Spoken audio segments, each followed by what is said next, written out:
especially. You're going to see today, up close and personal, the guys that'll be on television for years to come.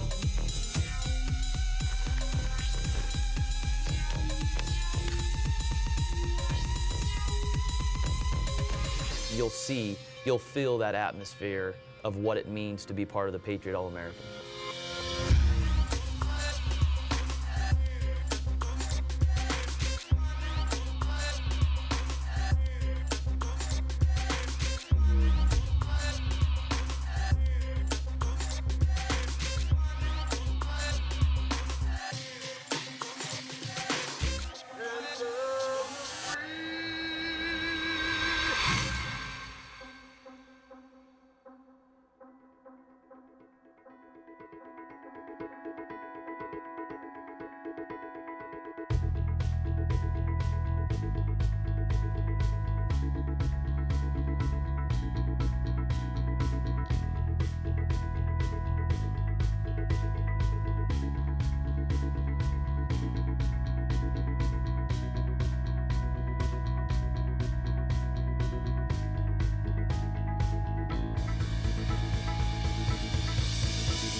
And the tournament benefiting the Folds of Honor, which gives scholarships to families of injured and fallen veterans. These are not just names, you know, these are people. They're just like you and me, and it's more than just them carrying that bag and going and playing golf. It's that they can remember someone that has made the ultimate sacrifice for us and trying to repay them in some small feat.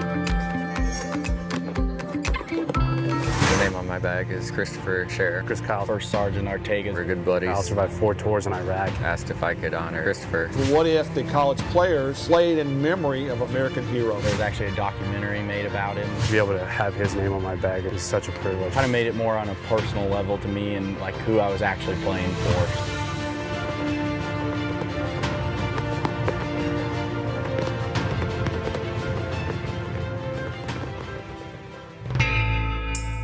The Patriot All-America is a collection of the best collegiate golfers playing together in one championship over 54 holes on a really difficult golf course. The unique thing about this tournament is that there are All-American players from every level, D1, D2, NAIA, JUCO. But this is the one opportunity throughout the year to bring those players together and see who is the best individual collegiate golfer. 84 of the top amateur golfers in the world fly into Phoenix and stay at the Wigwam for 5 days. We start with an incredible opening ceremonies with helicopters and parachuting and flyovers. And then secondly, the trip to Luke Air Force Base, where our golfers have a chance to really get behind the scenes in terms of our military. And then thirdly, 3 great days of competition. Sure. Most other collegiate sports had their big event. College football has its bowl games, college baseball has its World Series. Basketball has its March Madness. Again, there really wasn't that key event for these individual golfers, and so we said, what if we created our own bowl experience for these college golfers? It's an opportunity for these young men to hone their skills in a competitive environment that is preparing them for their future. It filled a huge gap in amateur and collegiate golf, especially this time of year. A lot of tournaments come to us as Thunderbird and say, hey, will you back us or help us? The rate of success is about 1 in 10. Well, this is a home run. On the tee, Shane Kendall from Schreiner University, honoring Army Private First Class Lionel Iro. What makes this tournament so unique is that they are not just playing for themselves. They're playing for a fallen soldier who has sacrificed himself for the betterment of our country. We knew it'd be special carrying a name on a bag. We didn't realize how impactful that could be.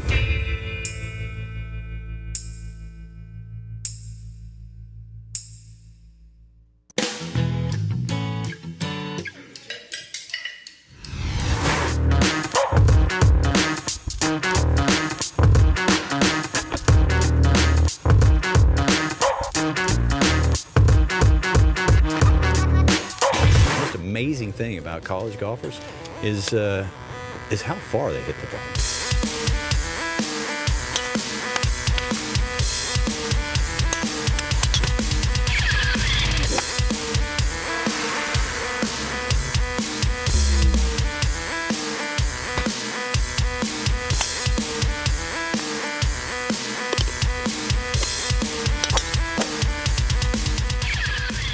Your Arizona Golf Association has been serving Arizona for almost a century. Founded in 1923, it serves as the official governing body of amateur golf in Arizona. The AGA hosts over 50 golf tournaments featuring USGA qualifiers, state and city championships, and the popular AGA Golf Days. For their over 50,000 members, the AGA provides great benefits such as access, special discounts, and an official USGA handicap. Get your membership today by going to azgolf.org and get into the game with your Arizona Golf Association. The Thunderbirds have been proud sponsors of the Patriot All-America since its inception.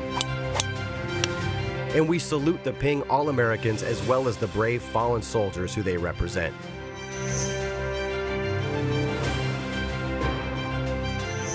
Congratulations to all the Patriot champions, and here's hoping you'll one day be competing in the Waste Management Phoenix Open.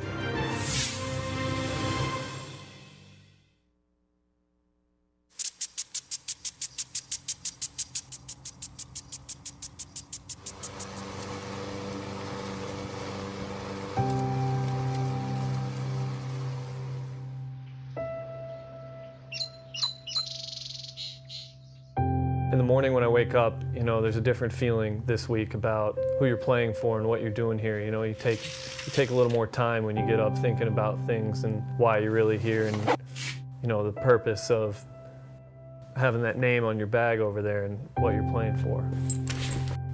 Come on, Coach. Let's go, Coach.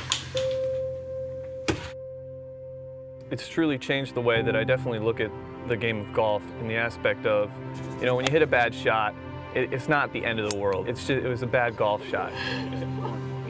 Chris O'Neill from the University of Michigan. This is the Patriot. I'm honored to be here, and I'm going to go play my best for more than myself. He is the best of the best. This is the elite future stars of tomorrow. You really have to bring your game to come and win a tournament like this. This is right online. I hope everybody gets to experience this because this is neat. You're going to see the guys that'll be on television for years to come.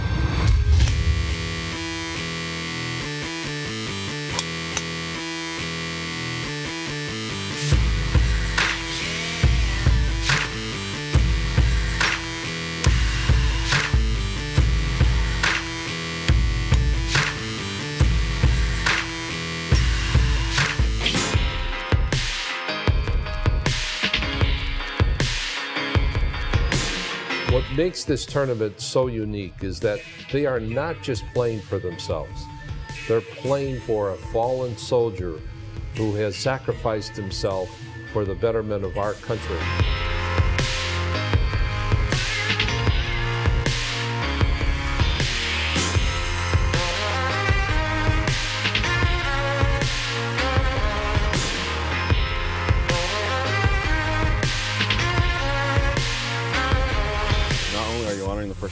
bag, but then those golf bags are going to be auctioned off, and that the proceeds of those are going to go to the Folds of Honor Foundation. So they're really able to help the families of those military members who've been killed in action.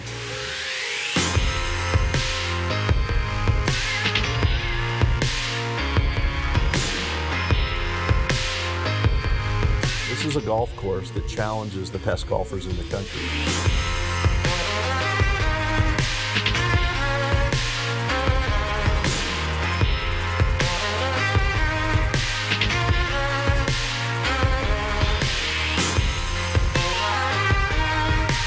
Top field. It's the best of the best. I mean, if you can play well here, it means a lot. I mean, people are watching this tournament, and it's a marquee event for sure. Good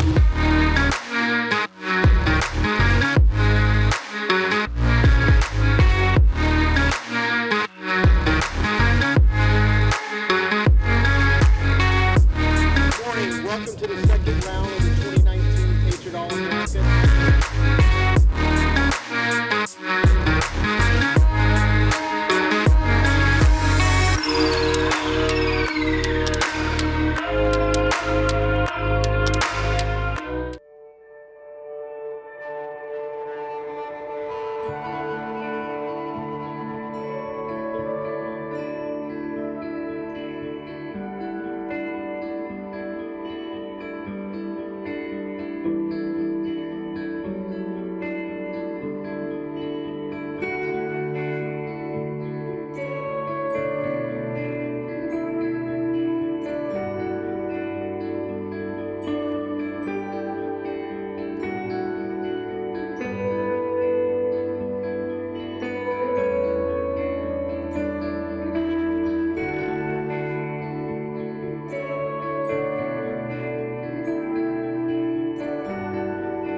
Truthfully, it's been a special event for me. Every year I come out here, it's always been a lot of fun. There's just a special aura around this tournament. Well, the field, for the most part, it's a little different than like most college tournaments because we mostly play out divisions, and this tournament has every single division. A lot of All-Americans are in this field from Division 1 through 3, so it's a great field. 84 players from different colleges, different divisions mean there's a lot of good players out here, and you really have to bring your game to come and win a tournament like this. It's great to see how Division 2 and Division 3 players stack up against Division 1, and we get to see that at the Patriot. It's a top field. It's the best of the best. I mean, if you can play well here, it means a lot. I mean, people are watching this tournament, and it's a marquee event for sure. Big sports weekend all over the Valley, and of some of the best golfers in America. Nearly 90 amateur collegiate players are taking part in the Patriot All-America. Each golfer in the Patriot is representing a member of the military in his field in action. What a great idea.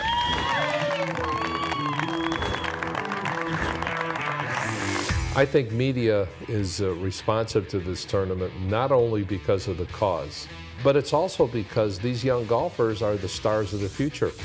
The kids that are playing college golf, they are the future. At the Patriot, there's going to be 5 or 6 guys that you're going to see their names on the PGA Tour. In 5 years from now, I really hope that I'm on the PGA Tour with a card and playing in every tournament, playing the majors, and doing really well. This is right on Yeah, I'd love to play professional golf on European Tour. That's obviously the dream. It's kind of cool to know that I have a shot at being one of the best in the world at something.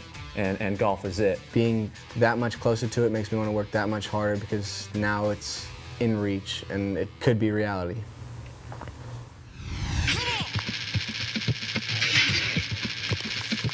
You know, one of the things I really love about the tournament is when you consider the finishes we've had in the past, it brings that much more excitement to the entire deal. It's a good feeling to win this big tournament. It's probably the biggest of my career, so it's a good feeling. I had a 2-shot lead through 16 where I just made the birdie, so I figured if I could, you know, par, would get it in. And I kind of struggled on 17 a little bit, made bogey there. 17's a tough hole. It's a narrow fairway. It's kind of awkward in terms of the way it turns from the tee. You got to hit it over a tree. He had hit his drive left. There wasn't a whole lot I knew over there that's all that good. Pulls his drive left, almost puts it in the hazard. He's got a tree right next to him, a branch hanging out over him, a tree in front of him. So he hits a little wedge under the first limb, over the second tree, hooks it onto the green, and puts it about 10 feet from the hole. Nice shot, man. Probably wraps up the tournament. Phenomenal shot. Another great finish to the 2015 Patriot All-America. Please help us congratulate our 2015 champion, Braden Thornberry from the University of Mississippi. I'm Braden Thornberry. I'm the 2015 Patriot All-America champion.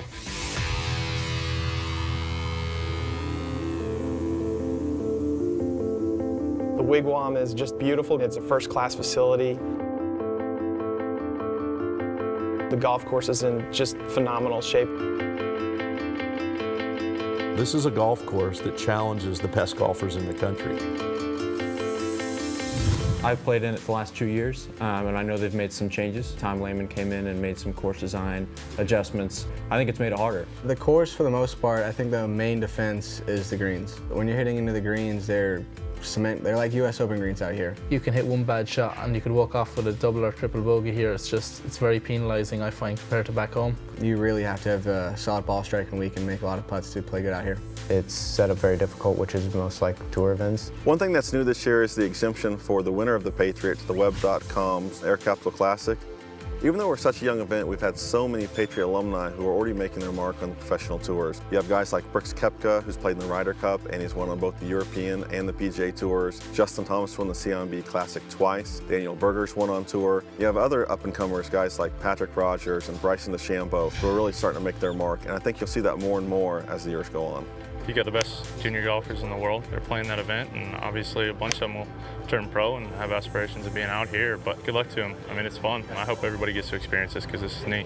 The funny thing about the PGA Tour is by the time players get there, the raw talent that exists here is honed a little bit, but it's also reined in a little bit. And then you watch a college golfer and you're like, wow, they are a lot better. They have so much more talent than I would have ever guessed. The most amazing thing about college golfers is how far they hit the ball. You just cannot believe it. They're 20, 30 yards longer than a lot of touring pros. If you want to watch the next Jordan Spieth, Ricky Fowler, Adam Scott, Phil, whoever it is, you may as well start and watch them in the collegiate level because that's how they get their start.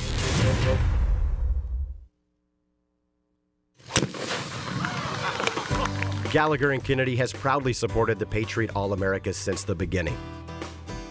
And we salute the athletes and the fallen soldiers who they represent in this most inspirational collegiate golf invitational.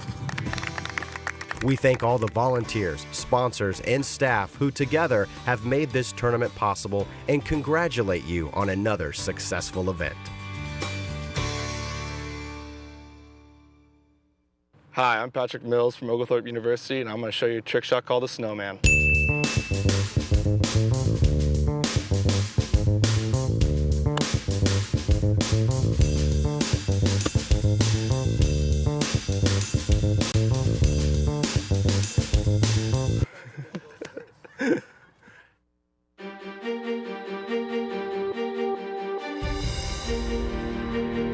Patriot is the byproduct of a conversation that Ed Gowan and I had back in 2008. Well, initially, we were looking at Arizona Golf to create some kind of a championship over the holiday season. It'd have to be something really special.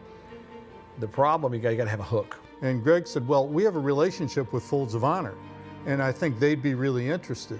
Major Dan Rooney, who is a founder of something called the Folds of Honor. It's a military charity that supports the families of fallen or severely injured soldiers. I said, Dan, what if we could invite top college players and raise money for the charity? We were approached by the Golf Coaches Association and the Arizona Golf Association with the idea that we'd put together a tournament that would bring the individual best golfers in the country together and play head-to-head. And they asked us to host it. What if we got red, white, and blue golf bags made by Ping and put the names of fallen soldiers on the bags so that college players were actually doing something different. They weren't playing for their university. They were playing for something bigger.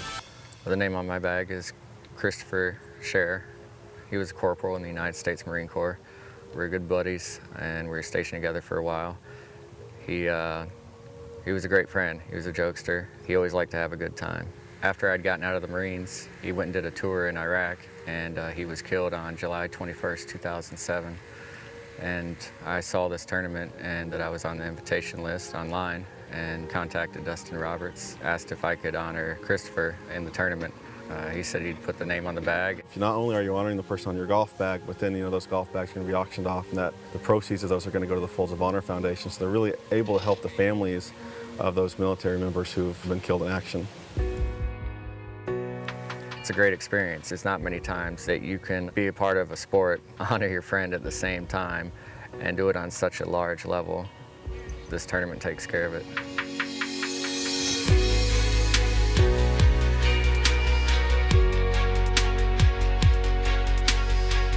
The connection that these players make with the names on their bags and the families behind those names and the soldiers that sacrificed for us, we realized very early on that that's what this event was about. It's an honor to play in an event like this and being able to represent soldiers that have given their life for this country, and it is pretty special. That adds a little bit of pressure that these kids have to play with, knowing that they're playing for something a lot bigger than just themselves.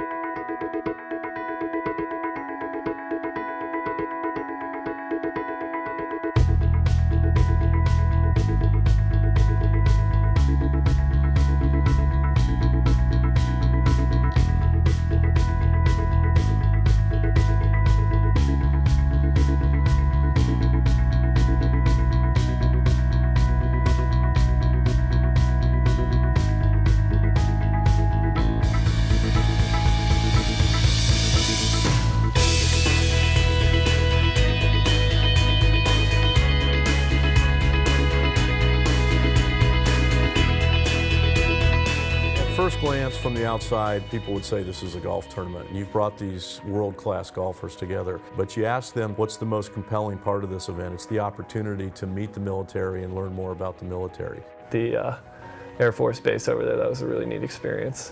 It's an opportunity for them to learn a little bit about the sacrifices that men and women in uniform do each and every day, which gives them the ability to go and play golf. We're fortunate to have Luke Air Force Base just a couple miles away. And for the first time in most of their lives, they go through the gates of a U.S. military installation. And what they see there are things that most people in the world never get to see. From a foot away, they get to see an F-16, they get to see the new F-35. We train fighter pilots, and our job is to train the best F-16 pilots in the world. That's what you're looking at right here is an F-16. And we've been training fighters since about 1941 here at Luke Air Force Base. We got to go in the flight simulator as well, so that was cool, yeah. It's like a real life experience. You're sitting in the cockpit. We're actually fighting one-on-one, so it was nice to get to shoot him down. So it was. He thinks he shot me down anyway. But yeah, it was brilliant, yeah. There's so many like buttons and switches, and I don't know how them people fly them planes, but I thought it was unbelievable. Really enjoyed it.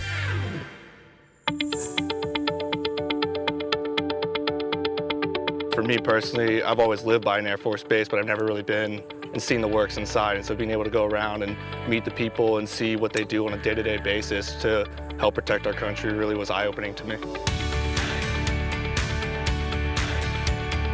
They split us up into groups, and then we went up an elevator to the top of the control tower.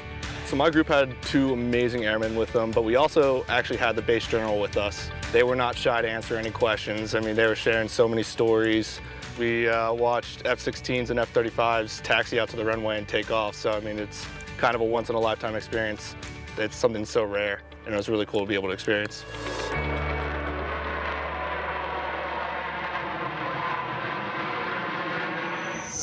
They had a chance to watch the attack dogs. And let's get started. So come on back. I think having the golfers out here today, it's a great experience for them. Opportunities to see what our military working dog handlers do, our security forces, and really what Luke Air Force Base does. They showed us how they would train dogs and what they would do, and they showed us some German Shepherds and Czech Shepherds, and they showed how they go through obstacle courses, and then they also showed how the dogs attack people.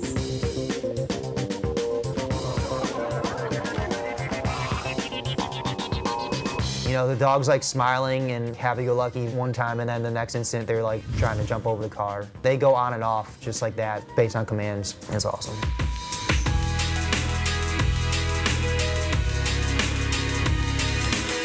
That's what this tournament's about. It's an opportunity that they've never had before, they may never have again, but it'll stick with them for their life.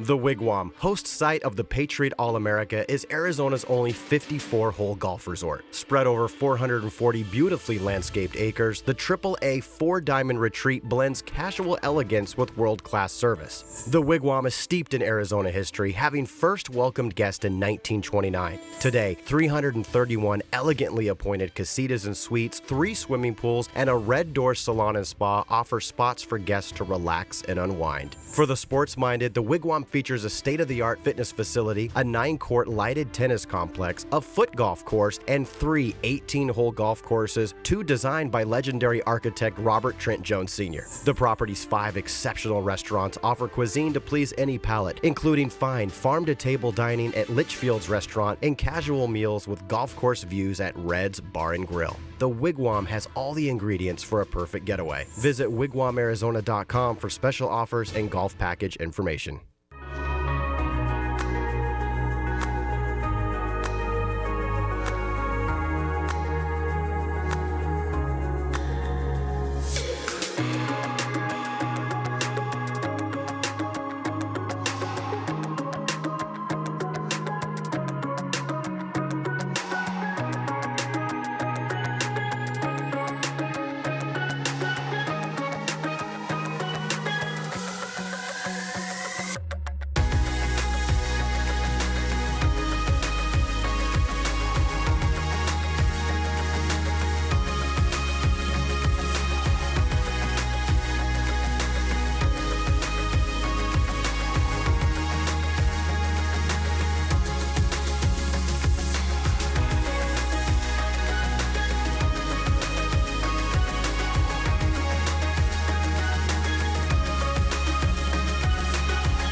The 10th Annual Patriot All-America, where Ping All-Americans compete while honoring our nation's fallen soldiers. December 29th through the 31st, live from the Wigwam.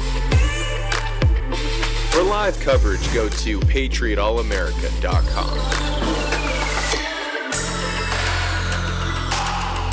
The future stars are here. The 10th Annual Patriot All-America Invitational begins now. To the 2020 final day of the Patriot All-America presented by the Valley Toyota dealers. My name is Jennifer Evans. And I'm Greg Ellis. Yes, and we are here at the beautiful, charming Wigwam Golf Resort in Litchfield Park, Arizona. And I don't know about you, Greg, but I'm excited to see who's going to be the champion of this 10th annual Invitational. Well, obviously, Jennifer, this is a tradition like no other. To quote the great Jim Nance in the Masters, we have to give credit where credit's due, but it's going to be an exciting day. There's a great leaderboard, and there's already a little movement in that leaderboard. Tucker Clark is already 3 under on his round through 3 holes. He's moved up to 1 under par for the tournament, just 4 shots back. So it's going to be a pretty exciting finish. We're going to see some very good golf out of these guys. And I'm going to honestly tell you, you're going to see some golf out there that's going to be a little suspect. These are college players. They're not professionals. But you're going to see some great golf today, no doubt about it. Awesome, yes. And this event could not be put on without our great sponsors.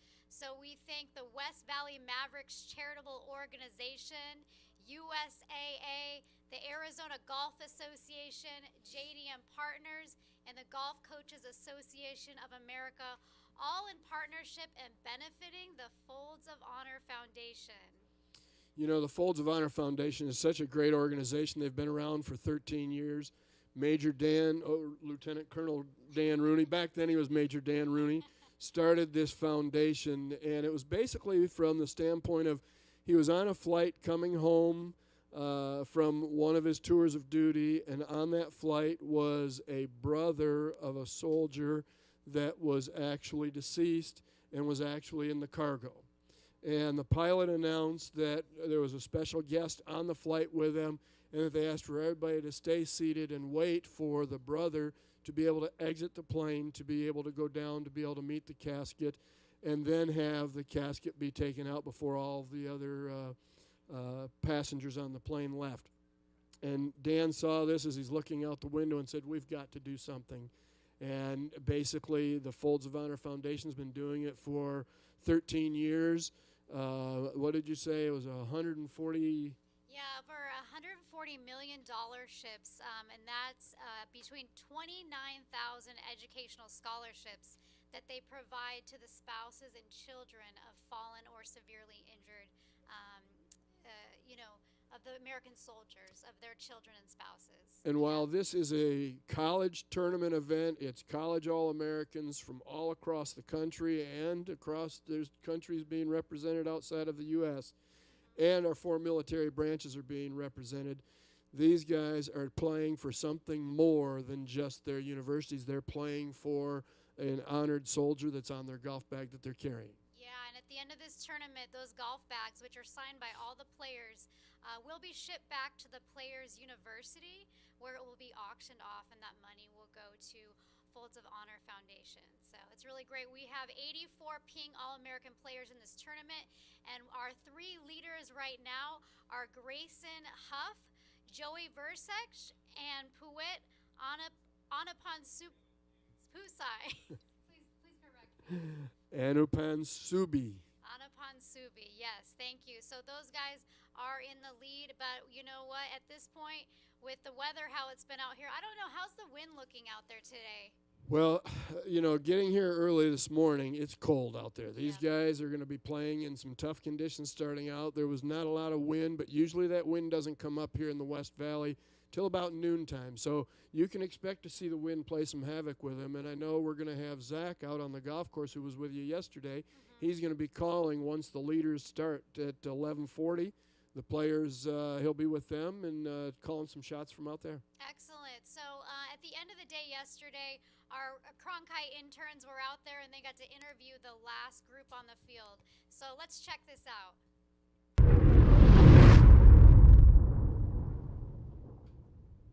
I'm Tally Massey here with Joey Versek at the end of day 2 at the Patriot All-America.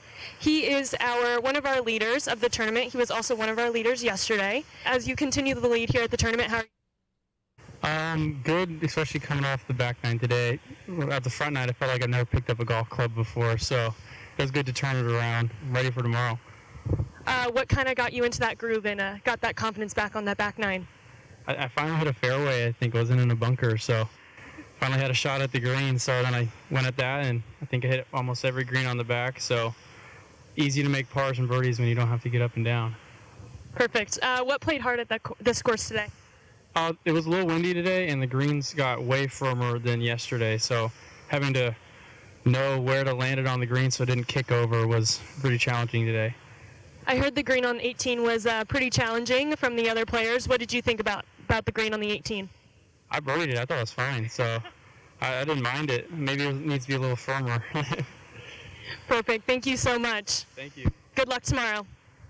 That was Joey Versek. On to the other leaders. I'm here now with Grayson Huff.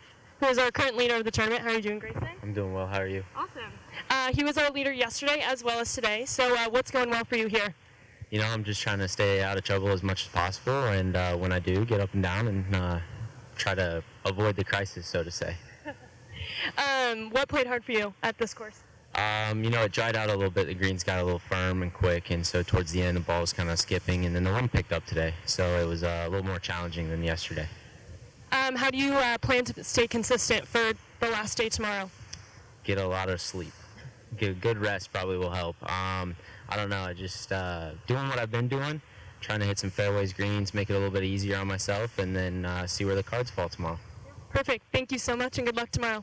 John Kiefer here with our last interview of the day on day 2. John, how are you feeling about today? You know, I struggled a little bit, but that's just kind of how it goes. You always have your ups and downs, and today just kind of wasn't my day. What do you plan to change for tomorrow, last day? You know, I just want to make it easier on myself, just like Grayson was saying, kind of hit some greens, kind of hit some fairways, and make a few more putts, and things should go well. A lot of players said that the green on the 18 was pretty challenging. What did you think of it? Well, I mean, I had to get there in 5 shots, but so far, I mean, I thought it was fine. You know, every hole is tough out here, and kind of just have to play your own cards. You're in a tough group here with the top 3 leaders. What do you think it's going to take to pull ahead of Grayson tomorrow? It's probably going to take a low one, you know, final day round. Got to go low, probably like 64, 63. Probably. Do you think it's doable? I think it's doable, you know. Perfect. You know, get a good few bounces and get lucky on some, but, you know. Yeah, absolutely. Well, good luck tomorrow. Thank you so much. Thank you. And we here wrap it up at the Patriot All-America Day 2. On to Day 3 tomorrow, New Year's Eve. That's right. It is New Year's Eve, by golly. New Year is just about upon us. It is the last day of 2020. I bet a lot of people are excited about that. And it's great to hear these guys out there and great interviews, be able to find out what's going through these guys' minds. Jason Huff said that he's going to get a lot, or Grayson Huff said he's going to get a lot of sleep last night. So we'll see if that really pays off. This golf course will play tough. The greens will get firmer today. They will get faster today, so it's going to be very interesting to be able to watch and see. He played real well yesterday. Shot even par. Even par on that golf course. You have to remember it's normally a par 72 golf course. And that first hole is playing 495-yard par 4. It's normally a par 5. So it was actually the toughest hole on the golf course. And it's all going to be how these guys get started today as to whether they're going to be able to hold on to the top of that leaderboard. Yeah, that's right, Greg. And I just want to say for everybody following, if you go to our website, patriotallamerica.com, you can see the most up-to-date score, stats, and news going on. And make sure to follow us at our social media channels. So on Instagram and Twitter, it's at Patriot All-AM. And on Facebook, it's at Patriot All-America. Right, huh, Greg? That's it. You keep doing the social media stuff. I'm not Maybe I'll teach you how to use it later too. I just stalk, like I said. I just stalk on Facebook. I don't post much there. Yeah. Yeah. All right. Well, I think we're gonna now go check out some highlights from day 2 before we jump into golf for today. Check it out.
welcome back to the 2020 Patriot All-America. I hope you enjoyed highlights from day one.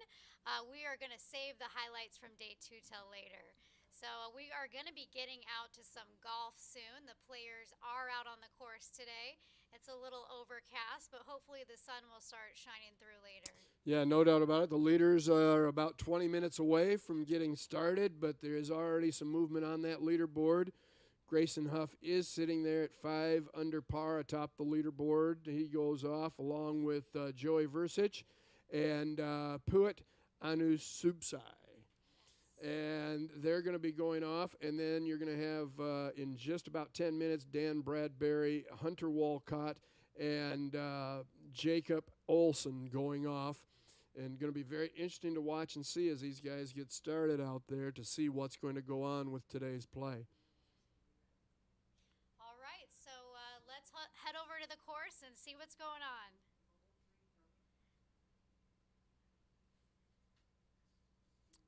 All right. So we're out on the third hole. Par 3, really good golf hole. Long par 3 that right now these guys are playing out there. And it's interesting, some of the stats. The hole location for that hole today is just 10 paces on. So I say paces, it's not 10 feet. So it's about 30 feet onto the green.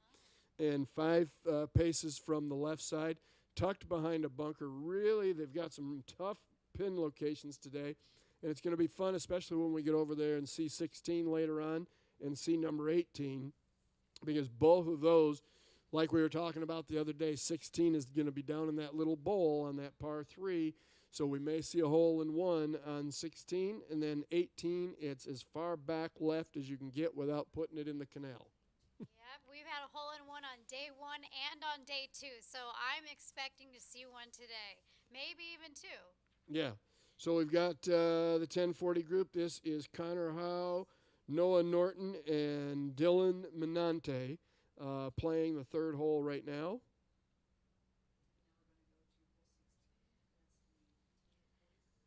All right, we are now at the 16th hole. And you get your first look of where that hole is located down in the bottom portion. In the bottom portion of that green. It's a nice little bowl down there. What the players are going to do is try and bring it in from right to left on that hole so that they can bring it in from the middle of the green to try and get it down toward that tough hole location. All right, playing here we have Davis Chatfield, Brandon Shong, and A.J. Ott. That hole location is only 4 paces away from that water. Woo. So very, very tough location. If somebody misses it to the left, they missed their shot. If you see a ball that ends up to the left of the hole from the tee shot, they didn't mean to hit it there. Right. And so we're finishing up here at 16 and head over to the 18th hole.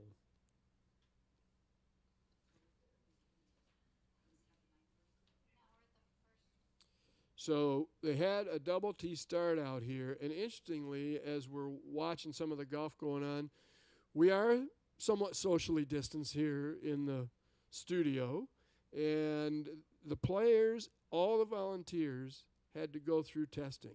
Yeah, they actually get tested every morning. They get their temperature checked and they fill out a survey about COVID symptoms because, you know, this tournament, we were so glad that it got to go on, but we want to make sure that, you know, we follow all the safety precautions because, you know, all the players and, you know, everyone's health is of utmost importance. No doubt about it. So we're watching right now the 9:30 group of David Laskin, Blake Hathcote, and they're playing as a twosome. We did have a couple of withdrawals out. Good shot out of the bunker there. This hole, as we saw the last 2 days, his ball is sitting actually quite high above that hole. That, you don't realize the severe downslope of that, where the Marine soldier is holding and tending the flagstick over there is probably about 3 or 4 feet lower than where those guys are right now. So it's a very severe sloping green toward the canal. I know I saw a couple times yesterday watching where there were a couple guys that did hit it in that canal, the penalty area. It's going to be really interesting to see how these guys play this hole today and see who gets aggressive. Now, Greg, have you ever hit it in that canal? Unfortunately, I've hit it left of that canal. And yes, I have had a couple of balls roll off that green. I've thought I've hit a perfect shot in there, and it's landed just about where that hole is located right now, and it's rolled and rolled and rolled. Now, I do see that they gave the players a little bit of a break, and there's a little collar over there to keep that ball from rolling into the green, so maybe that'll stop a couple of them from going in.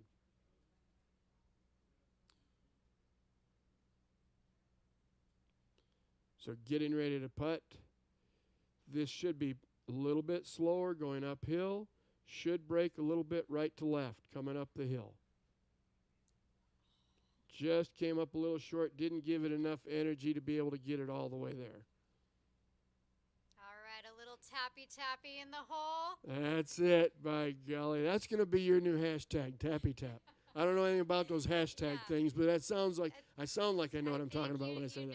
Yeah, you're learning. You know, by the way, our hashtag is Patriot Golf AZ. And if you go to that hashtag, you'll see a lot of the postings from the players on the course and different things, their activities they're doing throughout the week. Really tough putt. You have got to get the speed and the line exactly right to be able to make this putt. And one of the things that's a tendency is to overplay break on the greens here at the Wigwam Gold Course. Notice the speed of that. What a great up and down. That was not Beautiful a tappy putt. tap. No. All right. As we finish up this group here on 18, we are going to go check out the highlights from day 2 yesterday.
watching the 10th Annual Patriot All-America Invitational here at the Wigwam Golf Resort in Litchfield Park, Arizona. I hope you enjoyed the highlights from day 2, and I'm hearing that there possibly might be another hole-in-one that already happened, so stay tuned for that. Yeah, we better confirm it first. We don't want to give any fake news out there. Exactly. So, you know, as we said, this tournament is super special because it's really for a purpose. These players are out there competing for a cause, and that's really to honor our American soldiers.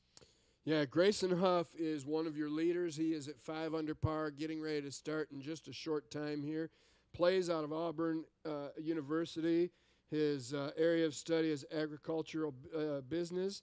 He is expecting to graduate in 2019, so maybe he didn't graduate. I don't know. We're in almost to 2021. Yeah, right. Right? But we'll have to ask Grayson about that later. But he's able to play because he probably had one more year of college eligibility left, so that's why he's out here playing. And he's playing in honor of whom? Yes, so Grayson has a bag, just like all the other players, a pink commemorative gift bag. And so basically, he gets the name of a soldier written on that bag when he received it on Sunday. And so he is playing in honor of Master Sergeant James W. Ponder III. And to honor James, we're going to, tell a little bit about him. So Master Sergeant James W. Ponder III, 36 of Franklin, Tennessee, was assigned to the Headquarters Company, 160th Special Operations Aviation Regiment, Airborne at Fort Campbell, Kentucky. Master Sergeant James served during Operation Enduring Freedom. On June 28, 2005, Master Sergeant Ponder was killed when his MH-47 Chinook helicopter crashed in eastern Afghanistan. Master Sergeant Ponder is remembered by members of his unit as a no-nonsense soldier who was devoted to his country. Trey, as family and friends knew him as, was a straight talker, just a plain hands-on kind of guy, said Master Sergeant Thomas Wagner. He was my best friend, Master Sergeant Ponder's daughter said. I was 6 years old when he passed. At the time, I did not understand that my best friend was not coming home. Over the years, I've been told that I am a lot like him. He was quiet, but never ceased to make anyone laugh. Today, I remember my dad with a smile. And one of the beautiful things is that Master Sergeant Ponder's daughter is a recipient of one of the Folds of Honor scholarships. I am so happy that you're doing those. I would be just choking up just trying to read them. You're fantastic. Thank you very much for doing that. You do the hard part. I'll do the easy part. I'll do the players. I'm honored. It's very touching even to read those words. I had, goosebumps. So. You just don't realize it. And Tucker Clark, so to give you a little update, we said that Tucker Clark was making a move up that leaderboard, that he was 3 under. He's now 3 under par through 4 holes, 1 under par on his round for the tournament, made a hole-in-one on hole number 3, and I guess that hole location was not as difficult as I thought. It's 10 paces onto the green and 5 feet from the left side, and he seemed to make a little hole-in-one there. That'll jumpstart anybody's round. Wow, that is awesome. Hole-in-one by Tucker Carlson on hole number 3.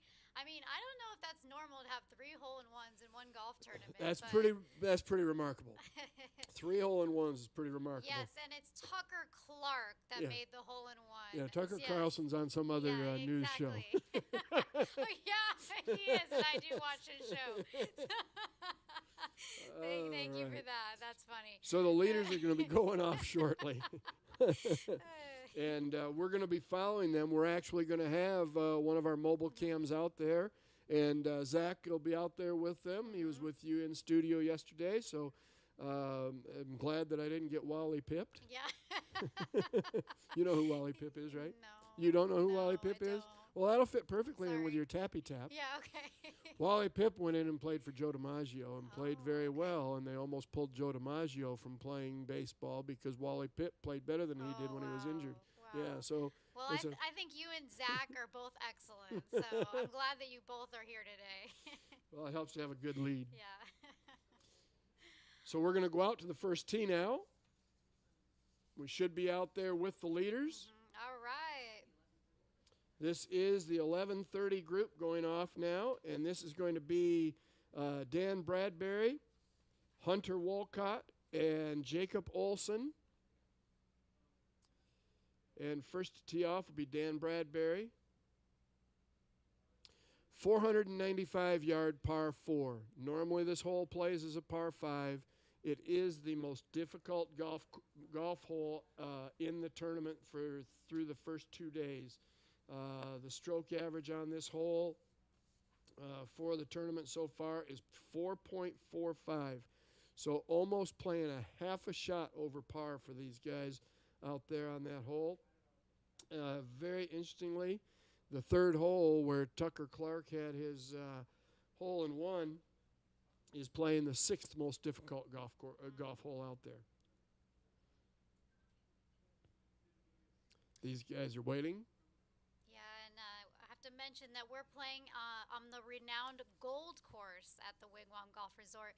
This course was actually voted one of the top 100 courses in America. In the Wigwam Resort, interesting story for you is the city, it is in Litchfield Park, and the Goodyear Tire and Rubber Company started the Wigwam basically as a corporate retreat for all of their executives back in Akron, Ohio, where it's snow in the winter. They wanted someplace for them to be able to retreat. So the Wigwam was started, and it was part of the Goodyear Tire and Rubber Company that started the Wigwam. Ah, that's interesting. Now you just saw that shot by Bradbury go up over that tree. They're close enough to where they can knock it over that tree and get it into great position. Interestingly, there's a bunker on the left side of this fairway that is now in play that normally is not in play for these guys if they were playing it as a par 5, and that tee box would actually be about 60 yards further back if they were playing it as a par 5. Yeah, and the Wigwam is now owned by Mr. Jerry Colangelo, sports icon, who's done a lot for the Valley here in sports and also for this tournament, past chairman. No doubt about it. JDM got together with Lieutenant Colonel Dan Rooney and said, how can we do something to be able to benefit charity and be able to showcase some of the best golfers in the country, being the college golfers, that is, and be able to bring them out here to a site to be able to raise awareness for Folds of Honor, as well as be able to raise some great funds for the Folds of Honor Foundation. Yeah, I know the Patriot All-America is very grateful for Mr. Colangelo and JDM Partners' support of this tournament.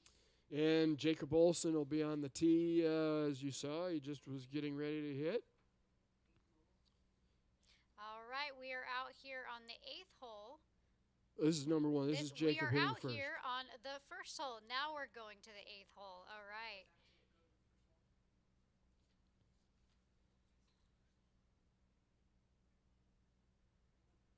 Watching that one carefully to see where it ended up. All right, we're playing musical holes a little bit. That's Thanks exactly for bearing with us here. So the leaders will be coming up next. That will be Grayson Huff, Joey Versich, and Puet Anu Subsai. Yes, and there you have a look at the leaderboard for where they stand right now. Tucker Clark has now moved to 2 under par. He's 4 under on his round today. And that's really what it's going to take. For one of these guys to come out of the back of the pack, it's really going to take somebody to go low out here on the Gold Course here at the Wigwam. And so Tucker Clark, so far that hole-in-one, usually after you make a hole-in-one, you kind of have a little letdown. He's had no letdown. So he's just cruising right along right now, 4 under through 5 holes. That's a pretty remarkable start. All right, now we're going to check out a commercial from one of our sponsors, UMB Bank.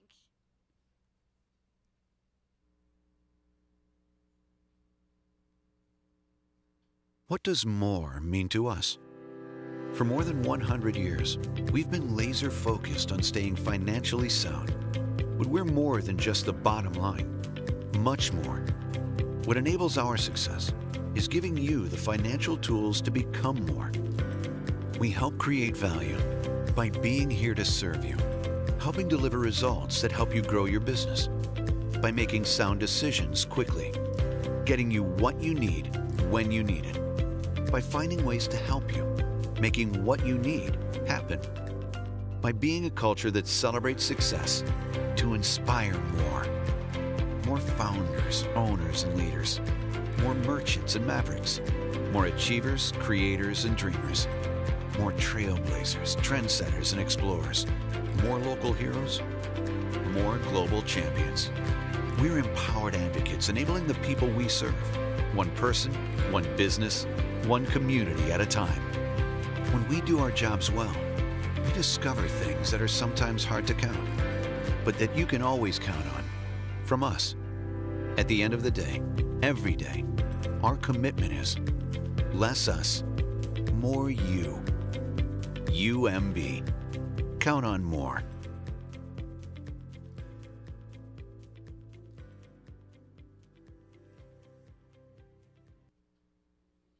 All right, we're back. We are live at the final day of the Patriot All-American Invitational. And we have our Zach Coe out live on the mobile cam on the first hole. He's got an exciting story for us, Zach. All right, we're out here on number one, the Gold Course, final round. We got the leader, Grayson Huff, out here. And a little story about a big fan of Grayson's. We have Rhett here with us. And turns out Rhett's been following Grayson around the country this year, watching him play golf. He's a big fan. And we just wanted to make sure we got that. And ask Rhett what his favorite part about watching Grayson is. What's your favorite part? What you got? Was it the birdies? Or pars or what? Just seeing the fish? You liked the fish, didn't you? In the pond? Yeah. Yeah? Rhett likes watching the fish out here with Grayson, but he's a big fan of watching Grayson make birdies too. I think we all have been all week. And tell him what's in the photo you got me today. Rhett made Grayson a little artwork here. What's on there, Rhett? Tell us about it, bud. We got they got a fighter jet and Rhett and Mocha, the tiger, saying yay for Grayson. And what's that? Is that? Grayson's hitting the ball into number 18's flag. And we got Grayson making a putt on number 18. So we got a nice gallery out here on number one for the leaders. We're going to go and cheer on Grayson and the other boys today and see if they can get the job done. That's some pretty cool graphics right there by the young man. And breaking news, we've had another hole-in-one today. Holy smokes, out on the 16th hole. Yes, my prophecy's coming true. I know, maybe we'll get to see it. Hopefully they got it on camera so they can do a replay I know, of it. right? These guys are rocking it out here. It is fantastic. So we are going out to the 16th hole now. And walking up and taking his ball out of the hole is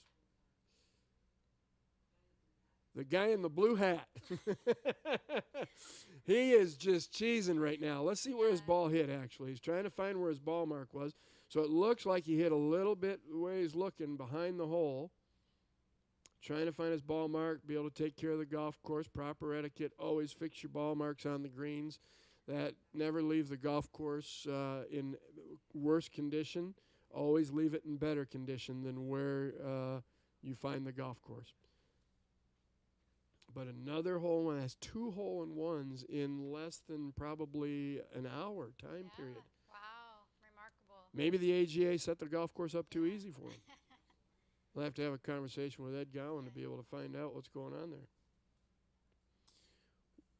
We are watching the 16th hole, and as I said, that 16th hole location is tucked away. It is right there in the front of the green, front left green, and it is 12 paces onto the green and 4 paces in from that waterway right there behind those players. But interestingly, that 12 paces, it's really not 12 paces onto the green. That's 12 paces from the front of the green. Now, the front of the green is way over where the pin was on day one, and so they walked in the 12 paces, and then they walked over. They're only actually about maybe 8 feet over the bunker that's right there on the 16th green, just short of where that hole location is. So it's a pretty tight pin. Good for these guys.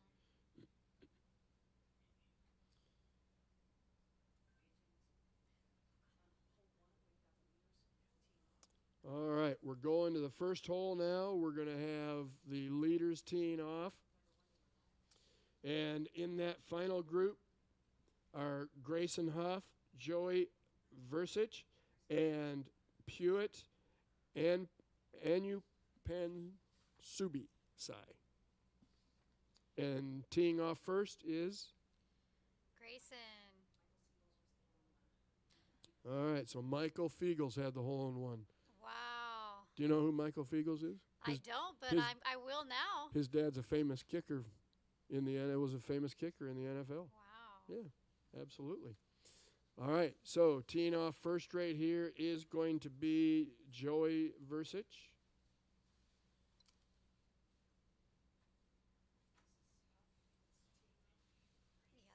this is. Oh, this is Grayson Huff teeing off first.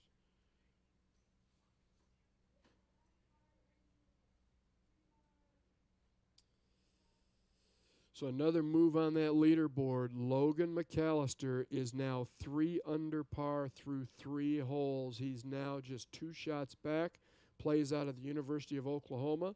Grayson Huff getting ready to hit right now out of Auburn University. Notice where he's lining up over there left, right over the top of that tree. Easy for these guys to get it up over the top of that tree and get it into great hole location area. Takes it right up over the top, little cut on that golf ball, should find the right center of the fairway.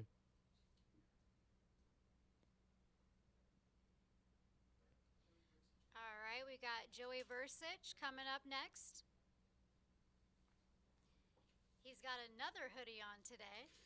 Yeah, I heard you guys talking about that hoodie thing yesterday, and I just had to laugh. It is going to become a fashion statement. Tyrell Hatton started it, and you know what? It doesn't look bad. I don't have a problem with it. No, it looks nice. I actually had one on this morning, but Did they you? made me take it off. So. They did? All right, and that was Joey Versich hitting. Next up will be Pewitt, Anupan Subsai.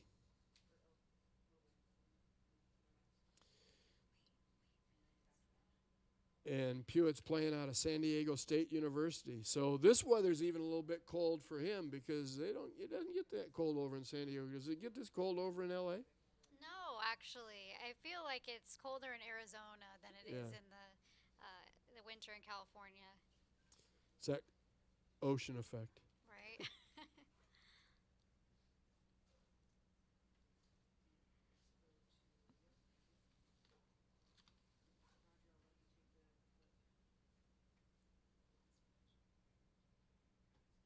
All right, we've got Puwit Anupan Supsai up here. Knocked it over the top of that tree. Going to be in perfect position. And he came yesterday, he crept into the leaderboard. So I got a chance to talk to him this morning, and I wished him a great day, and he's excited and very hopeful for him in the lead here today, climbing the ladder. Well, no doubt about it. Absolutely. You've got Tucker Clark, who made a hole-in-one on the third hole, now 4 under par through 5 holes. He's 2 under for the tournament. He's just 3 shots back. Pewitt is 3 under, and now we're over at 18.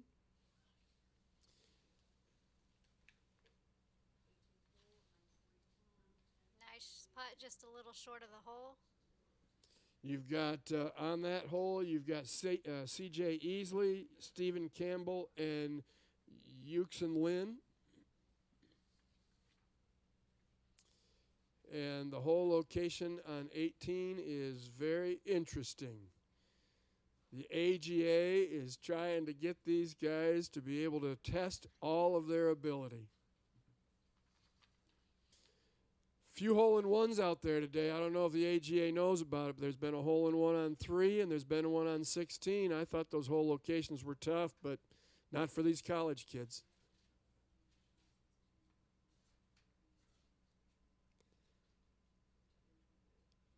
Very good tappy tap. Taparoo. Your favorite line. You can credit that to Jennifer.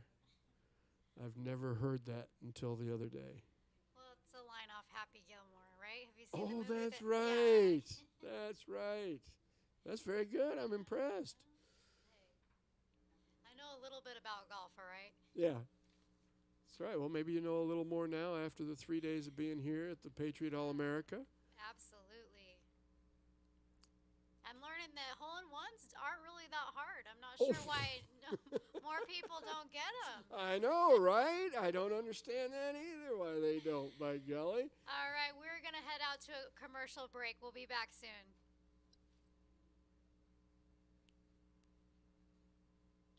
What does more mean to us? For more than 100 years, we've been laser focused on staying financially sound. But we're more than just the bottom line, much more. What enables our success is giving you the financial tools to become more. We help create value by being here to serve you, helping deliver results that help you grow your business, by making sound decisions quickly, getting you what you need when you need it, by finding ways to help you, making what you need happen, by being a culture that celebrates success to inspire more. More founders, owners, and leaders. More merchants and mavericks. More achievers, creators, and dreamers. More trailblazers, trendsetters, and explorers. More local heroes. More global champions. We're empowered advocates enabling the people we serve. One person, one business, one community at a time. When we do our jobs well, we discover things that are sometimes hard to count, but that you can always count on from us. At the end of the day, every day, our commitment is less us, more you. UMB. Count on more.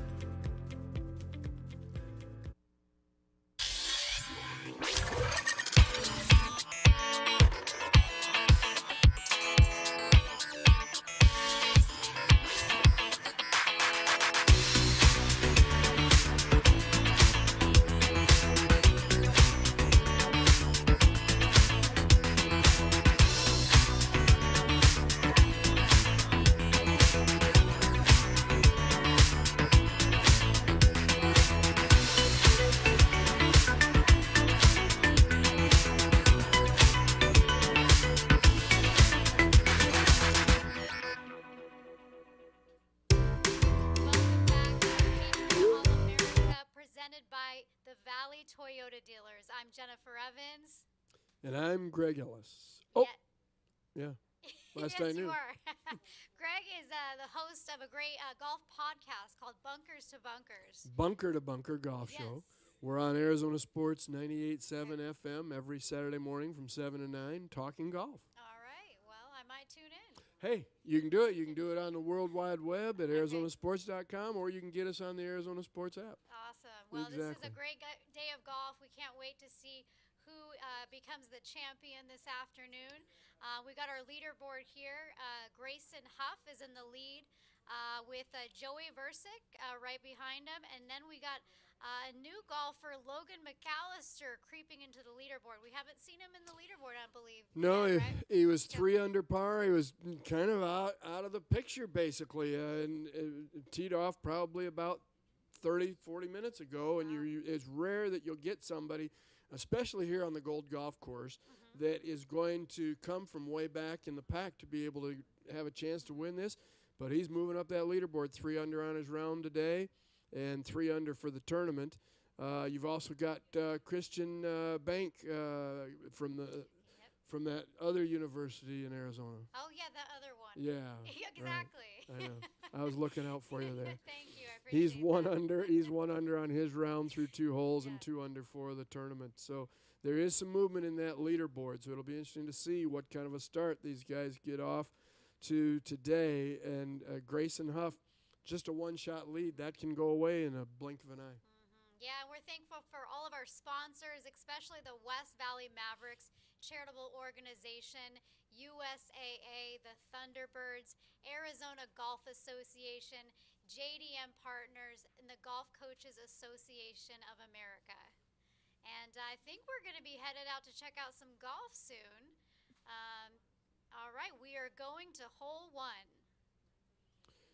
All right, so this is some of the guys making the turn now from the back 9. It was a double T start. This is David Laskin and Blake Hathcote, and Blake's hitting first. Saw that shot where the camera angle showed it shooting out a little bit to the right, but I'm sure he's just taking that on a little right to left draw and keep it in the fairway.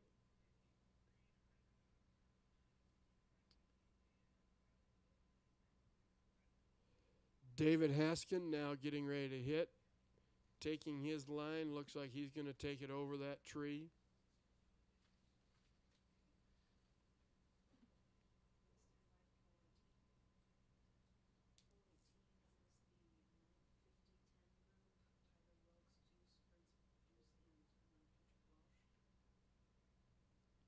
All right, we're going to go to 18.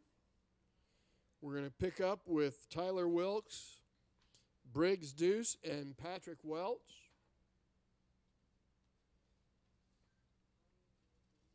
And interesting to see a couple of these guys have gotten it past that hole location. That's going to be a normal tendency because the green does slope severely from front to back and from the right side of the green to the left side of the green.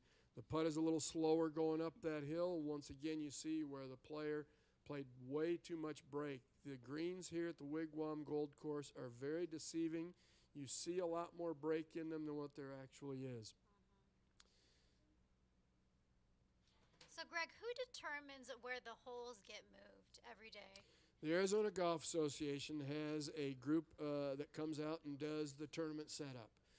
Led by Ed Gowan and his team. They come out and set up the golf course and predetermine where all the hole locations will be each day, where all the tee locations will be each day, and then they give that information to the golf course superintendent so that the golf course superintendent can set it up accordingly. Oh, excellent. Now you saw that between those two putts right there, the first one stayed pretty straight. The other one was on just a little bit of a different line, and it broke right to left. This even though this is a short little 2.5 footer, this is going to have a little bit of break left to right in it, going toward the canal. Very much small tap in, inside left edge. Go to the next hole. If you can run away from this hole with a par, you're doing great.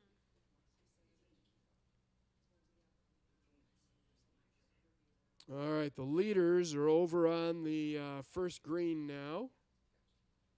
All right. We've got mobile cam out there. It's great to have our American soldiers out here with the flags on 18, and many of the players are, stopping, what they're doing, and honoring the flag and the soldiers. Yeah, absolutely. So we're up at the first hole now. On the green.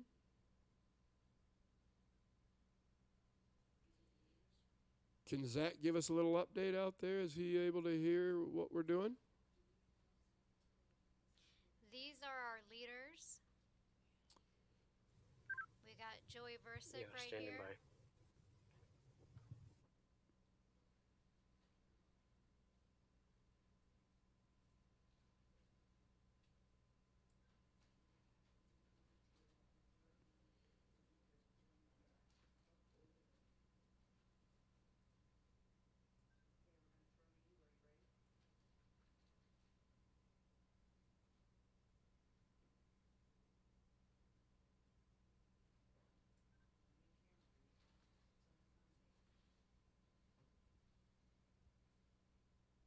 So it looks like a tough start for Joey, missing that putt.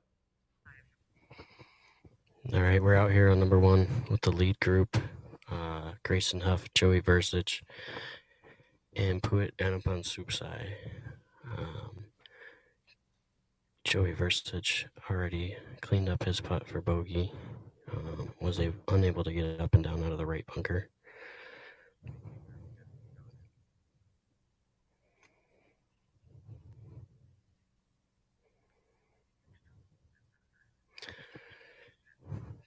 Puit able to get his ball up and down from left of the green here, pin high. And now Grayson Huff left with a short par putt from the front left bunker.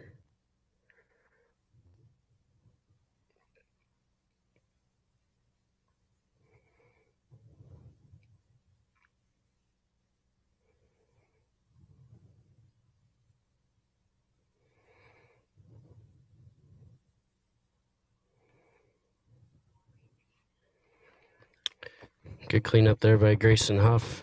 Guys are moving on to the next hole, but hole number 1 claims another victim today, as it was yesterday. Played the hardest hole on the golf course yesterday.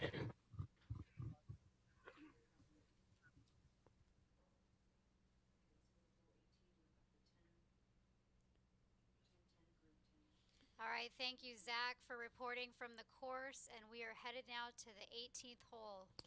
Where you got Thomas Longbella, Ben Rebney, and Michael Fiegels, your hole-in-one on 16 for Michael. And, boy, those guys aren't wasting any time teeing off on 18, are they? They just blew it right up their backside.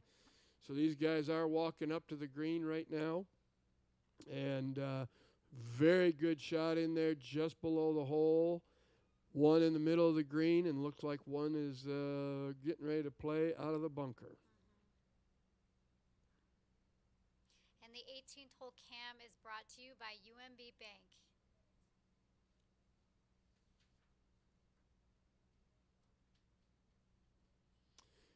It's amazing where they're playing this golf hole from today. They're playing from 440 yards is the normal distance for the hole, so they are playing from the proper tees. And where we just saw that one golf ball land up there past that big tall pine, that's only probably about a 335-yard drive. These guys are making this hole look easy. I have to hit driver 7-iron into this one. These guys are hitting driver pitching wedges or sand wedges. Is this one of the par 5s that they made it into a par 4? No, they actually, the first hole and the 14th hole are the 2 holes that they converted to the par 5s. Yeah, 440-yard par 4 didn't used to bother me about 20 years ago. Nice blast out of the bunker. Got it almost to that ridge. Will it creep down enough? Just a little movement. Probably later in the day, that same shot gets all the way to the hole. The greens are just a little bit softer right now than what they are later in the day. We don't see any wind out there that's really going to be a factor yet. But like I said, that wind usually doesn't come up until usually between noon and 1 o'clock here in the West Valley. If it stays as calm as it is with this overcast, you are going to continue to see some low numbers on that leaderboard. And on that leaderboard, just a quick little update. You've got Grayson Huff still in the lead. Joey Versich did drop a shot there at the first hole. And Logan McAllister sitting there at 3 under on his round today, 3 under for the tournament.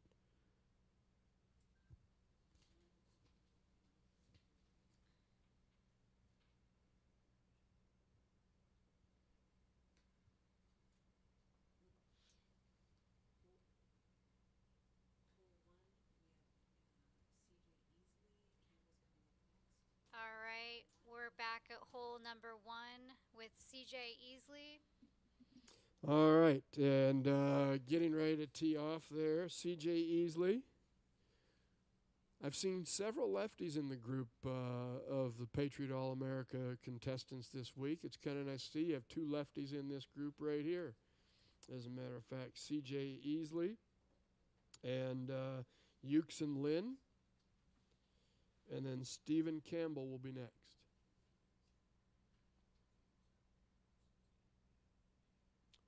Logan McAllister is now 4 under through 4 holes. Wow, he's made birdies on the first 4 holes. He shot 73 in the first round, shot 67 yesterday. Euxin Lin just hit it right over the top of the tree, a little right to left fader for him.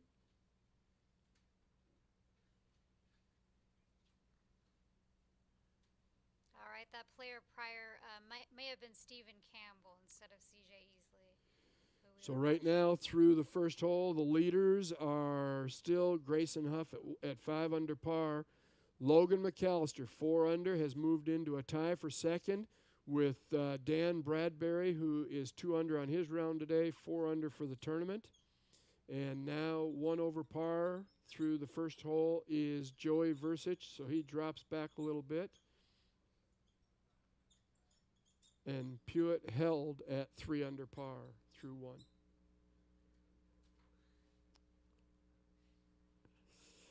All right, and next up we are going to show you a video about the 16th hole placement.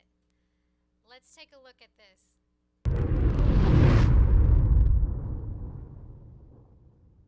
Well, I'm Ed Gowan, Executive Director of Arizona Golf Association, one of the founders of the Patriot. We're on the 16th green here of the Wigwam Gold Golf Course, great golf course, but we have fun with this hole. It's a hard par 3 except for the last day. On the last day, we have an interesting situation with this bucket section of the green where everything around it rolls down toward the hole. And you can see from our Patriot coin on the ground that we put the hole location about here, and I'll show you what happens. The balls come off the slope. If somebody hits it in the right place, it rolls down, and we might have a hole-in-one. We've had 6 of them, so we have a lot of fun the last day. The players really enjoy this one, and you might see some of the players practicing to it if we don't finish this quickly. When you're playing to a hole like this, with the proximity of the water just to the left of the green, and the players are hitting short irons with a lot of spin, it's not unusual for a ball to come off the slope with too much spin and end up going down into the penalty area across this red line. And you can see from the brick wall that the line is pretty close to the wall. So let's say a ball were to cross into the penalty area right here. We're only about 25 feet from the hole, and under the rule, the player can drop 2 club lengths from this lateral penalty area, but not near the hole, which means if I stand up and look like this, he might have to drop the ball right next to the line. That might be an uncomfortable shot for the player, so we give him an extra option. You can see the blue stake. We give them a drop area, and I'll show you how that works. It's a little more difficult pitch shot than just coming up the hill, but we give the players a choice. This is the nearest point of the drop area. Now what the player can do is, under the rules, he gets 1 club length either side of this in a semicircle, and he can drop the ball in here, move the stake, and play the shot from here. Penalty of 1 stroke. Additional option for a penalty area, not uncommon. We use it a lot, but it gives the players a choice, and more than anything else, we want the players to have a choice. So welcome to the Patriot. We're going to have a great time. I hope you enjoy the event as much as we will.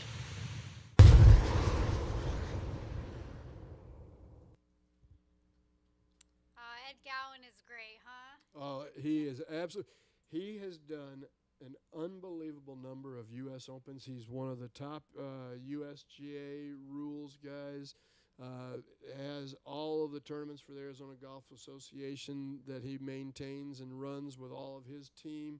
They do such a great job here in Arizona, and he was disappointed but pleased that he did not have to do the U.S. Open this year due to the pandemic, but he definitely, we had him on the radio show on that weekend, and he definitely misses being there. But he knows the rules of the game of golf, and no doubt about it, if I ever have any questions, he's the first person I call. Yeah, and so Ed Gowan of the Arizona Golf Association, and then Greg Grost of the Golf Coaches Association of America, those were the guys that really had the whole idea originally, right, to put a golf tournament together to honor fallen soldiers and with collegiate golfers. So. And as you heard, maybe some of you heard, I think Ed said that there have been 6 hole-in-ones. So we're 2 hole-in-ones behind what has happened in one of the tournaments in the past. There's been 6 hole-in-ones in a tournament week. So right now we're sitting at, I think, 4, right? Yeah, we're at 4. So we're 2 down. We need to keep it going, guys. All right. No doubt about it. I have faith about that. So one of the things that is interesting to be able to go back and look at, I always like to look back at history and see who some of the names are of some of the winners in the past champions. And the list is pretty remarkable as to some of the names on here. And one of the things that you were talking about yesterday, and that I had even mentioned, I said, hey, let's get one of these military guys to win.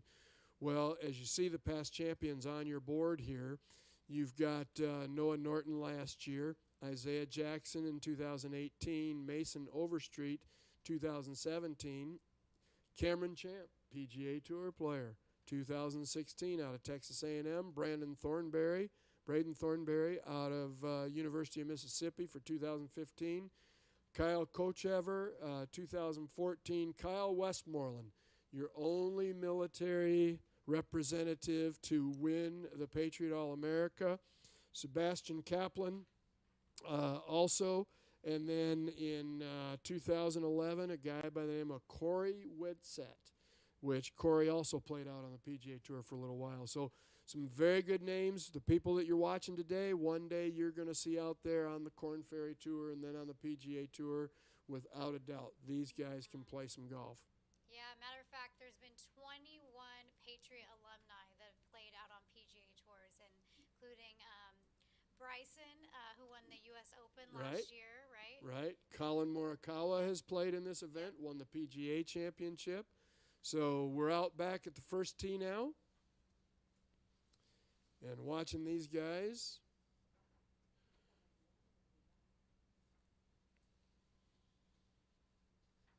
Knock it right up over the top of that leaderboard. And I don't know if you saw the way he was holding onto that golf club. He was actually holding onto it cross-handed.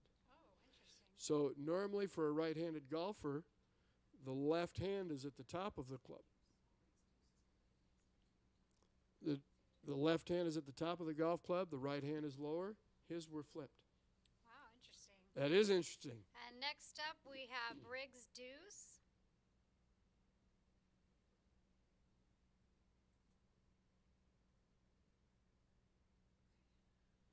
What a great golf swing. Next time you see that golf hold you're referring to, please point it out to me so I can see what you were referring to. I will. I thought my eyes were deceiving me, but they weren't. I was watching, and he does. He hits it cross-handed. He's double-gloved like Tommy Two Gloves Gainey on the PGA Tour.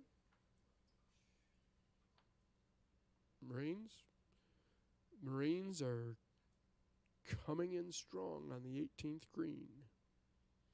Real tough putt right here. This is going to be quick, and it's going to be going left to right over toward the canal. Started it out down the left of the hole and just hung out on the left side a little bit.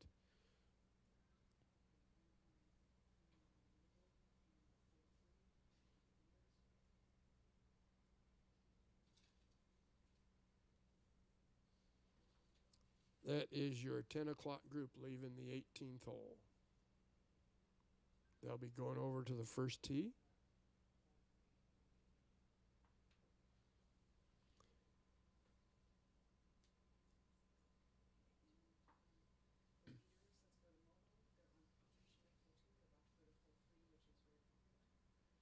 All right, the leaders are just finishing up on the second green right here.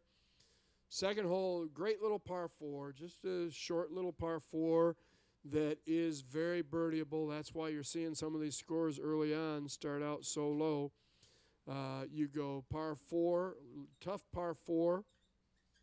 Then you go pretty good par 4, the second hole. Par 3, third hole, which the par 3 third hole today is really tough hole location. And then you go to the fourth hole, which is a par 5. Now, a lot of these guys can hit that par 5 in 2.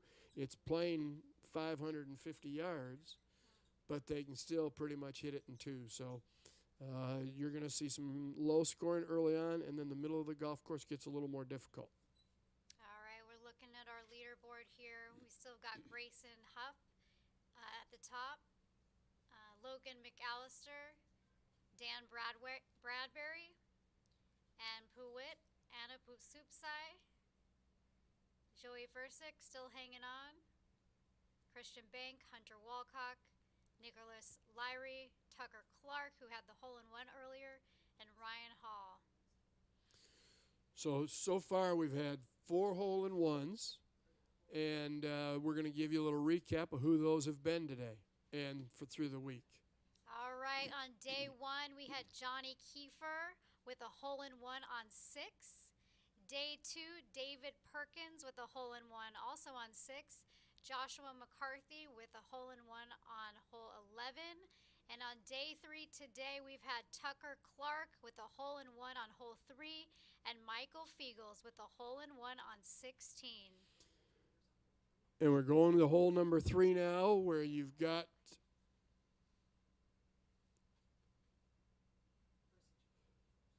Joey. I didn't want to talk during his swing. I didn't want to scare him. Interestingly, where these guys are playing from, they're playing this hole today not at its full distance, and as you can see the flag stick there in the distance, actually pretty reasonably placed to be able to have a chance to be able to make a 1 like has already occurred on the hole by Tucker Clark. The 6th hole, interestingly enough, Jennifer, is not that easy. It's probably about 170 yard, but that green, once again, is an upside-down bowl-shaped green and tilts heavily from right to left towards the lake. So it doesn't look like an easy hole from here. Yeah, so this one right here, the 3rd hole, that was Pewitt hitting right there, and now coming up is your leader. Holding on to that lead right now is Grayson Huff. Looks like these guys are sporting a short iron in their hand. Looks like maybe about a 7-iron that they're hitting into this hole today. Plays about 170 yards from where they are.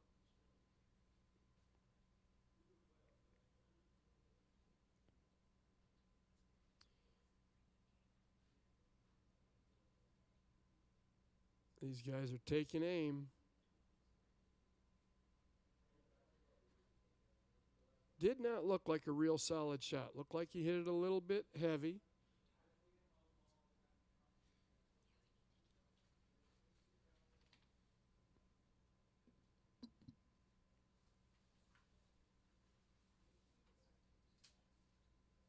So we just want to make sure that you're getting as much action as we can. We've got a few mobile cams out there. We have action out on 16 and 18 as well as the first tee. Want to keep you updated as much as we can throughout the round. And as always, you can catch us on the patriotallamerica.com website. Pull up the live stream.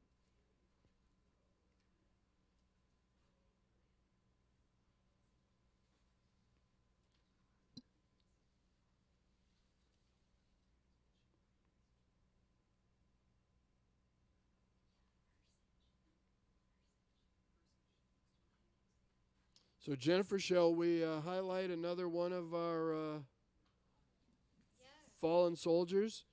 Yeah, I would like to highlight the soldier that Joey Versek is playing. And maybe you could just tell us a little bit of details about Joey before I do that. So Joey's out of Pepperdine University doing political science as his major. Expected to graduate this year. And basically, he advanced in the match play at the U.S. Amateur Championship, ranked 132nd in the World Amateur Golf Rankings, won the 2020 California Amateur, and had a stroke average of 70.83 as a junior at Pepperdine. That's pretty solid. Had 3 top 10 finishes, 4 top 20 results, and 10 below round pars as a junior. And he's playing for Lillian L. Clemens. Yes, and I have the honor of sharing a little bit about Army Staff Sergeant Lillian L. Clemens. She was 35 from Loudoun, Oklahoma, was assigned to the 1st Postal Platoon, 834th Adjunct General Company, and served during Operation Iraqi Freedom. On October 10th, 2007, Staff Sergeant Clemens was killed when insurgents fired rockets on Camp Victory in Baghdad, Iraq. Because she died when I was very young, most of my memories are blurry now, but she was known to be kind-hearted, funny, bright, and always smiling, said her daughter. She had a very endearing personality and was a mother that could never be replaced. She handled 3 kids all on her own at times when my dad was deployed elsewhere. Staff Sergeant Clemens' daughter is a Folds of Honor Scholarship recipient. Wow, absolutely amazing. Let's go out to Zach, who's out on the 3rd hole now with our mobile cam. All right, we're out here on number 6. We got some big-time leaderboard changes. Logan McAllister out of Oklahoma is 4 under through his first 4 holes. Now parred number 5 and looking to tee off on number 6. He's climbed into a 4-way tie at first place as we sit here watching them get ready to hit their shot on number 6. Number 6 pin today, tucked right behind a hillside, and it is a nightmare trying to get in there with a shot. So we're able to see the 3rd green in the lead group from here as well as we watch Grayson Huff make his up and down for par. Puett and upon Subsai also taps his in for par.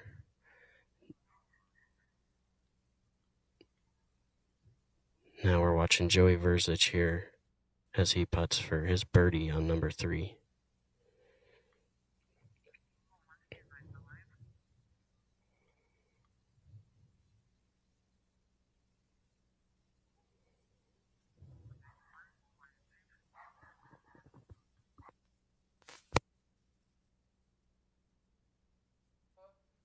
Ben Rabney and Michael Fiegels just hitting right there. Almost got a birdie right there on the tee. And Michael's the one who just hit that hole-in-one a little bit earlier At the today. 16th hole, Yeah. that easy hole location.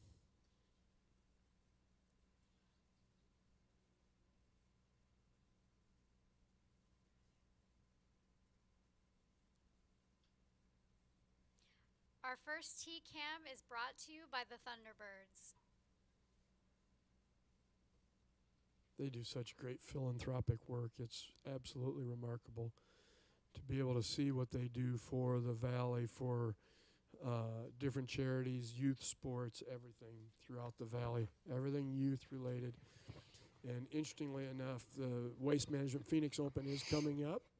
It's going to be a little bit differently displayed this time around. Won't be 600,000 fans out there like there normally is.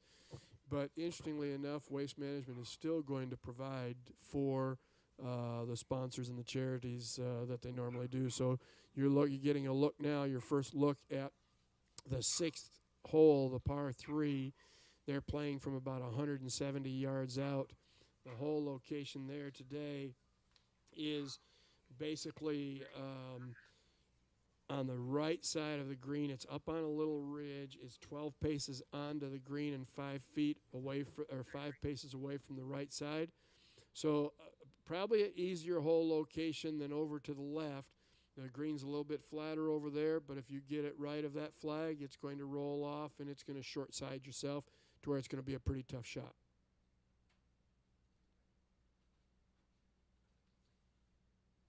Cards. Oh, jeez. That's such a hard shot because like.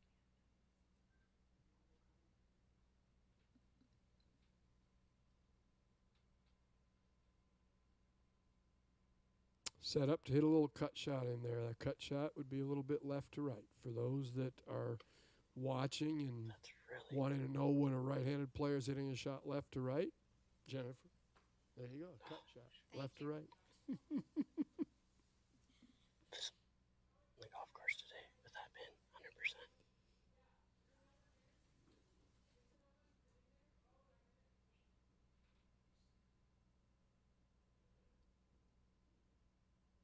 This is such a fun golf hole to play because it can be very rewarding and it can be very treacherous. Usually when I play here, that pin is always cut to the left. So you hit for the middle of the green and the ball will just slope to the left and get closer to the hole.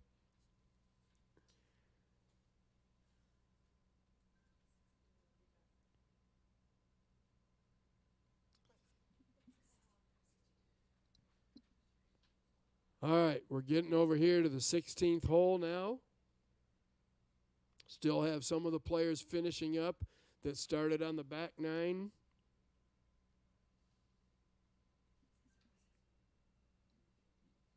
Our 16th hole cam is brought to you by Ultra Safe. This is William Hawker, Palmer Jackson, and Jack Heath.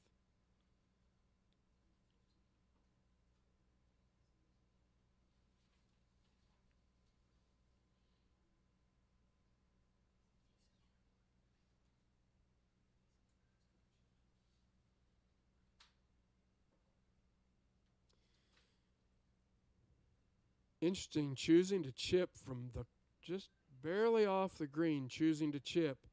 This is going to be interesting if he goes ahead and tries to play it for a chip in or play it up there off that backstop and have it roll back into the hole. Little bump and run shot, and there it is. Beautiful. In the hole for a birdie. Woo. What a great shot. I guess that was a smart move to go ahead and chip it rather than putting it.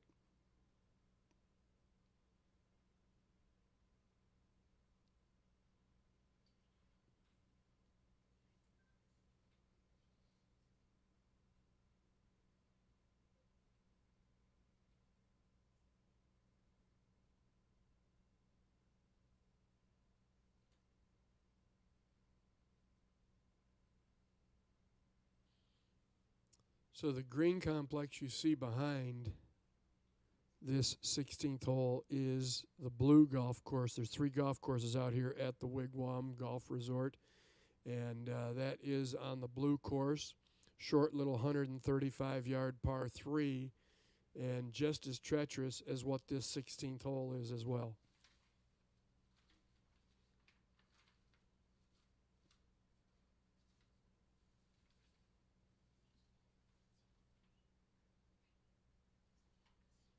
Putt will move a little bit right to left in the hole.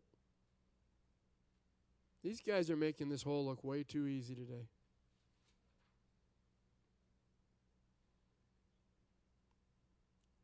So a little activity on that leaderboard right now. You've got a 4-way tie for first. You've got Logan McAllister at 4 under par. Christian Banke at 4 under par. He's out of the University of Arizona. Out of Lincoln Memorial University, you've got Dan Bradbury at 4 under, and you've got your second-round leader, Grayson Huff, at 4 under par from Auburn University. He's 1 over on his round today. He and Joey Versich, which started out in the lead group, are the only 2 players over par in that top 10 on the leaderboard. So it's going to be interesting to see. It doesn't take long to lose a lead in a golf tournament when you've got guys firing at you. But the best round of the day so far is Logan McAllister, who is 4 under par through 5 holes and 4 under for the tournament. All right, now we're back at hole 1. You've got Thomas Longbella,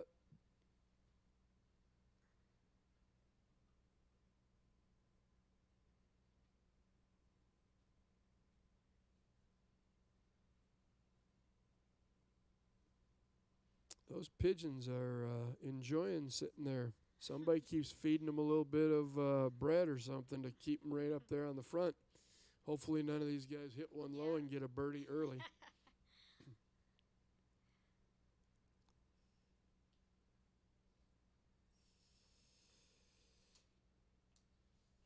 All right, we got Ben Rebney.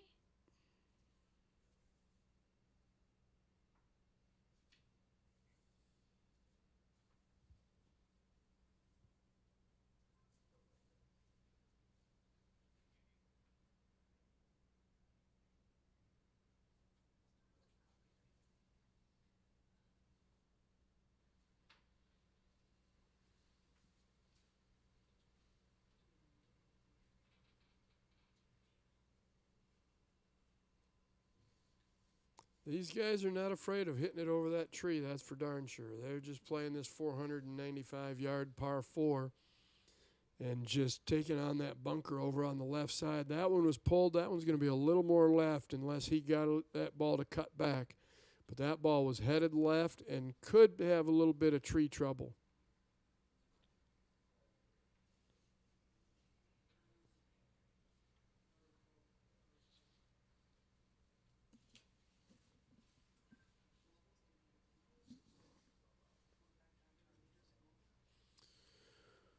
So here we are back out with our leaders on the 4th hole at the Gold course here at the Wigwam.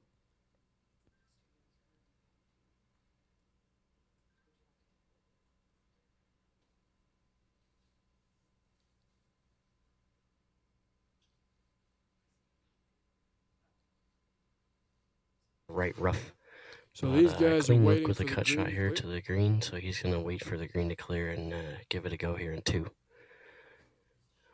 The other 2 in this group, Grayson Huff and Joey Versich, out in the fairway.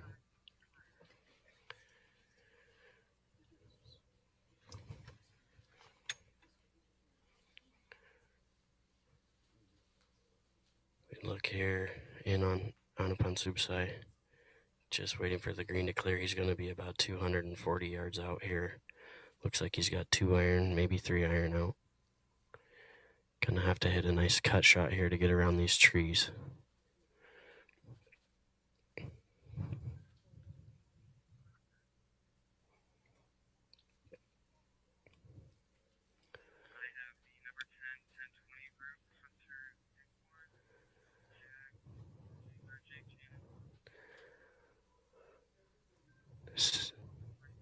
Standing out here in the fairway on number 4, a little bit of hurting wind. Not really noticeable in the trees, but out here on the grass you can definitely feel it. Plenty of room here to run the ball up the green. Not a lot in his way as long as he clears the 2 bunkers here.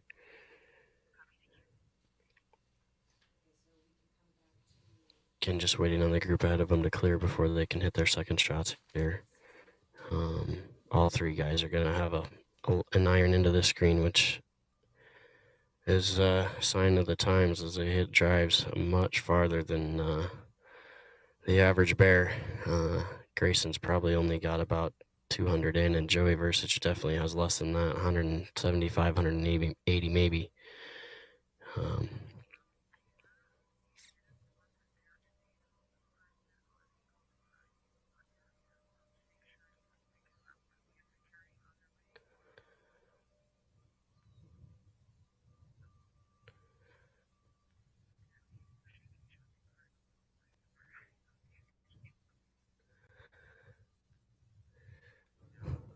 Looks like we had another leaderboard change as Christian Banke on number 5 makes birdie. Christian Banke playing out of the University of Arizona.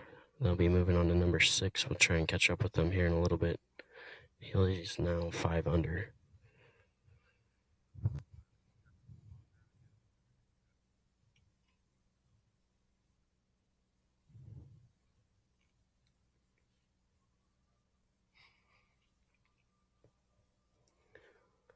Kind of a waiting game out here today. The course going to be playing a little slow as the guys are grinding out their rounds.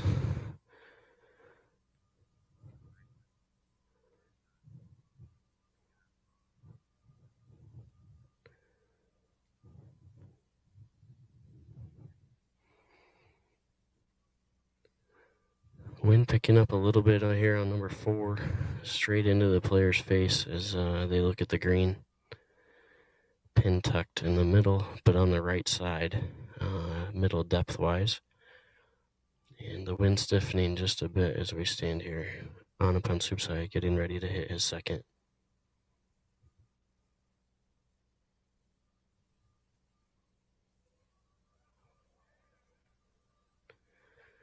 Steps off as there's a cheer from the gallery behind him. Looks like somebody chipped in back on number 5. Pruitt steps back in.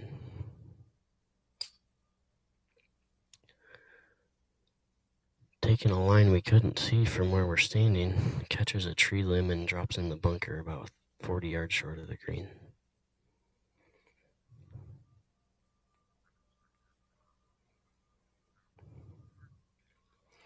Up next to play, Grayson Huff from about 200 yards out, looking right at it from the middle of the fairway.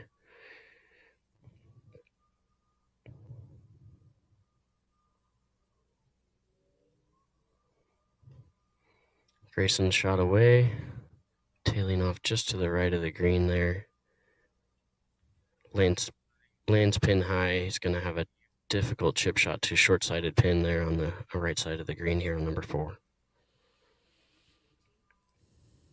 All right, so here we are at the 18th hole with the Sean Yu, Jake Channon, and Hunter Eichhorn. And Sean Yu hitting his putt up there to the hole. These guys just don't realize how much uphill that putt truly is, and came up short on what would have probably been a good birdie on that hole, no doubt about it. Interestingly, as we saw Pewitt play his shot, he was going to the right of the trees on the 4th hole and trying to draw his golf shot in there, and it's just way too hard to keep the trajectory down enough when you're hitting that long of a shot, and hit it right up into the tree and ended up in the bunker.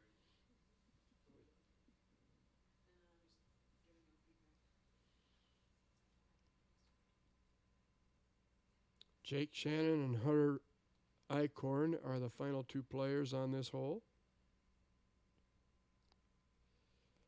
All right, we got a little tappy-tappy there. That was it. Go in that hole. Go to your home.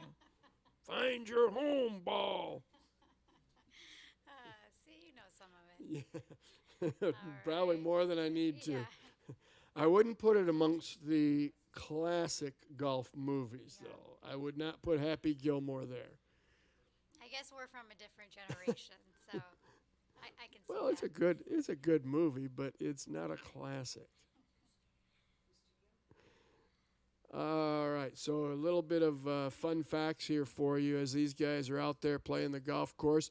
Right now, you do have 2 players that are now tied for the lead at 5 under par. So Grayson Hoff has been overtaken by Christian Banke and Dan Bradbury. They're both at 5 under par. Yeah, what a surprise. Things have been changing up. And you are watching the Patriot All-America presented by the Valley Toyota Dealers. And we are here at the charming Wigwam Golf Resort in Litchfield Park, Arizona. And just thankful to all of our sponsors, the wonderful West Valley Mavericks charitable organization, making all this happen with the support of sponsors USAA, the Thunderbirds, Arizona Golf Association, the Golf Association, the Golf Coaches Association of America, and JDM Partners. Now, were you able to stay in one of the? Were you in a hotel room suite, or were you in one of the casitas? I got to stay in one of the casitas. Aren't they actually. great? Yeah. Oh my gosh! And then to be able to just walk out. Yeah, I mean it's been really nice to, especially you love spending the time with families, but then right after all these days with your family, to just come and escape here and watch golf and have rest. I mean, thank you, God. No doubt about it. So next we are going to check out this retrospect video. Golfing for Fallen Heroes, second round of the Patriot All-America Invitational. Patriot All-America. Patriot All-America Invitational. Big sports weekend all over the Valley, and of some of the best golfers in America. 84 of college golf's best players are taking part in the inaugural Patriot All-America Invitational. The Patriot All-American, where benefits go to folds of honor. Golfers from universities around the country represent a fallen service member. Every player's golf bag has the name and branch and service of the fallen military member who they're representing right there on the bag. And the tournament benefiting the Folds of Honor, which gives scholarships to families of injured and fallen veterans. These are not just names, these are people. They're just like you and me, and it's more than just them carrying that bag and going and playing golf. It's that they can remember someone that has made the ultimate sacrifice for us and trying to repay them in some small fee. The name on my bag is Christopher Scherer. Chris Kyle, First Sergeant Arteaga. We're good buddies. Kyle survived 4 tours in Iraq. Asked if I could honor Christopher. What if the college players played in memory of American heroes? There's actually a documentary made about him. To be able to have his name on my bag is such a privilege. Kind of made it more on a personal level to me and like who I was actually playing for.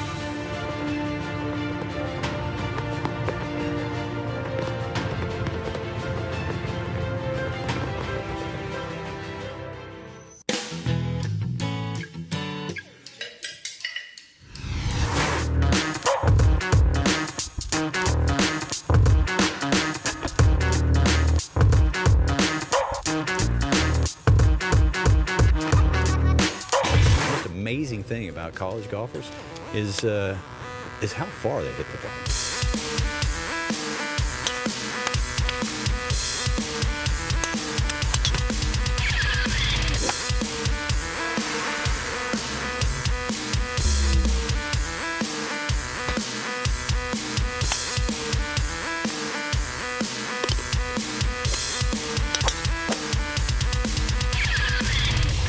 The best of the best. This is the elite future stars of tomorrow. You really have to bring your game to come and win a tournament like this. This is right on line. I hope everybody gets to experience this because this is neat. You're going to see the guys that will be on television for years to come.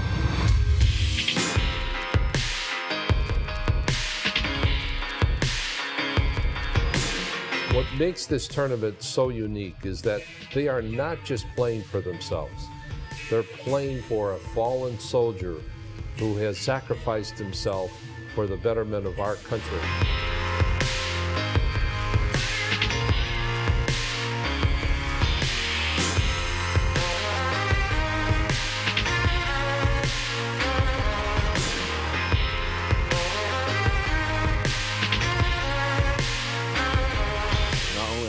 Person on your golf bag, but then those golf bags are going to be auctioned off, and that the proceeds of those are going to go to the Folds of Honor Foundation. So they're really able to help the families of those military members who've been killed in action.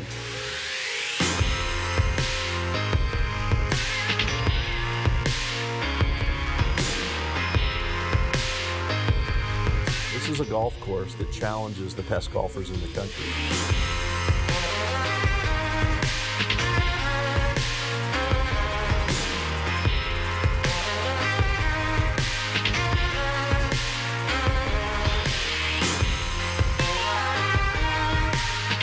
Field. It's the best of the best. I mean, if you can play well here, it means a lot. I mean, people are watching this tournament, and it's a marquee event for sure.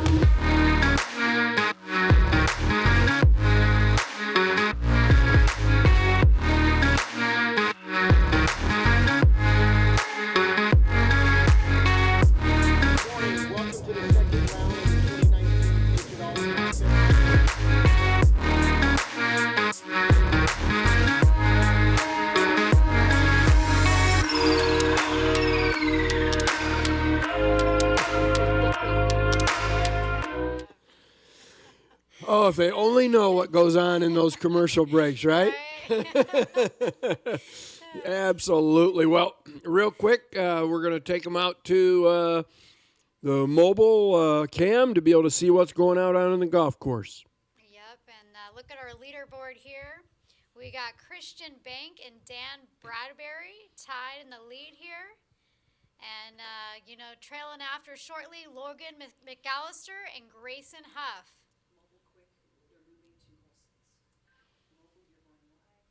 All right, and our mobile cam will be going live here shortly. We got Zach Coe out there on the course. We're out here with the final group here. Number 5 tee box. Birdies from Joey Verzich and Puit. Anapan Supsai. Grayson Huff with a par. Final group kind of starting to get their feet under them a little bit here. We'll see if they can turn it around and start making some birdies. They got some catching up to do as the new leaders are at 5 under, 2 holes ahead.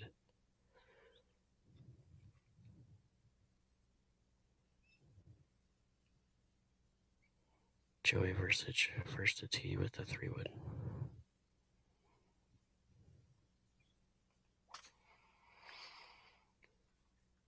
Right down the middle, Joey Verzich. He's going to have a nice clean look at that pin on number 5 green, which is also right in the middle of the green, tucked over the bunker just a little bit. Anapan Supsai next to tee. He's got driver out.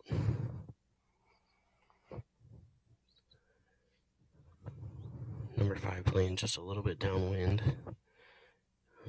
Hard to see in the trees, but it's out here.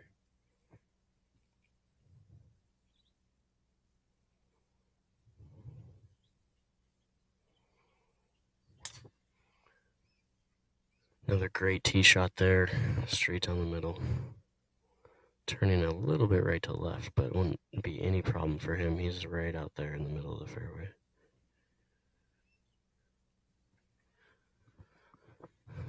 Last to tee here is going to be Grayson Huff.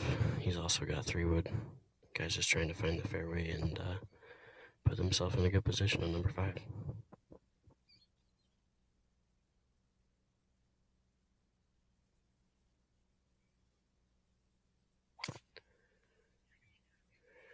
Grayson's tee shot, gonna find the left rough here. Hopefully gets through the trees to where he can have a nice clean look. Should be fine there. And he'll have a nice look at the 5th green as well, just out of the rough cut, which is not playing too deep, so the guys shouldn't be having any trouble with it today.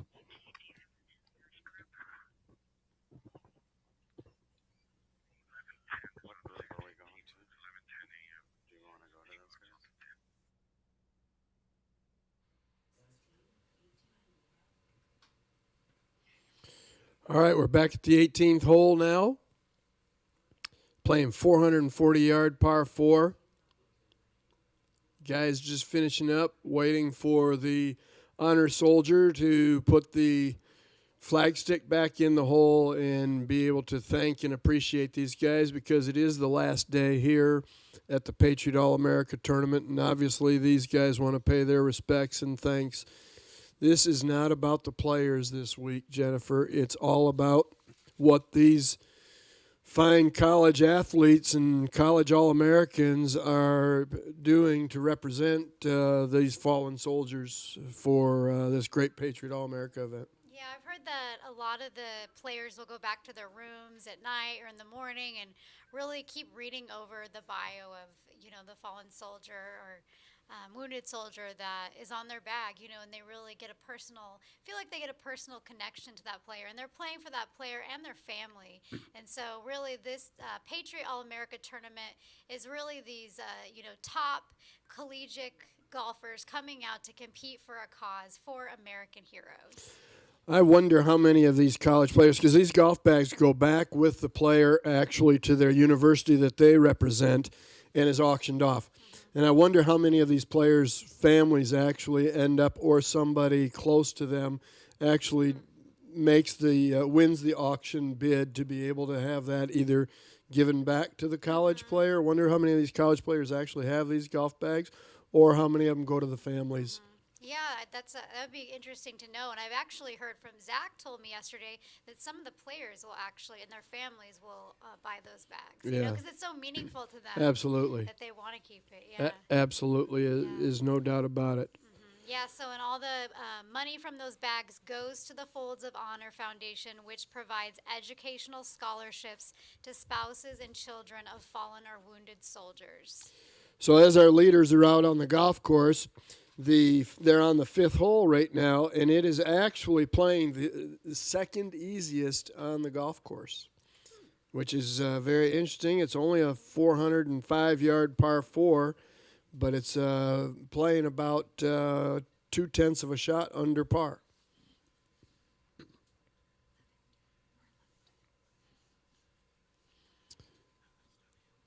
You're seeing the leaderboard right now with 2 players tied at 5 under par, Christian Banke and Dan Bradbury tied there at 5 under par.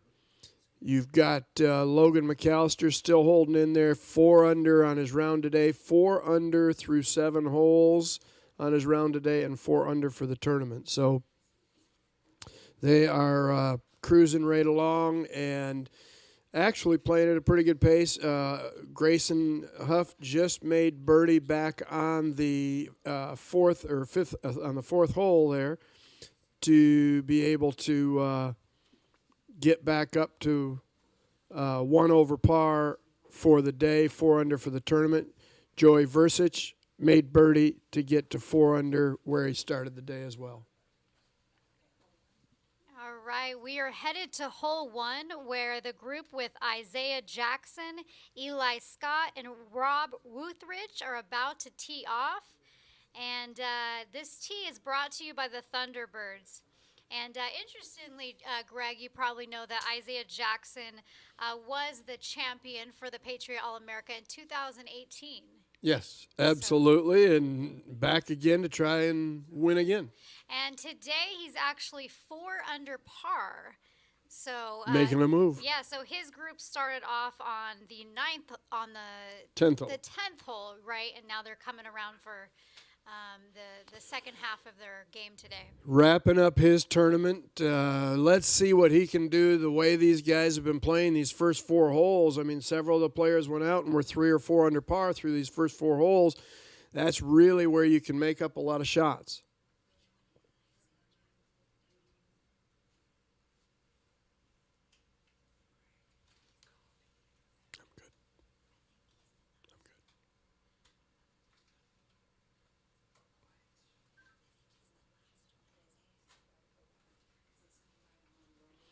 Setting up to hit this golf shot. Looks like going to try and take it right over the right side of that tree with a little cut shot.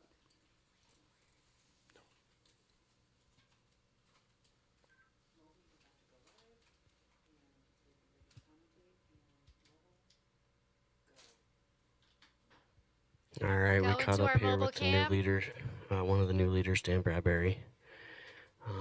Group of Hunter Wolcott and Jacob Olison as well. These guys are out here today. Dan Bradbury is at 5 under, Hunter Wolcott 2 under, and Jacob Olison at 1 under total score. Playing that tough 6th hole with the pin tucked way behind that mound. There is almost nowhere to land this ball at all. Guys just trying to hit the middle of the green and give themselves a 2-putt uphill and run to the next tee with a par. We're seeing a lot of guys miss this green right and leaves them short-sighted in a flop shot, and it is almost impossible to get up and down. Greens, with the temperature being low, the greens are nice and firm. They cut the grass down this morning nice and tight, so they're rolling out as well. A little different conditions than most of these guys are used to seeing. These greens here at Wigwam are much older than what they play on usually, and our greens have a dirt base instead of a sand base, so the ball does not spin here like they're used to. Guys are having to adapt and change the type of shots that they're hitting higher shots, and use the terrain and the height of their shot to control the distance rather than the spin. But the ones that are able to do that are the ones that are climbing the leaderboard today. Wind here on number 6 going to be coming out of the player's left. Just a couple of miles an hour, if anything.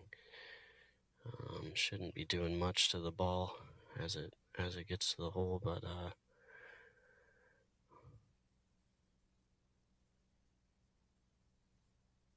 we'll watch the guys on the green here putting the flag in, and first up to tee will be Dan Bradbury, one of the new leaders.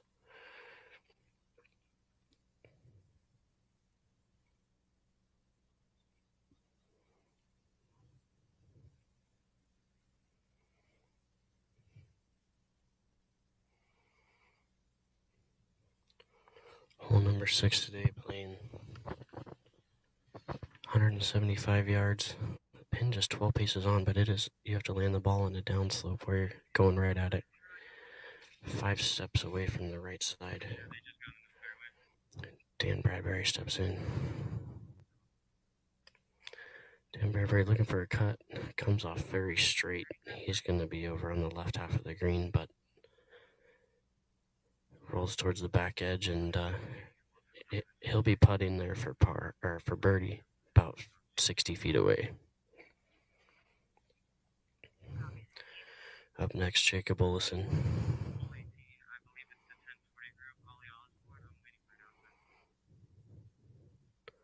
Olison, a lefty, he'll be looking to draw his ball into this flag.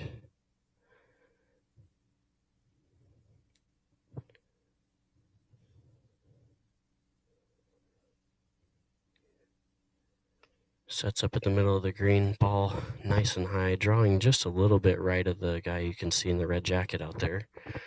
Lands it on the front edge, rolls out to the middle distance-wise, and he'll have a nice 2-putt for par there. He's probably about 40 feet away, though. Probably about as close as these guys want to get to going at that pin. It's risky at best to get any closer than that.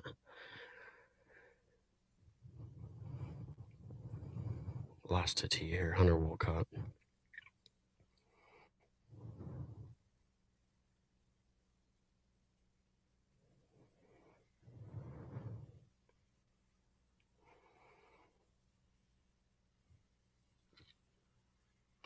Pin favoring the right-handers a little bit because the cut shot's going to land a little softer. Hunter shot right at the middle of the green, falling to the right. But a great shot there as well. He'll have it 45, 50 feet for his birdie attempt as well. All three guys safely on the green. And see how they navigate these long putts. I'm sure they'll be ecstatic with a par here.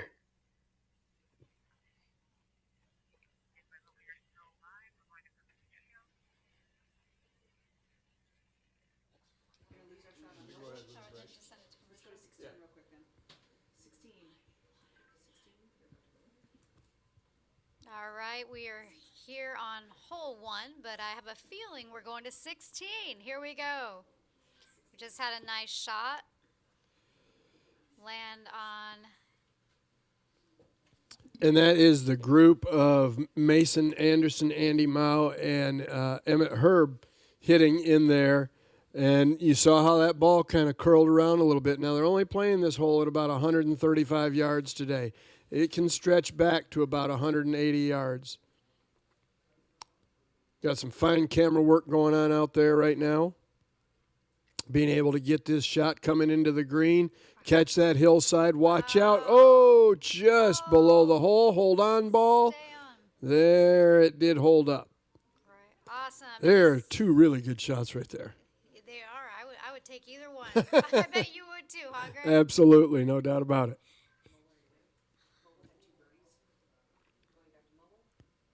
All right, we are heading back to the mobile cam. We've had some birdies.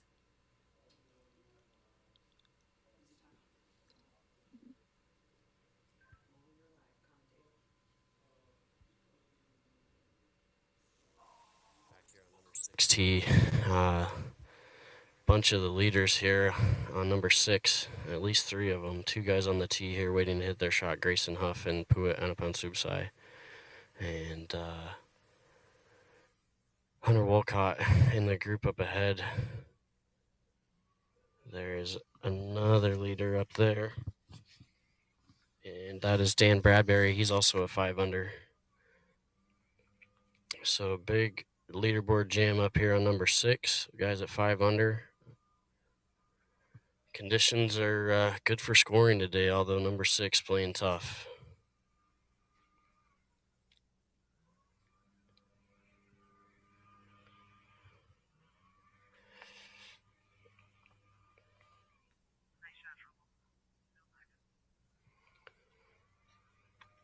We watch our the group ahead of us from a distance here. They got some seriously long putts up there on the 6th green. Uphill, tough to read as it gets up near the flag. The green changes slope up there, and it starts out breaking right, then it goes back to the player's left there as it nears the flag. Luckily for them, it's mostly uphill and then flattening. They're not dealing with anything too severe up there. But navigating 60-foot putts is no easy feat.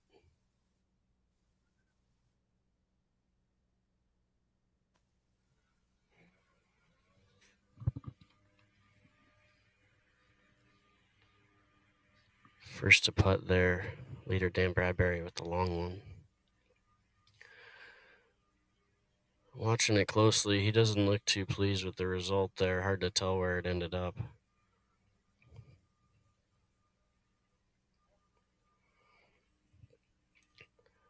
It's always a long walk to a bad putt. Looks like he left it about 10 feet short. Easy to do there. There's nothing to look at behind that hole from where they're putting from. That green falls off pretty severe.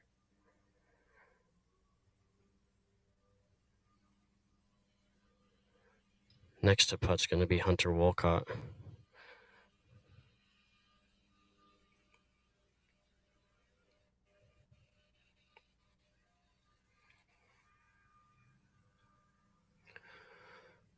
Hunter steps into his putt here. He's got the most severe of the slope to deal with. It goes uphill real steep in front of him about 10 paces, and then it flattens and even goes downhill a little bit away from him, breaking hard to his left.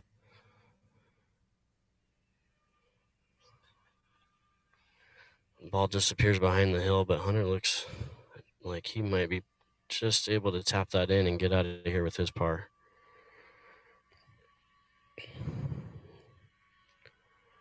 Yeah, quick cleanup for him. I mean, he's very happy with that.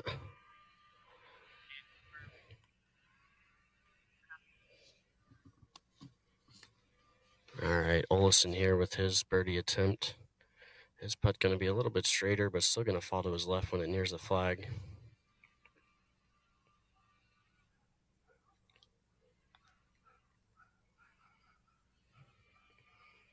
Looks to be a little bit surprised with the result, but speed-wise must have been really good. He steps in to tap his par in as well. All right, leader Dan Bradbury with some work left here for his par.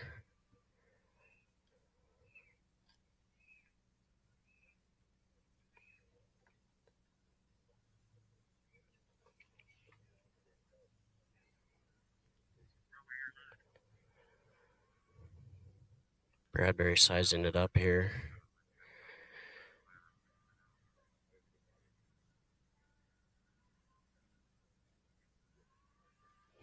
Bradbury at the second look.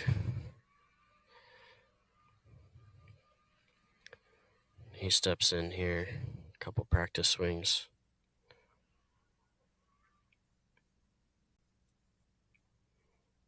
Bradbury's putt away. And he makes it for his par. We got 3 pars, and the guys escape number 6 here. Second to last group out, the 11:30 tee time.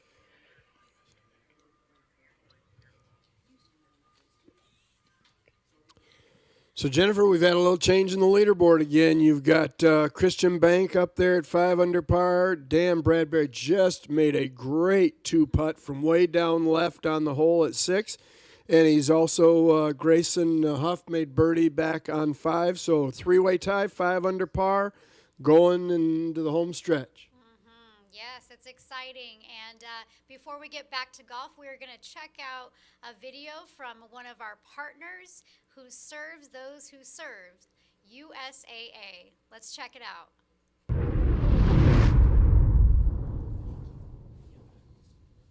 Hi, I'm Jennifer Evans, and welcome to the Patriot All-America Golf Tournament. I'm honored to be here with Greg DeBernard, the Regional Vice President of USAA. We're so honored to have you today, Greg. Thank you. It's lovely to be with you. Thank you guys for sponsoring this event. Well, and we just want to say to you, thank you for serving the men and women who serve. And, we wouldn't have been able to have this great live stream or the wonderful opening ceremonies and really do this event during COVID without your support. So thank you. It's an honor to support this organization and this event. It's truly one of the premier events that I can think of. We really do love this event. Awesome. Well, I would just love, for those that don't know much about your organization, what do you guys do, and why are you guys so excited to be a part of our event? So USAA was founded by 25 military officers back on June 20th of 1922. So we just celebrated our 98th year. We're in our 99th year, which is fantastic. Wow. And we offer products, homeowner auto insurance, banking products, life insurance, and a number of other products. But all the products that we offer really are designed to help military families. Our goal, our mission is to be the provider of choice for the military community, and we provide products and services necessary for their financial security. That's our mission. That's our purpose. That's why we were founded. That's great. Thank you so much. And, this golf tournament is about great golf. It's really the bowl game for college golf, but it's really a chance for these amateur golfers to get to play for a cause, and our cause is the Folds of Honor Foundation. And we're just grateful to be able to support them. And I know that you guys love being partners with them as well. We do. This event was a real draw for us. When I was able to attend the event last year and I saw what these young golfers carry with the bags, with the names inscribed from fallen service members. That really called to me and spoke to me, both from my time in the service and from my time here at USAA. Our organization really is dedicated to support of that military community. And within my time in service, one of the things that I learned as part of the warrior ethos is never leave a fallen comrade. When you see these young golfers who are roughly the age of service members that are coming into service right now, they're carrying the bag with that name, and it just is so indicative and so inspirational of that never leaving a fallen comrade. You can't help but be moved and inspired by that. And so when I attended the event, like I said, it really moved me in a very deep way, reminding me both of what we do here at USAA as well as the time in service that I spent. Well, I can't think of a more perfect fit than a partnership. And hopefully you can be out here next year, you know, when we're out of this pandemic, God willing, right? I hope so. And just know this, I am there in spirit. Yes. And, you know, one of the things that I'm mindful of is I think some of the parents aren't able to travel with their young golfers like they normally would. And that's, you know, there's some inspiration in that as well. You think of all the servicemen and women around the world right now who are separated from their families and they're not able to be there, but I know their family members serve right alongside with them. And so just as the military does, these golfers are serving with the memories of their family and the spirit of their family and the connection with that family in a very real way. It's very reminiscent of the military in so many ways. Very well said, Greg. Well, thank you so much for being a part of this event and helping to make it happen and doing what you guys do every day to serve our military men and women. We're very grateful. Well, thank you. And I would just say this it's an honor to serve our community here in Arizona, as well as we do nationwide with USAA. Our support of the military is unwavering. And this year alone, $90 million of philanthropic donations that have been made, $47 million just for pandemic-related donations. We've committed $30 million to assist service members that are dealing with this. So the organization that I serve and the members that this organization serves really is committed to that military community. And I really thank both the Patriot Golf Tournament and Folds of Honor for doing what they do to really carry that message forward. Thank you so much for what you guys are doing for the military men and women during this time. We're just so grateful for your support, Greg, and I hope to see you next year. I hope so. Thank you. All right. Bye-bye. What a great interview. What a great organization. I never realized how much that the USAA did for the military. Yeah, and especially committing $30 million to help military men and women during COVID is exceptional, and still supporting this event. So thank you to USAA. And also, we just want to remind you that you can see the most up-to-date stats and scores online at patriotallamerica.com. And make sure to follow us on all our social media channels at Twitter and Instagram at Patriot All AM, and on Facebook at Patriot All-America. And now we are going to head out to the 18th hole. And we have got William Hawker out there, Palmer Jackson, and Jack Heath. And just finishing up there on the 18th hole.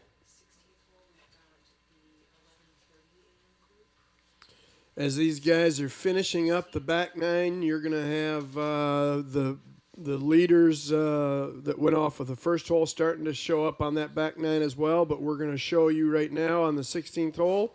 Beautiful. A wonderful birdie putt.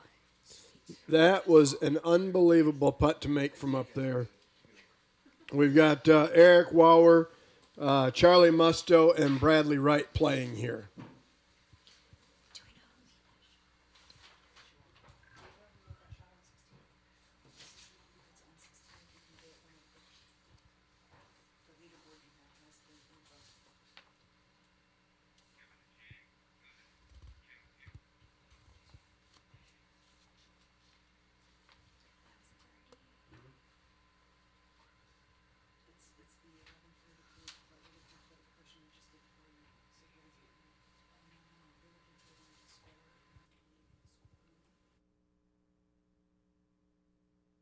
Putt, but just overread that break a little bit.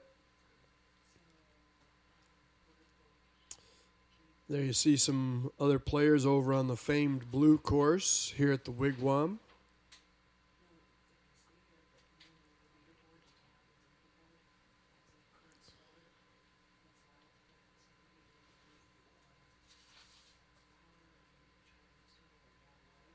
This is the group of Eric Wauer, Charlie Musto, and Bradley Wright. Eric is out of Point University. Charlie Musto is with the U.S. Naval Academy. And Bradley Wright, Rogers State University. Tough three-putt there. It's never good to three-putt. And I'm just going to step out on a limb and say that with that haircut on this young man, I'm going to say this is Charlie Musto putting. Interesting. Why did you put those together? Good, clean-cut military cut. You can't have long hair in the military. Yeah, okay. Right? Yeah.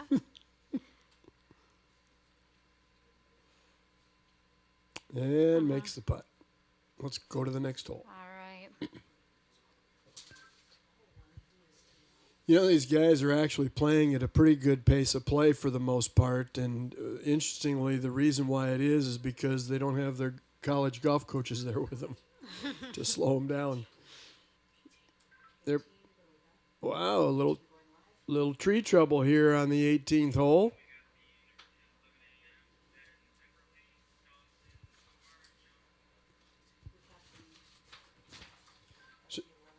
So you've got Ben Epperly, Dawson Overd, and Jonathan Walters. Not an easy shot from under the trees. Little punch shot, knockdown shot. Get it over that and into the bunker.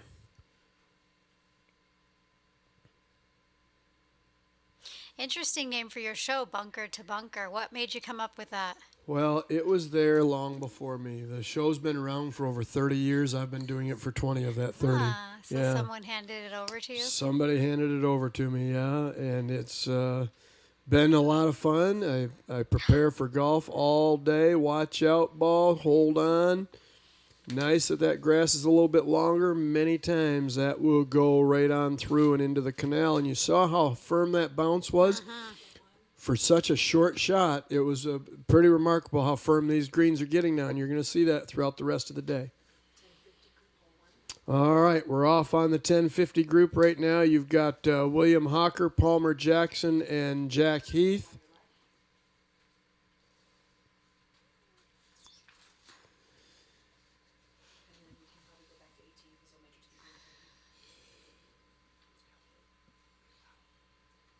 You've got William Hawker playing out of Webster University, Palmer Jackson playing out of the University of Notre Dame, and Jack Heath from San Diego State University. So some of these guys are liking this 60-degree weather out there, and some of these guys are thinking it's cold.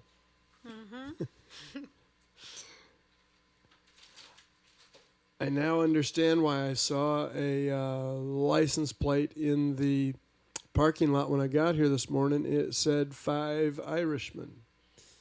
So maybe it's related to Palmer Jackson being from the University of Notre Dame. Possibly. This ball is definitely going up over these trees. Going to try and start it down that left side and hit a little cut shot. That bunker is in play. I did see a couple of the players hit it in that bunker yesterday. All right, and our first tee cam is brought to you by the Thunderbirds.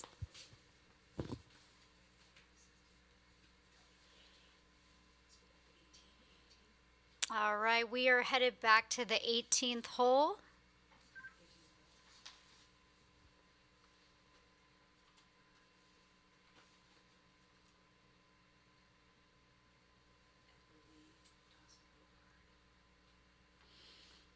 All right. This will be his third shot here. This is the one where he had to kind of hit a little punch out from under the tree, and it's tough to roll it up through that bunker. But let's see how this bunker shot reacts compared to the one we saw earlier that I had mentioned, that as these greens firm up, that ball will release a little bit more. Good shot out of the bunker. And There you see the difference. There you see the difference in how much that ball rolled out and how much firmer and faster these greens are starting to get. All right, and here we got Ben Epperly playing Dawson Ovard and Jonathan Walters.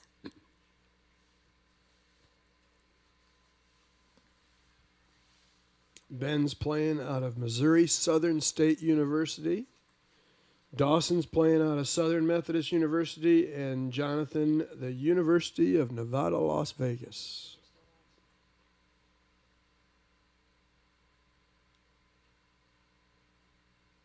Another hoodie for you there, Jennifer. Not too good. Let's see if he gets a little bit of a roll out there. Played a lot of that downhill slope, and it got down, but it's going to be a tough par putt. Going to be a little uphill, right to left breaking putt. And it will, even though it is a little uphill, it'll have pace because of the way it's breaking toward the hole and toward the canal.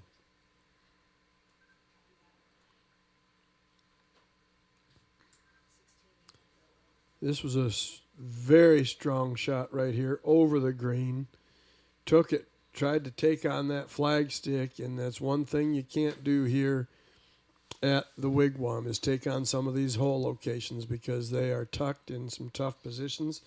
Today's hole location is only located about 5 paces in from that right side of the green, from that left side of the green there. 6 paces on. Decides to putt from over there.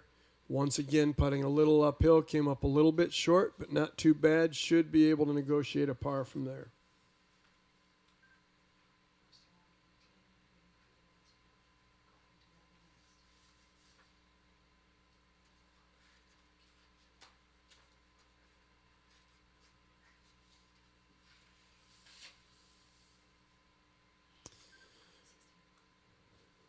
Surveying this putt closely right here, right now. Uphill, breaking right to left. Combination of speed and line are going to be very crucial here to be able to get this one to convert for the par. The tendency is to not hit it hard enough, and especially the tendency here at the Wigwam Gold Course is to overread that break a lot of times. This is going to have probably a good 12-inch break in it, though.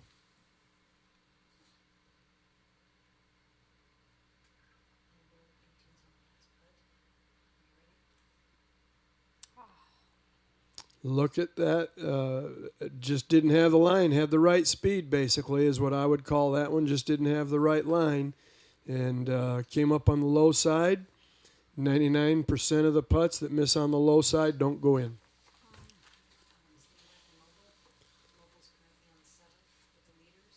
All right, so we're going to go back out to the 7th hole with the leaders, and Zach Coe's out there to be able to bring us in with them.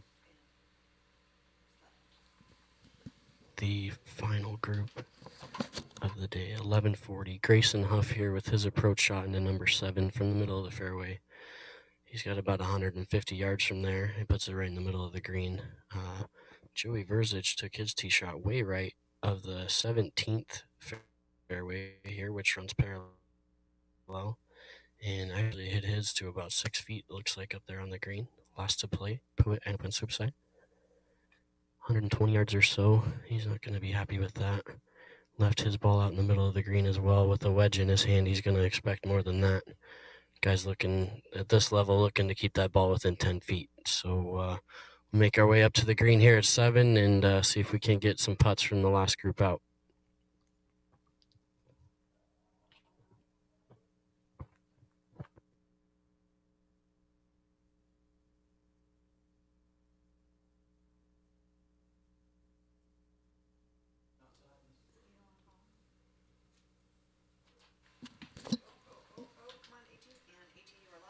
Oh, what an awful. That is going to result in a double bogey 6. Tough break, missed the green, got it on the green, had a chance to be able to get it up and down, and 3-putted. That is the treachery of that whole location. Missed it on the low side on the first putt, missed it on the high side coming back. Very typical. That uphill putt is just not going to break as much as what a downhill putt will break.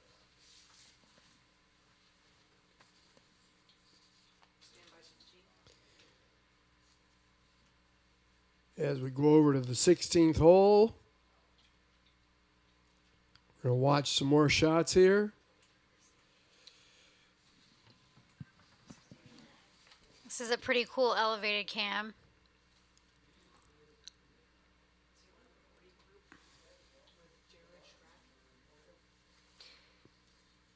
All right, this is our 1140 group with Jared Strath, Alexandre Vander Moten, and Vishnu Sandagopan. So this is the last group that started on the back nine in the Patriot All-America tournament. Watch this one. Watch this one closely.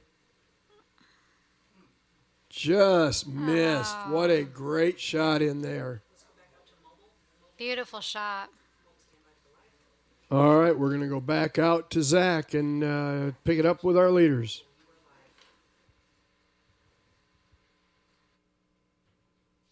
With the final pairing here, Grayson Huff going to be first to putt. Putting from the front edge of the green to a middle pin depth-wise, but way over on the left side there. Grayson's got about 25 feet here. Once he gets near the hole, his ball is going to swing hard from right to the left. A little downhill to start, back uphill at the end, and it falls off the left side there.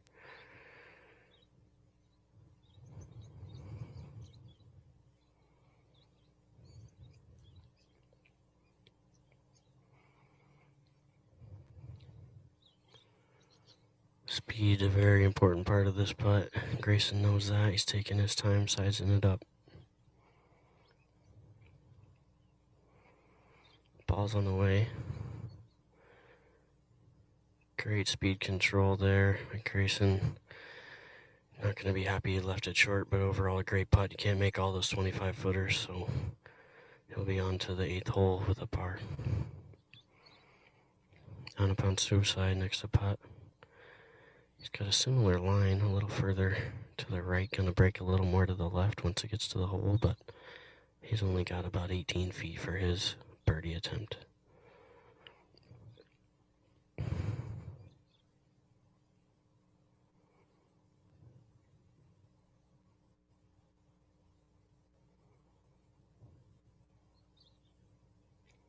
Steps in.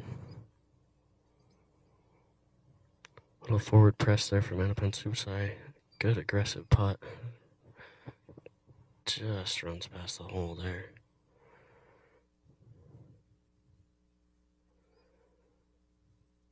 He's gonna clean his up really quick here before Joey Verzic's putt for birdie.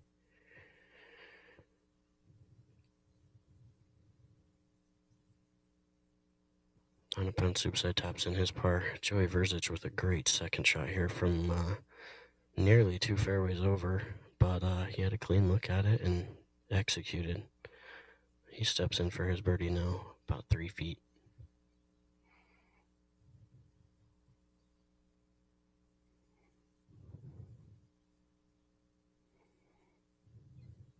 Nice easy birdie for Joey Verzic. He's going to join the guys at 5 under. All 3 guys in this group here on number 7 headed to AT at 5 under now. So a big bunch at the top of the leaderboard. Guys making some moves today here on the final day. Looking to put themselves in a position to win coming down the stretch. We'll keep you updated as we get moving down number 8.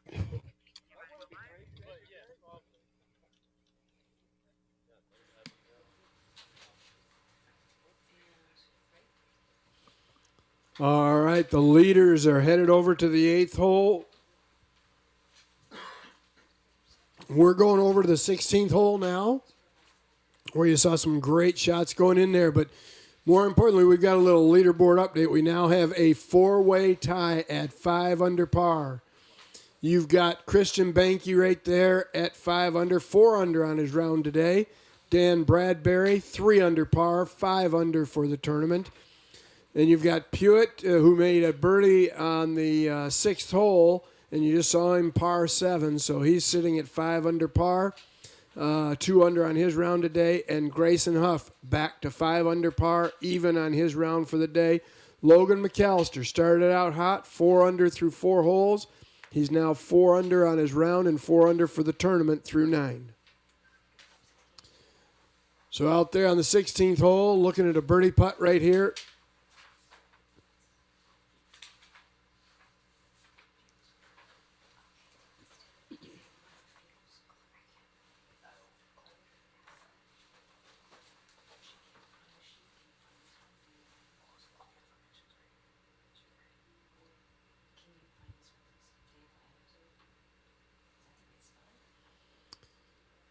This putt should move just a little bit from his right to left.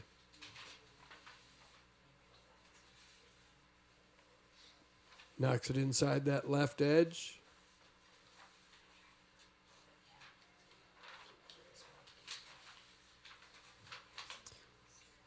Now getting ready to play is Vishnu Sagagoppan.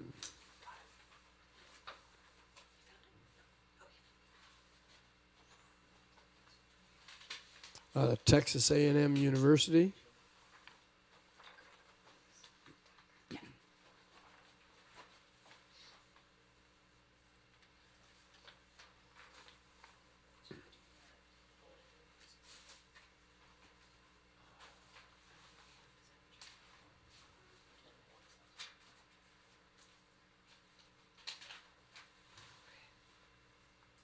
Just weeks out on the right side of the hole.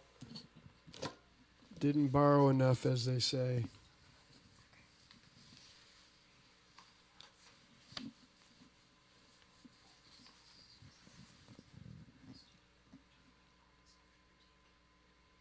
Trying to make a birdie here. This is that shot that we saw. Oh, we almost saw our first hole-in-one, but it would have been the second hole-in-one on the 16th hole. Almost saw one. Maybe we still have a chance. There's still half the field that has to come through the 16th hole. Yeah, we're holding out for our third hole-in-one of the day.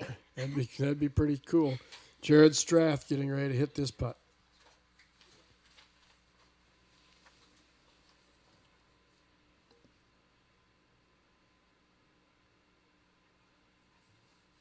Inside left edge. Perfect. He knocked it down.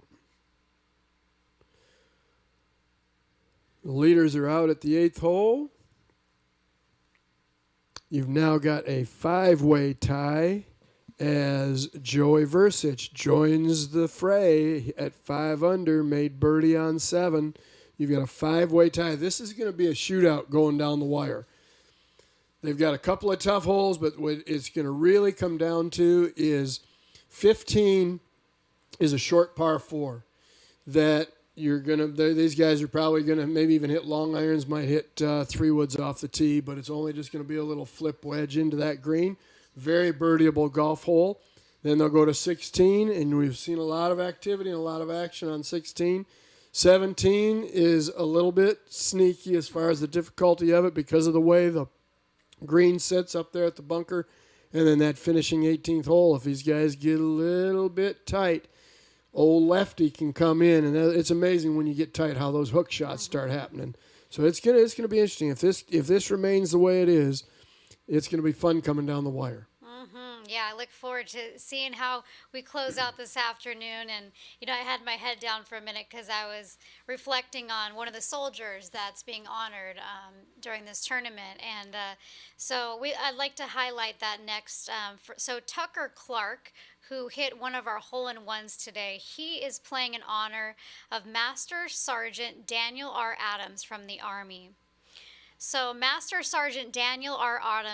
Adams, 35, of Portland, Oregon, was assigned to the 1st Battalion, 10th Special Forces Group Airborne in Germany.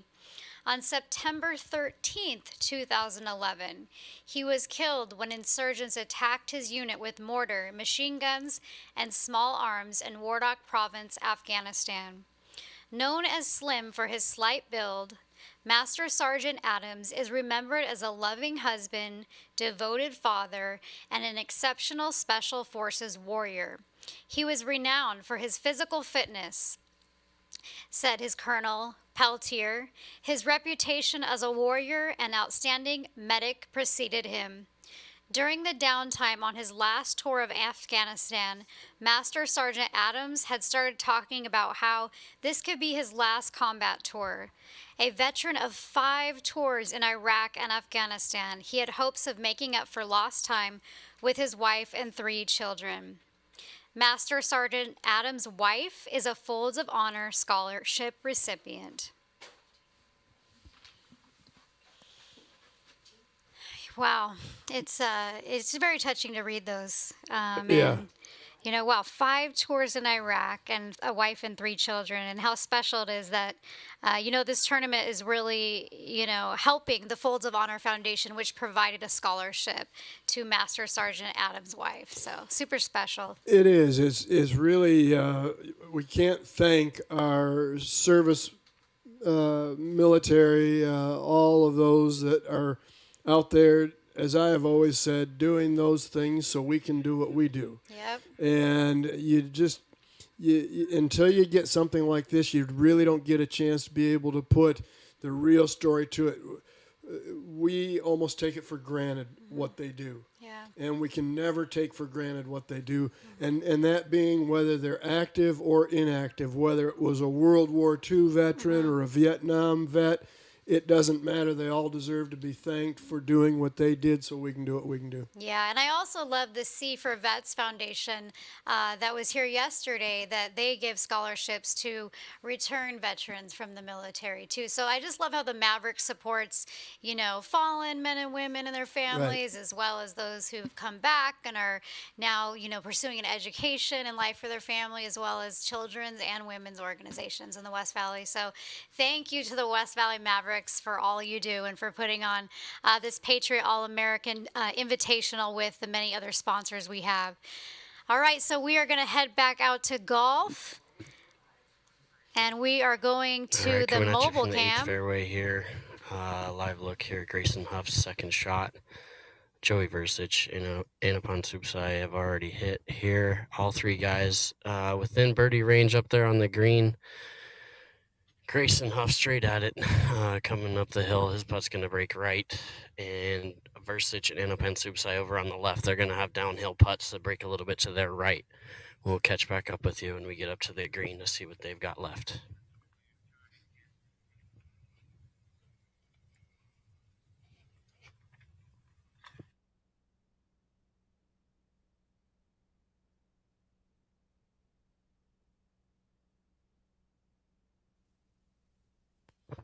Wind stiffening out here on the number 8th hole at Wigwam today. Straight into the player's face on number 8 and number 9 tee box here to the left. We're watching the guys here on 8 size up their putts, as the group ahead also has a leader in it. Dan Bradbury getting ready to hit his tee shot on number 9 when the fairway's clear.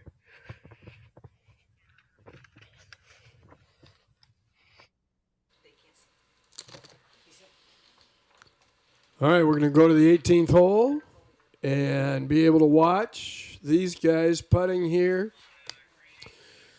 This putt is going to be very interesting to watch, as he's well above the hole, putting left to right down the hill.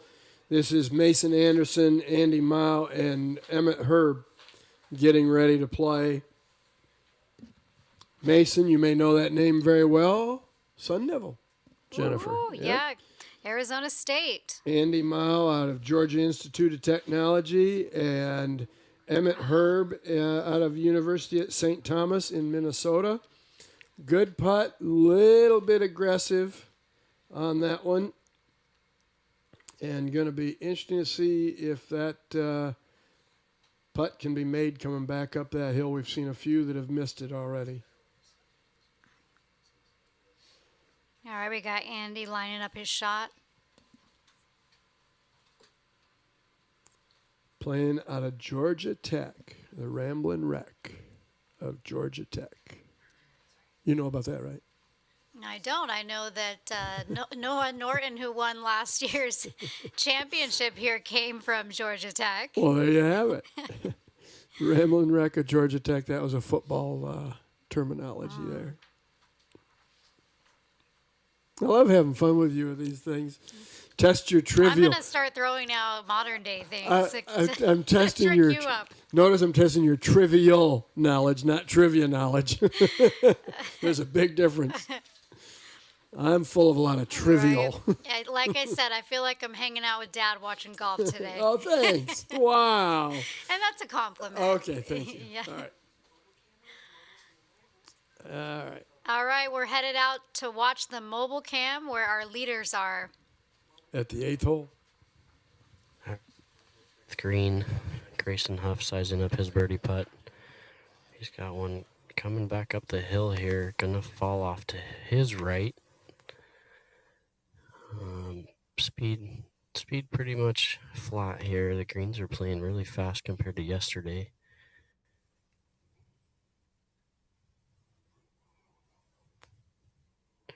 Grayson's putt away here. Tracking, and he gets it to go down. Grayson Huff, first man to 6 under today. Joey Verzic last a putt here. Anapen Subsai already hit his par putt. Ran just past the hole. He's got a little cleanup work to do. Joey Verzic left with a difficult putt here above the hole, breaking hard to his right.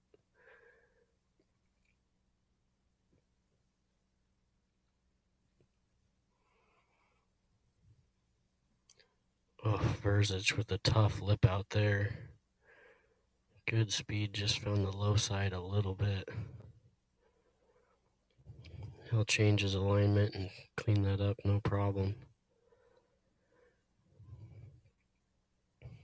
Sun's starting to peek through the clouds a little bit.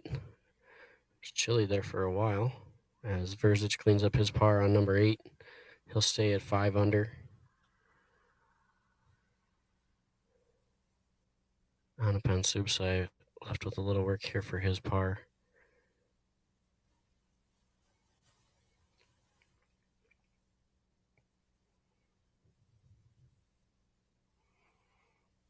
He came from a similar location as Verzic, just a little deeper into the green, so nice 2-putt par for him as well. Number 8 usually playing the most difficult hole on the golf course, at least for us average golfers, and yesterday number 8 was playing the 8th hardest hole on the course. We'll go to number 9 next, and it yesterday played as the 3rd hardest hole on the golf course. Not surprising, a very complicated green on number 9.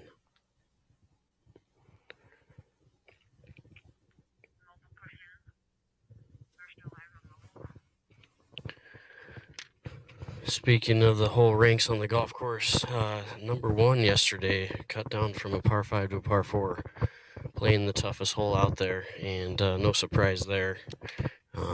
Talked about it a little bit yesterday, and played tough.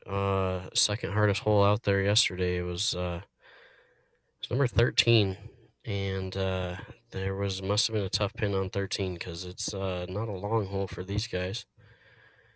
But looking to see how things shake out today. I imagine number 9's playing pretty tough as well.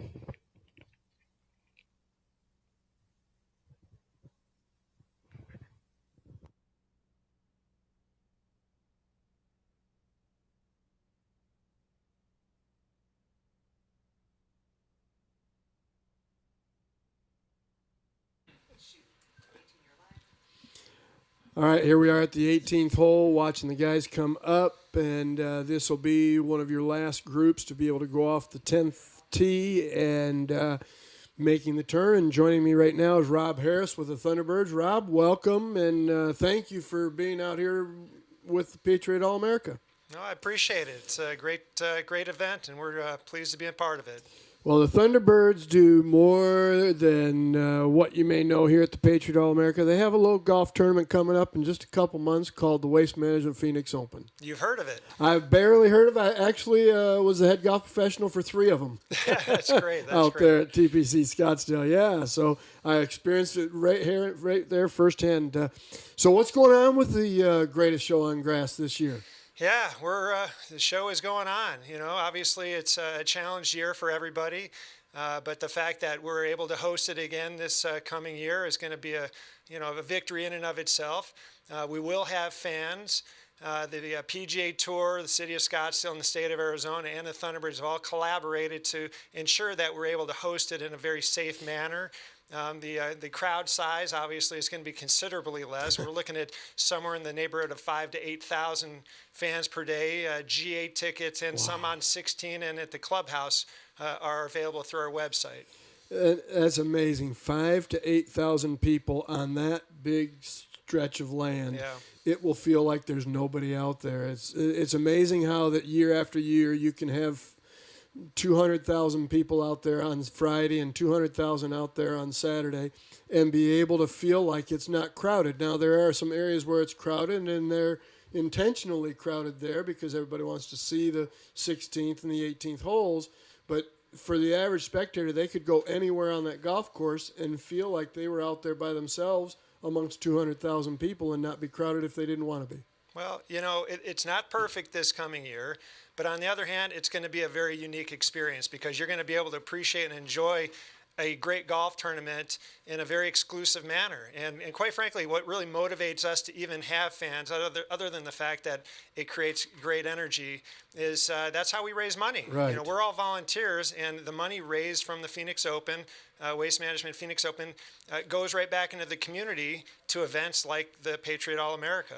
Yeah, no doubt about that. And interestingly enough, obviously you draw a lot on what you get from the ticket gate, so to speak, but Waste Management has been a great partner for you, and they're still stepping up and being able to continue to help. Well, they've been a tremendous title sponsor. And matter of fact, the Waste Management Phoenix Open has been recognized as the PGA Tour of the Year 4 of the last 7 years, due in large part to our relationship with Waste Management. So we really appreciate their support. So bring it back here to the Patriot All-America. You've been with the Patriot All-America event since its inception. What drew the Thunderbirds' attention to the Patriot All-America to start out with them 10 years ago? Yeah, one person, Jerry Colangelo. Jerry is the visionary behind this tournament and a member of the Thunderbirds. Jerry, I used to work for Jerry back in the day when he owned the Suns, and I worked for him there, and so he came up with this great idea and invited the Thunderbirds to get involved to support it financially and through our volunteer involvement. So we have Thunderbirds out on each of the first and 10th holes each year, announcing the players and supporting in a number of different ways, and then financially we support it as well. So was it a, hey, Thunderbirds, would you like to participate in this? Or it was, hey, Thunderbirds, you will participate in this? Jerry is a hard guy to say no to. I've learned that over the years. Right. But you know what? He comes up with great ideas. Why would you say no? I mean, he's really a tremendous asset for this community. He's done so many wonderful things. The legacy that this guy has created, you know, up and down the street throughout the valley is, you know, he's part of the Mount Rushmore, in my opinion, of you know, sports, you know, management in Arizona, and the Patriots just another example of what this guy's been able to create for us all. Yeah, no doubt about his reach has gone long beyond the Valley of the Sun. He has really made huge impact on all sports and everything worldwide. So, Rob, I want to thank you. What can we expect to see out here on the finish right now? We've got a 5-way tie for first. And looks like you guys are going to have a little shootout out here. It's a tremendous field, best field we've ever had, and we've had some incredible golfers over the years, as you know. I'm sure you've Absolutely. talked about some of the guys on the tour today, Bryson and Brooks and Justin and some of the others. Kawa, just top flight, and yet we look at this tour and this field this year, and it's incredible. So yeah, it's going to be fun here down the stretch. We're looking forward to it. All right, well, thanks for joining us, and thanks to all the Thunderbirds for what you do for this event as well as for the Waste Management Phoenix Open. Thank you. All right, that's Rob Harris of the Thunderbirds. All right, here we are at the 16th hole. And this is your first or your second group from the front nine. So this is actually their 16th hole. So you've got the 940 group off number 1 coming through now. And we're going to get to those guys.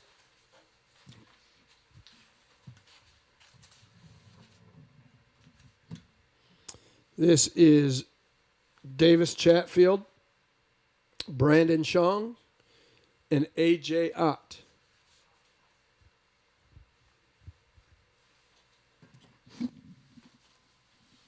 Pretty good shot in there. We'll assume this was his tee shot. Like I've said, if you miss it to the left of this hole, you did not hit that shot correctly.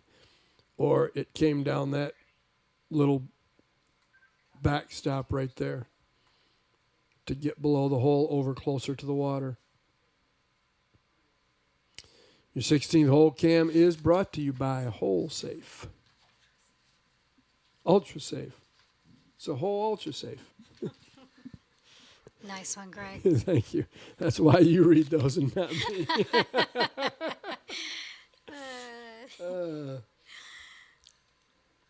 Well, they've got a new company they can start. Right. Yeah, and for the most updated stats and scores and news, check out our website at patriotallamerica.com. Also, make sure to follow our social media handles, Twitter and Instagram at Patriot All AM, and on Facebook at Patriot All-America. That's impressive. Nice shot. Thank you. All right. So as we finish up here on the 16th hole, the leaders are headed down the 9th hole, and they're going to be making the turn shortly. Another good hole for them is that 10th hole is a long par 5. They'll have only one par 5 on the back 9. They only had one par 5 on the front 9. So the par on this golf course is 70. And when you look at taking a golf course like they have and taking the par from par 72 down to 70, that really has a significant impact on this. Grayson Huff has just taken the lead back at the 8th hole, made birdie, so he is now 6 under par, has a one-shot lead over 4 players. As you see, he's ahead of Logan McAllister, who just made birdie on 10 to get to 5 under. Yep, so throughout this tournament, we've All just right, seen we're out here on Grayson the number continue to 9 come back. fairway, following the leader now, Grayson Huff, solo lead by himself. Couple of great drives by Grayson and Joey Versich. Anapan Subsai, little drop kick off the tee here, finds himself about 40 to 50 yards behind these guys with a much tougher look at the green. He'll be first to hit once the green clears. Group ahead, finishing up their pars.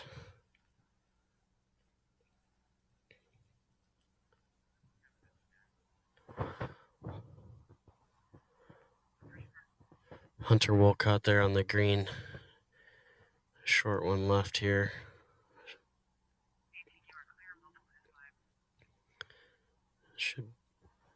Should be breaking to his right just a little bit.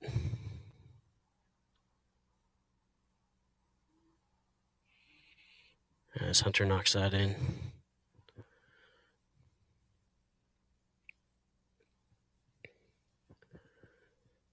Wind. Face just a little hurt wind. Not much to it. Not going to affect him very much. This pin on number 9 today pretty much as tough as you can get. There's a whole green in front of them, but putting up the hill on 9 is very severe. And there is nothing behind the pin at all. So if these guys get too froggy with that pin, they're going to find themselves with the impossible chip coming back the other way, as they're all cleaned up here on number 9, and we will await the shot of Puit and Pansubsai.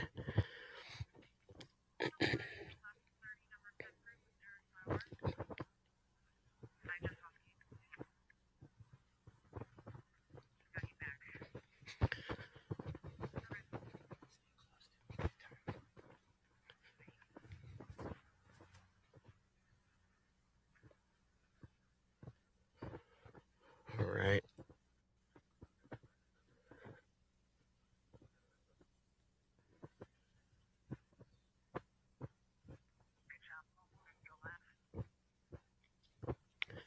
And Pansubsai's second shot doesn't find the green here. Next to play will be Grayson Huff. From the center of the fairway, he's going to be about 130 yards out from the pin. Only about 110 to the middle of the green. That's how far back that pin sits on top of that hill. As I said, there's nothing to look at. It looks like you're hitting towards the Grand Canyon there.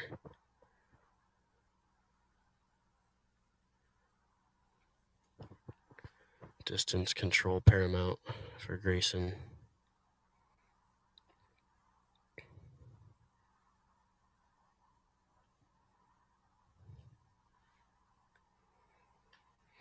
Shots away.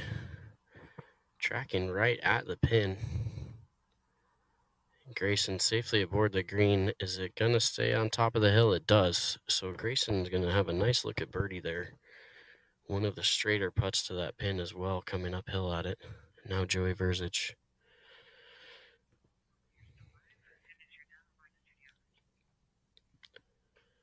Joey's shot away here.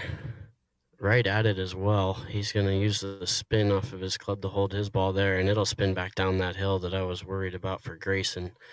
His ball comes to rest in the middle of the green. He's going to have a tricky two-putt from there. It's just complicated speed-wise and break. Goes different directions, and he can't be too aggressive.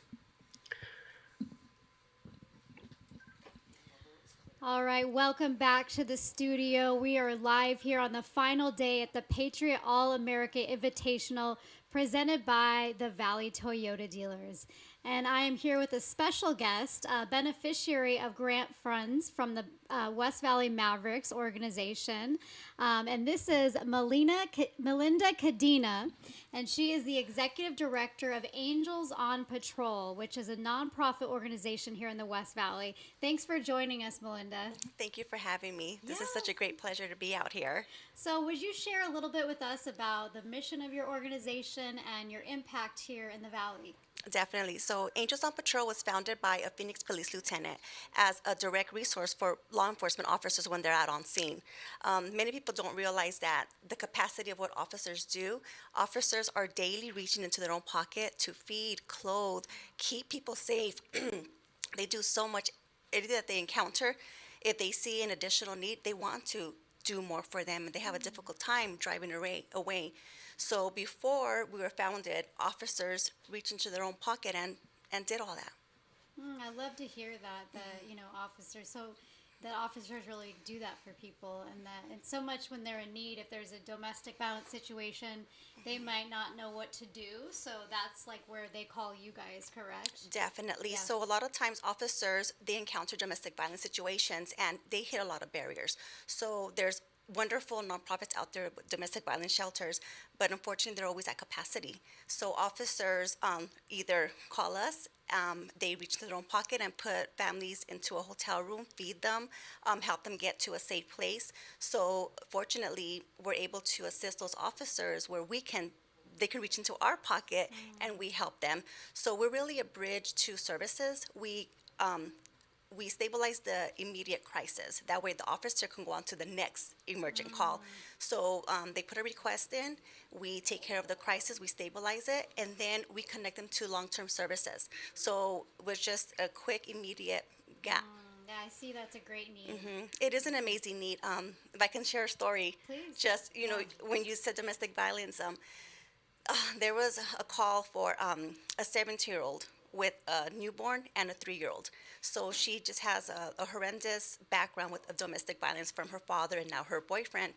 And the boyfriend started abusing now the 3-year-old. And she said, enough is enough. I can't do this anymore. So she didn't have the support of her family.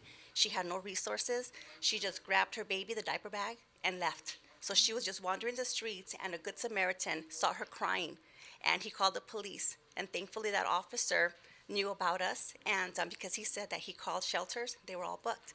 So we took her in, we put her into a hotel room, we provided diapers, formula, everything that she needed for 5 days until we were able to get her into a shelter. Thank you. That's a beautiful story. I love hearing real life stories, and you know, I would, and you know, it's because of donors like the West Valley Mavericks that you're able to do what you do. So I would love to hear about, you know, what the funds the West Valley Mavericks give you, how they allow you to support people. Oh, well, the West Valley Mavericks have done so much for us because we're founded in Phoenix, and we serve just Phoenix and Tempe, and but we know that the need is out there. We were getting requests from the West Valley, from just different organizations, and we knew that we wanted to expand, but with funding, it's difficult to raise money. But the West Valley Mavericks believed in us, and they gave us enough funding where we were able to expand and serve Glendale, Peoria, Avondale. So we're in the West Valley now, and thankfully that's a big part to the West Valley Mavericks. Awesome. Well, thank you so much for being here and for what you do, and I hope that, you know, maybe someone heard you that may need some support, so they can find you at angelsonpatrol.com. .org. Yes, angelsonpatrol.org, and also follow us on Facebook. I try to post a lot of the stories of what officers do on Facebook. That way people can see what officers do every day. Awesome. And what's your social media handle? Angels on Patrol. All right. Yes. I'll definitely be liking that today. Thank you so much for joining us. Thank you for having me. Bye-bye. Bye-bye.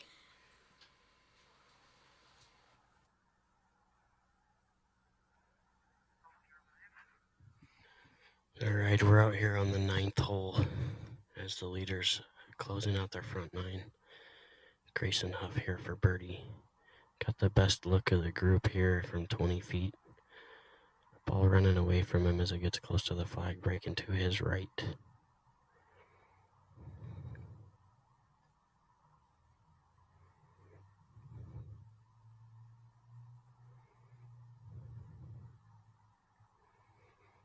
Grayson's putt is away. Good speed there. Hard to get aggressive with that putt. If you get that thing going past the pin, it's going to go right off the back of that green. We saw it with Anapan Soup-sized chip. Ran about 9 feet past, so he's going to be next to putt there. Joey Verzic had a putt from the middle of the green. He left a little bit short as well. Just an intimidation factor based on where they put the pin. Guys are not going to be aggressive with the putts from the middle of the green.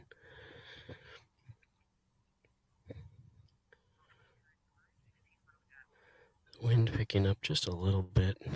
Probably good news for these guys. They got a long par 5 coming up next on number 10.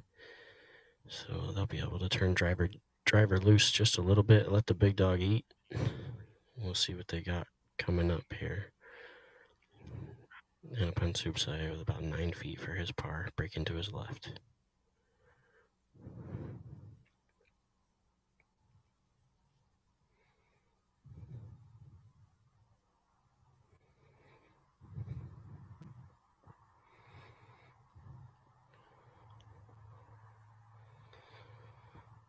Pruitt just missing that one. Gonna drop a shot at least here on number 9.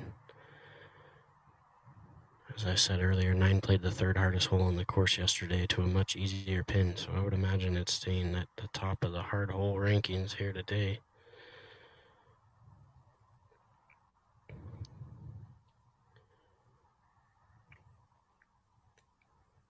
Joey Verzic with his par attempt. Slides by the hole as well. These guys all got some cleanup work to do here. Verzic's going to take the first crack at it.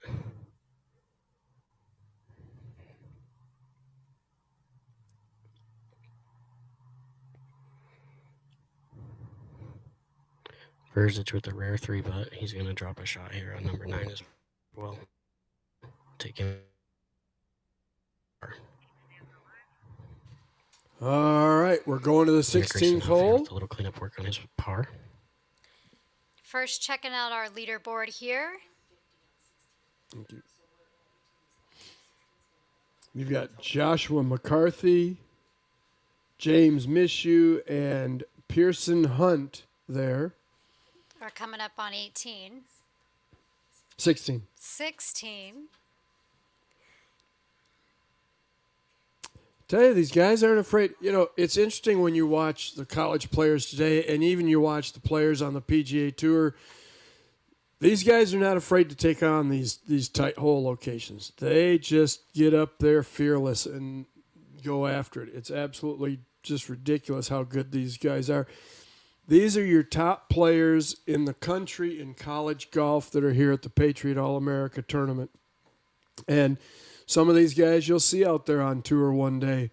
Colin Morikawa, your PGA champion. You had Bryson DeChambeau, your U.S. Open champion. You had Brooks Koepka, former participant, Yes. U.S. Open champion. So these guys, you're going to see them later on in the golf world. Mm-hmm. And hopefully some at the Waste Management Phoenix Open. Yeah, no doubt about it. I should have put Rob Harris on the spot and asked if they'd give a sponsor exemption to the winner of the Patriot All-America. Now, you don't think that would get things a little interesting for these guys? That would. Wow. This has become one of the premier events for college golf. This is the off season for these college golfers, so for them to be able to have an opportunity to be able to come in and play in an event like this in the wintertime. The first invitations go out in July. They usually have about 3 or 4 waves of invitations that have to go out to be able to get the 84 players for the field. Took 1 wave this year. The July mailing was all they needed. That just shows the credibility and excitement that has been continuing to build in this this tournament here that's now in its 10th year. So this is an exciting day. I love to see that, Grayson Huff just, he keeps getting back up to the top, every day. So I'm kind of rooting for him. Yeah. All right. You keep rooting for him. He's what I'm rooting for.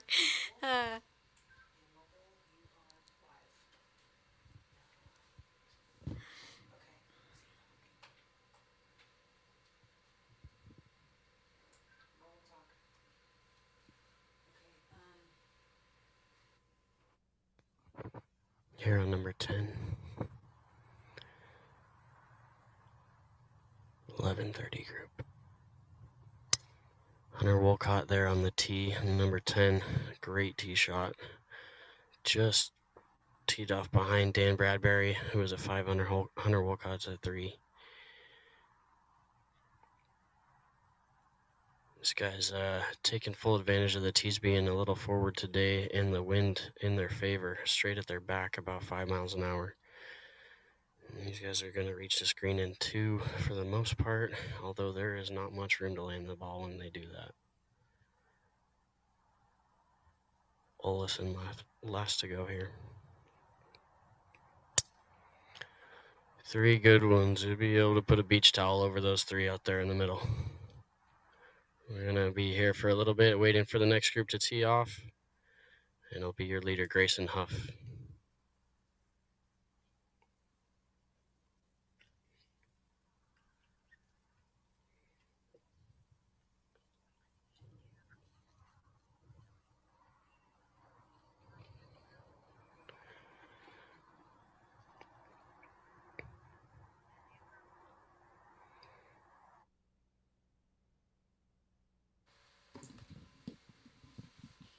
Okay, we're going on to the 16th. You see the leaders going down 10.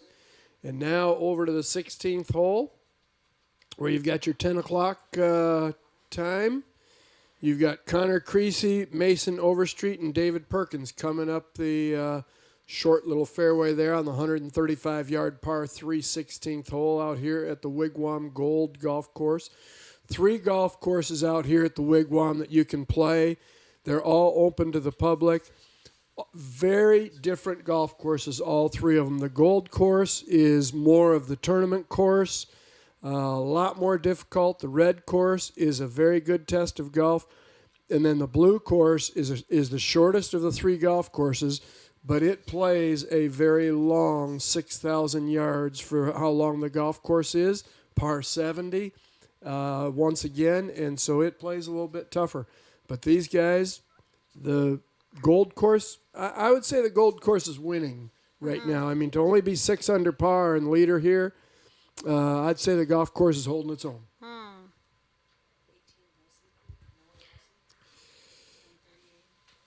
All right, we've got the 9:30 a.m. group here. We've got Greg with Noah Woolsey and Thomas Hutchinson and Jason Lee. And I'll tell you, these guys, like I said, they're not afraid. You can see a couple of the ball marks on the greens. They're markers where they've marked their golf balls. And you can see this one is just a little bit long. This ball to be long like this probably hit about 15, maybe 20 feet before the hole, and it's a little bit of a downslope. And with these greens firming up like they are right now, it probably took a pretty big bounce to get back to where it is. This putt is going to be breaking left to right and is actually going to have some pretty good pace to it. He's kind of going sideways on that downslope, so it's not going to be a very slow putt, and he'll want to be very cautious not to knock this too far by. Give it enough feed because it breaks this putt breaks a little bit more than what you think. Putt's on his way, came out of that collar a little bit slow, didn't give it enough juice, and comes up about 1.5 feet short. Should be an easy putt to make, though. Pretty much straight uphill from there. Yeah.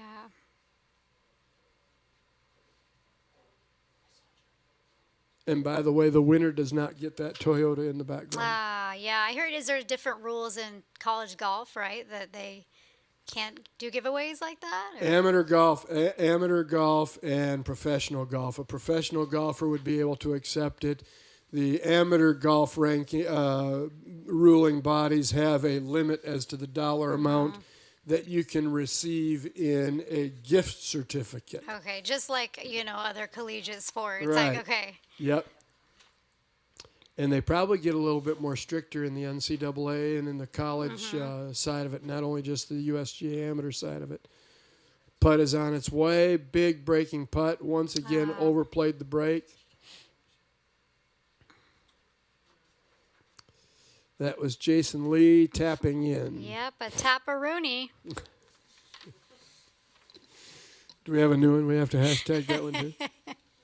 Hashtag at Patriot Golf AZ. See, I have 2 kids that tell me that I'm not cool, so I've got to keep trying to come up with some of these. You're gonna look cool later when I tag you with you and your photo with your interview of Rob Harris with the Thunderbirds. Perfect. Your kids are gonna think you're pretty cool. Yeah, perfect.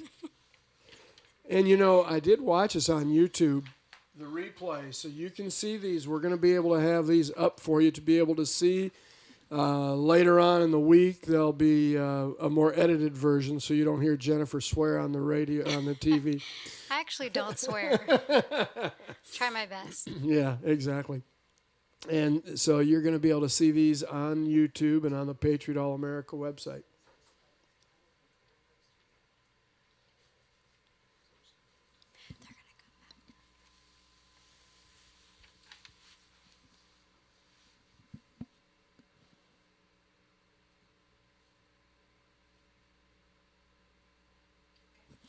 All right, the 9:30 group just cleaning up on the 18th hole.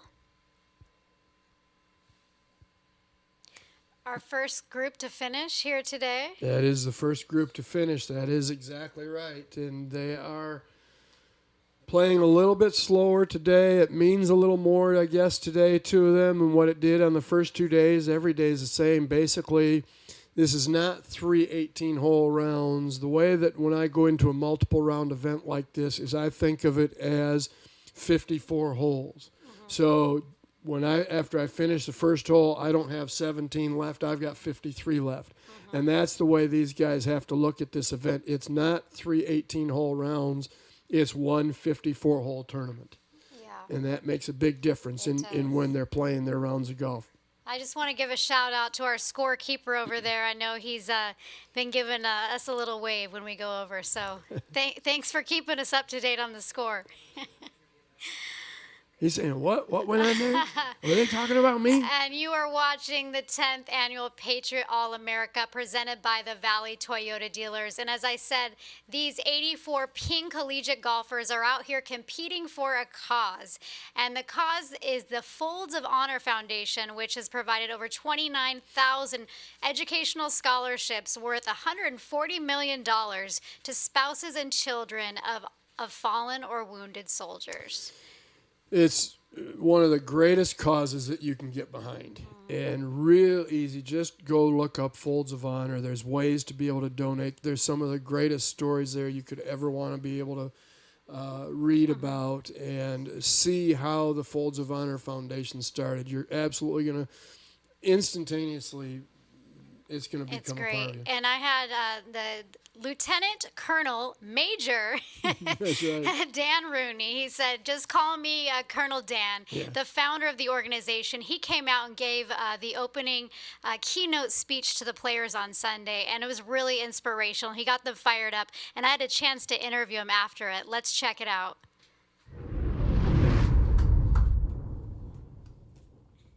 All right, out here at the Patriot All-America with Colonel Dan, inspirational speech to all 84 of the amateur golfers. So we have the founder of the Folds of Honor Foundation. Tell us about the foundation and what it means to be connected to this event. I mean, these are my two favorite things, golf and country, and have 84 of the best amateurs in the world out here playing and carrying the bags of fallen service members whose families are supported by Folds of Honor.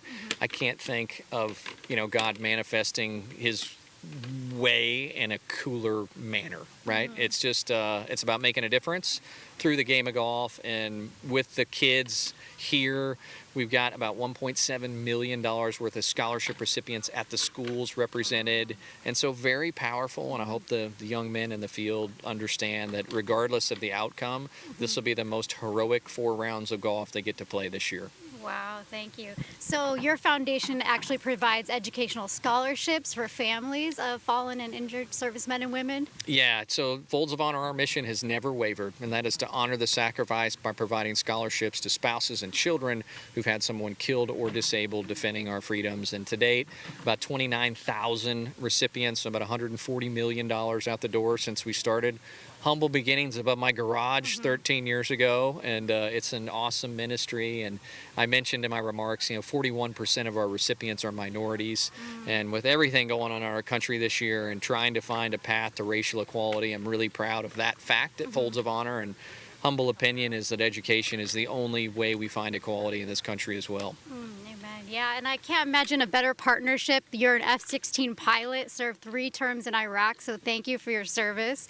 And you're a PGA golfer. So for those who haven't watched the tournament before, what can you expect to see from some of these players out here this week? This is the next generation of superstars. And so it's an incredible opportunity to watch awesome golf, but, in my heart, golf with a purpose. And that's what makes the Patriot All-American so different than any other event in this country. My old stomping grounds down here at Luke Air Force Base, find the F-16 and getting to combine that with great golf. It is unique and a blessing for all of us.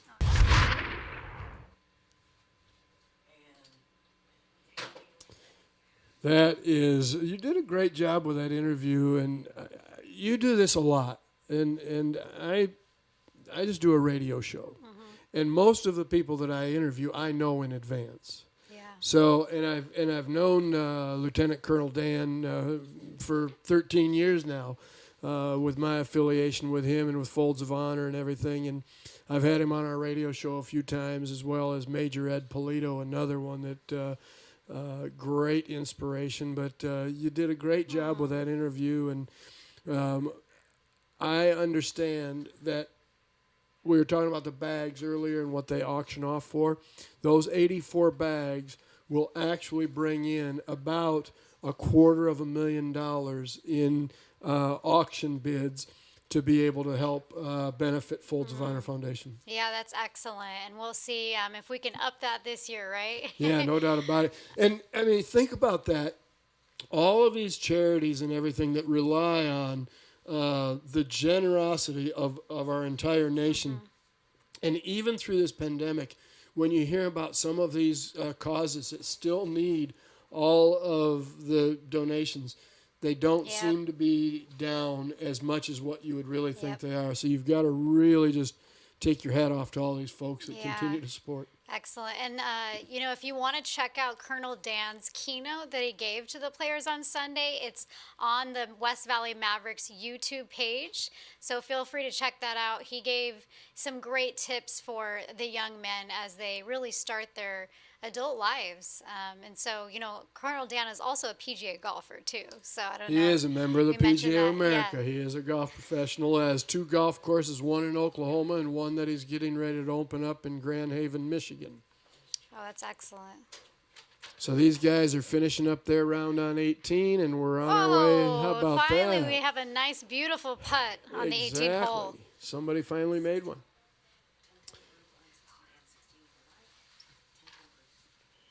All right, we are on to the 16th hole now. And you've got the 10-10 group of Trey Fessler, Nicholas Lyerly, and Harrison Ott.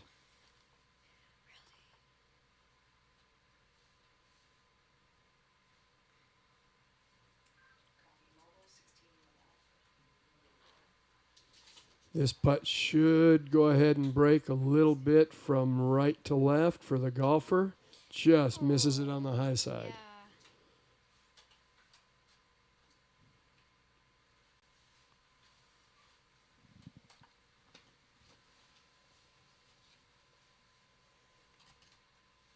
Getting a little warmer out there, Jennifer. The sun has come out. We're starting to see a few shadows of the players.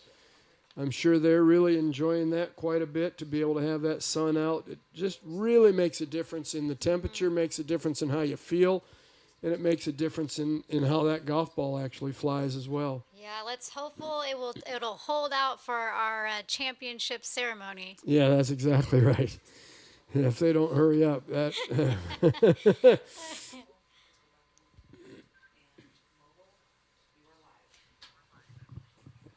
All right, we're out here in the 10th fairway with the leader, Grayson Huff.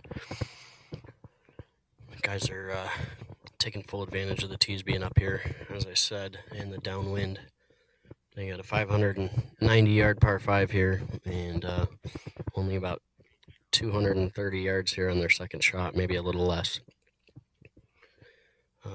Anapan Subsai is going to be first to hit, followed by Grayson Huff, and then Joey Verzic is about 10 yards ahead of both of them. Pin in the middle of the 10th green here, tucked over a bunker, about 210 to fly the bunker, and they got some room to slow the ball down on top there. Coming in downwind, that's going to kill the spin, although they all hit it high enough to deal with that, so it shouldn't be an issue.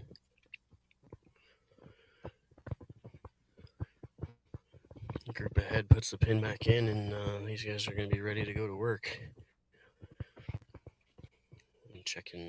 Checking pin sheets and double checking yardages here on the rangefinders. And the sun peeks through the clouds there, giving a little warmth. We've been missing that all day out here.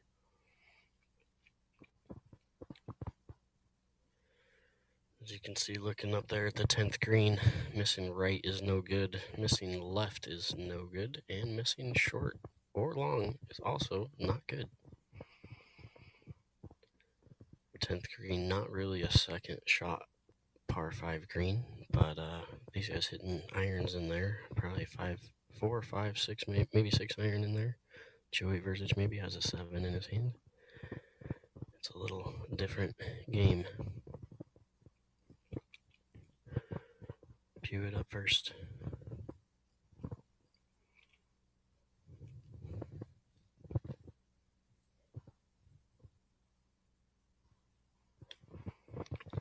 Second shot's away. He started at the left side of the green there. It's got to cover that water. It does. It bounces left of the bunker and rolls down towards the cart path up there. He's going to have a tricky tricky flop shot over that bunker to that pin. Got to land the ball on a downslope. Next to play will be your leader, Grayson Huff. Very similar yardage, maybe a yard closer.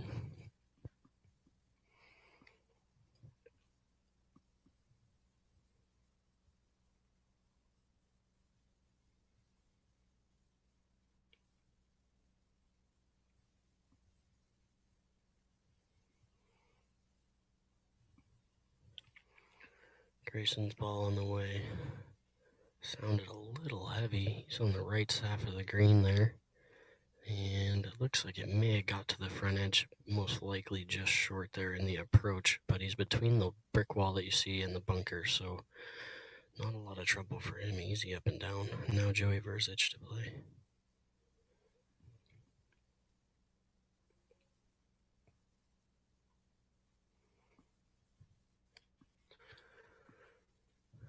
Joey's ball comes off a little low and left, staying left, and his ball bounces hard left on the green. Might have caught a sprinkler head. Looked like it climbed into that bunker on the left side there. He's going to be left with a bunker shot. Shouldn't be too much trouble, player of that caliber. We'll get him caught up there to the green and get a shot at the action as they try to make birdie here on the tough number 10, par 5.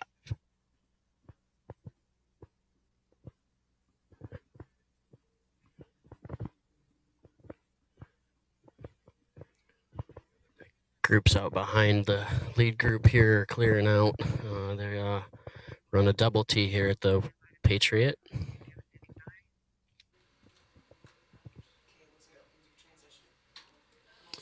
All right, so basically the leaders are on the 10th hole, par 5, getting their shots into position. It's not a hole that they really want to be able to go for in 2 because of the way that green sits. So these guys are positioning and jockeying to be able to get ready to make that run at the end, and it's going to be interesting to see. Grayson Huff is right now at 6 under par, followed by Logan McAllister, who 5 under on his round today, 5 under for the tournament through 12 holes. Dan Bradbury is also at 5 under par. Pewitt and Joey have both dropped out of that 5-way tie and are at 4 under par. So there's still, anything can happen. There's plenty of time for something to happen. Yeah, it sure is. And this is a great day of golf here at the Wigwam Resort in beautiful Litchfield Park, Arizona. The sun is now shining. How about that? Yep, and the wind is definitely not like it was yesterday. I'm sure the players are a lot happier about that. No doubt about it. And, I've been waiting for you to talk about the Patriot All-America Bowl. Yes, this really is. We're going to talk to the West Valley Mavericks about that. We want to rename this to the Patriot All-America Bowl because this really is the bowl game of college golf. Today, we will really find out who the champion of collegiate golf is right now. And it carries a lot of pride and a lot of prestige. I was talking with Ed Gowan, who is the executive director of the AGA, the Arizona Golf Association. And he has over a dozen rules officials out there on the golf course. And of those rules officials, 5 of those 12 scored a 100% on the rules exam that is put out by the USGA. Wow.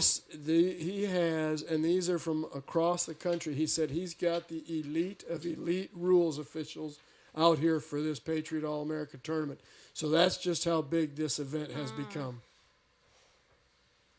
That's great. And our 16th hole cam is brought to you by Ultra Safe.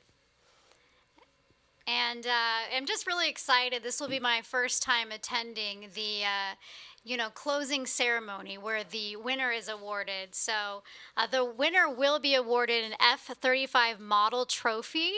Very cool. Yeah, a bomber jacket. And there will be a flyover by Luke Air Force Base, they'll get a flag folded in a presentation case. Right. So that's going to be exciting. So F-35. Back when this tournament started, there weren't F-35s around, so they were getting the F-16s back then. Mm-hmm. So yeah, very good. That.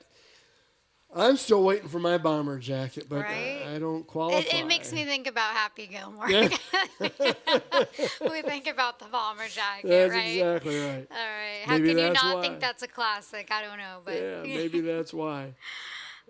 But, it's just amazing that we've been able to pull off this tournament, with the COVID-19 pandemic. And, the safety is really taken into account, everyone first. So everyone is, get their temperature checked at the beginning of every day and fill out the COVID survey. So we want to do our best to keep everyone safe, but let the game go on. So, kudos to the West Valley Mavericks for making sure this tournament continues.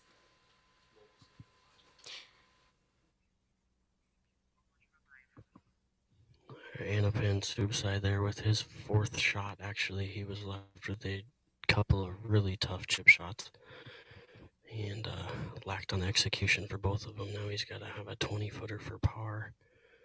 Joey Versich hit an amazing shot out of the edge of the bunker here in the thatch above it, and he's going to have about 10 feet, a little slippery bender for birdie. Grayson Huff, your leader here, is going to go with putter from just off of the front edge of the green, though, and he's putting for eagle. This putt's going to break hard to his right to start, and then once it gets on top, it'll straighten out. But speed, the most important factor here, as usual, when you're putting.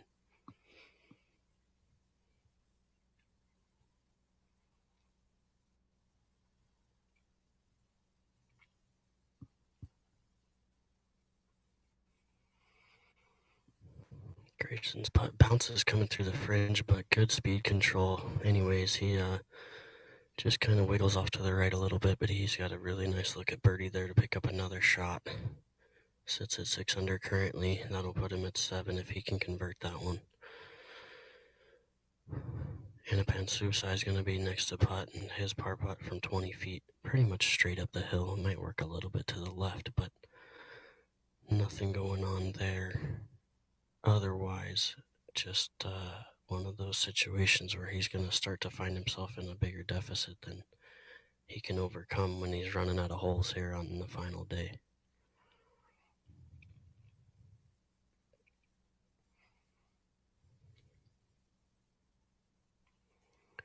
Starting to get quite a gallery out here following the final couple groups. There's probably 25 or 30 people out here braving the cold. But at least we're dodging the wind today as opposed to yesterday.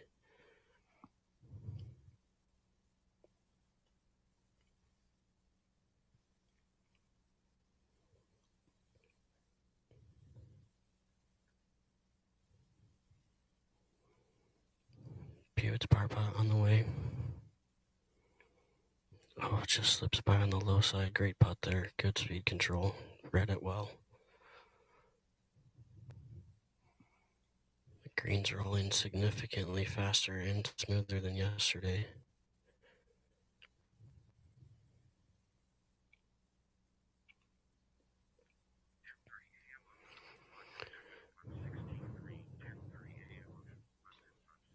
Joey Versich up next to putt here for his birdie out of a fantastic chip shot out of the bunker side here.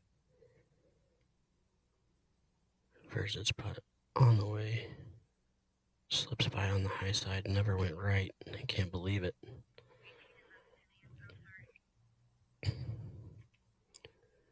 Versich taps in for par. Grayson Huff for his birdie try here.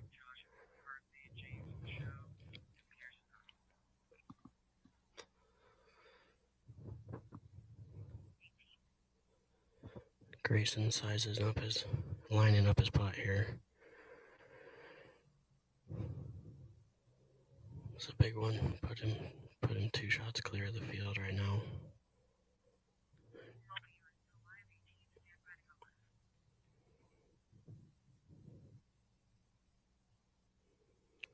There's Grayson steps in for his birdie attempt.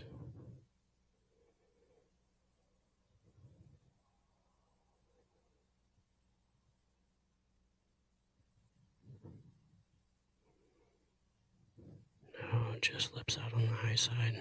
A little firm on his birdie attempt there. He's going to be disappointed with a par as he walks off the 10th.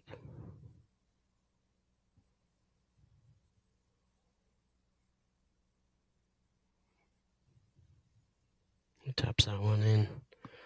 And Pansubsai is going to tap in his bogey. Guys are in position to make some scores here and didn't get it done.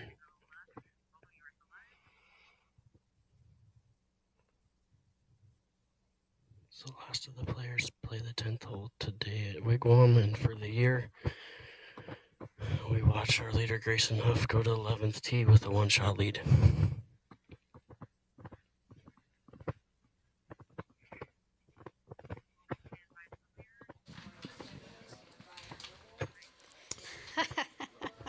Tough lip out on the 10th hole for Grayson Huff. That's going to tighten things up a little bit out here at the Wigwam for the Patriot All-America tournament to go.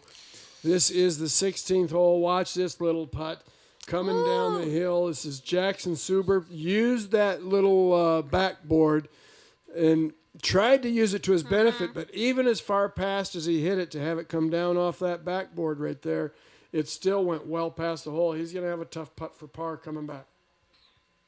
And our 16th hole cam is brought to you by Ultra Safe. You've got Jackson Suber, Riggs Johnston, and Angus Flanagan right here on the 16th hole.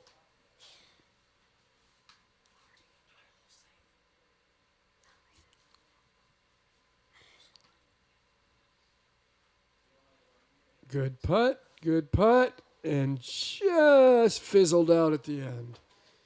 Missed it by that much. All right. We got to throw a few. I wonder if our listeners and viewers are catching all of our little movie one-liners that pop up every now and then. Few of them are flying over my head, but, you know, I still look over and smile at you, you know? Yeah, thank you.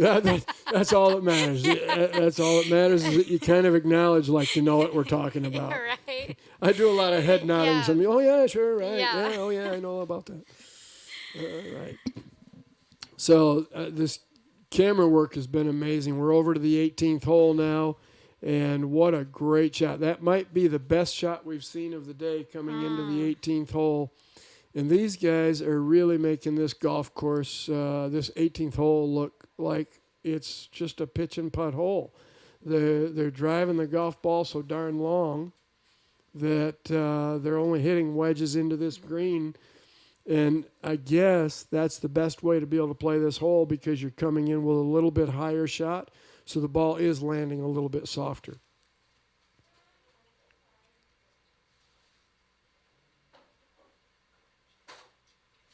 And just a little correction earlier. So the winner of today's, or the winner of this 10th annual Patriot All-America will receive a flag that has been flown over Luke Air Force Base earlier in the week. So they did the flyover on Sunday. So they will receive a flag that will be presented to them and folded in a case that's been flown over the base. That is so unbelievably special. I have been, I guess I could say, fortunate to not have to have one of those flags presented to me. However, my father did have the flag presented to him of his father, who was a veteran. And I took that flag and had it encased. Headed out to Mobile, Mike.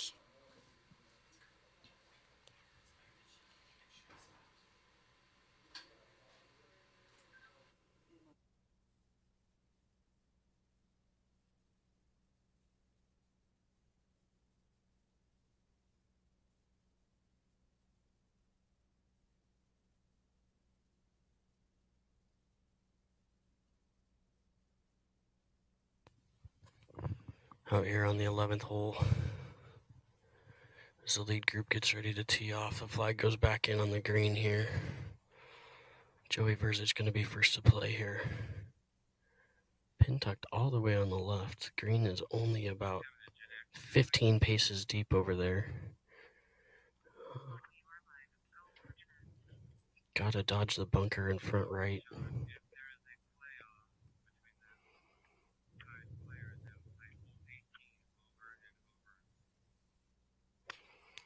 Versus ball away. Nice high shot, drawing right at it. Coming down the chimney today. Joey's ball lands pin high, bounces towards the back edge of the green. May have just trickled off the edge, but he's going to be left with a putt down the hill there, breaking the bunch from his left to right. Tough conditions with a shallow green and downwind there. Their greens are nice and cold and firm, and so the ball's not holding like it normally would. These guys are trying to find new and creative ways to hold the ball on the surface. Grayson Huff, solo leader, next to play.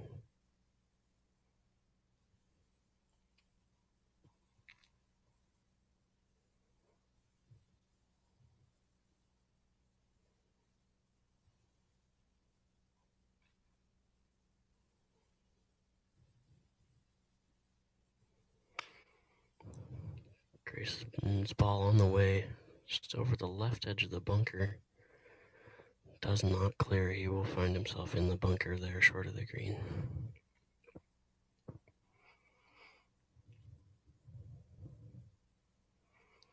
Not a bad place to play from. He'll be able to control the spin well going towards that pin. Anapan's tube side is going to be next.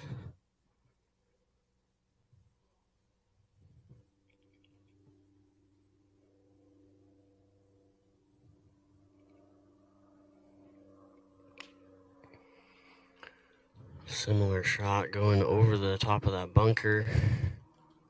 His ball lands on top and comes back into the bunker as well. So two guys left with bunker shots, and Joey Verzic will be just off of the green, putting down a severe slope as we are going to make our way up to the 11th green to watch the leaders putt.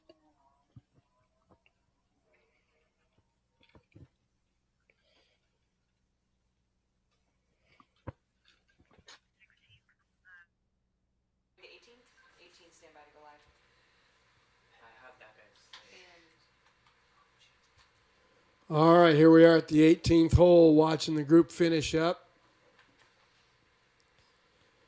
And just to give you an idea about a little bit more of what the West Valley Mavericks do, just as philanthropic as what the Thunderbirds are for the Waste Management Phoenix Open, the West Valley Mavericks in 2020 sponsored 2 Shop with a Cop events in conjunction with the Phoenix and Surprise Police Department. That's what these great organizations are all about. As we sit here and watch the 10th annual Patriot All-America tournament and another missed opportunity at the 18th hole. Actually has a longer putt now than what he had initially. This should be a little bit easier, though, because it'll be going uphill. Should be a reasonably straight putt.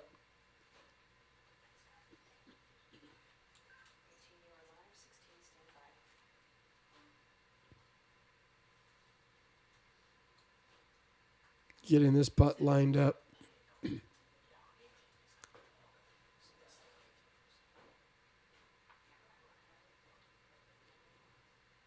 This putt will not break as much as what it looks for Dan Bradbury.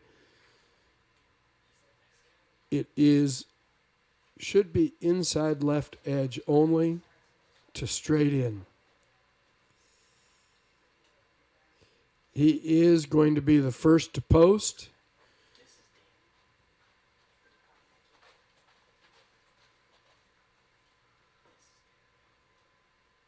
At 5 under par.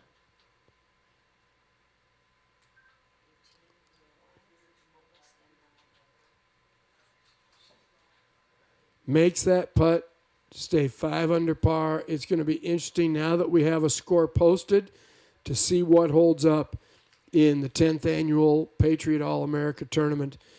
Right now, Grayson Huff is your leader at 6 under par.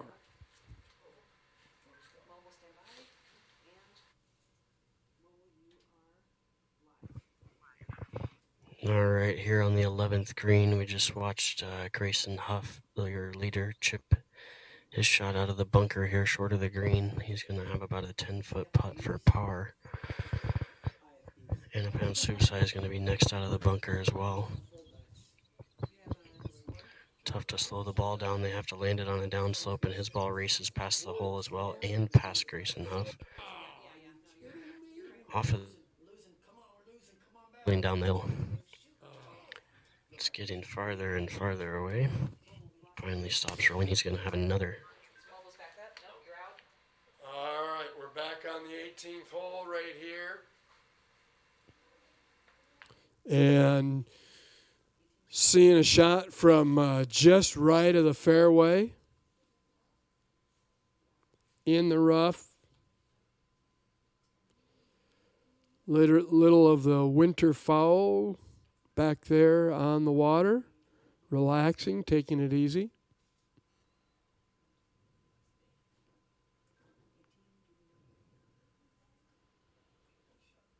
Good approach shot into the green, about 100 to 125 yard shot. Settle down ball. That is rolling very close proximity to where that penalty area is at the canal.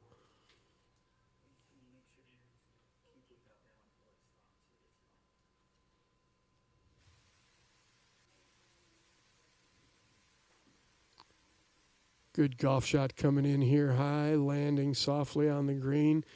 Great position. You saw how that landed just barely on the edge of the green and just about hold it.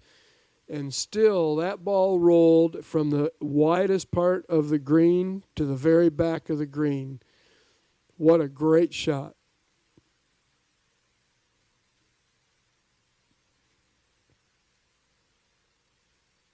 Another good golf shot coming in here. Probably a little pitching wedge. Landed high above the hole. This ball should feed on down a little bit closer to the hole. Going to be a great shot in there, but a very difficult downhill left to right breaking putt.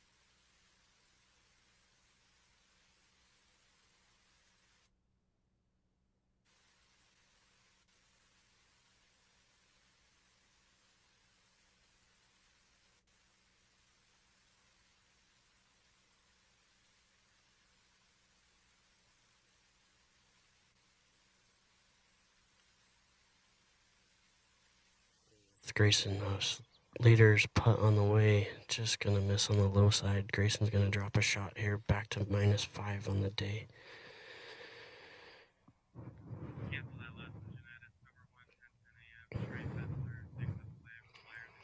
Joey Verzich, the only player in the final group to make a par on number 11.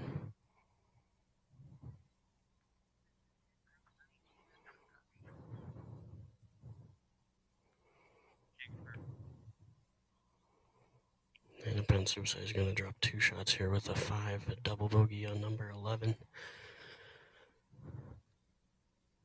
Fortunately, that's going to put him pretty far back to make a run at the leaders from here. We're going to change positions here and get in the spot for a shot on number 12.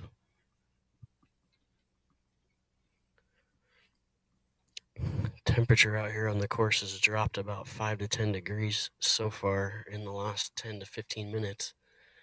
And it's getting darker by the second as well. The clouds really blotting out the sun.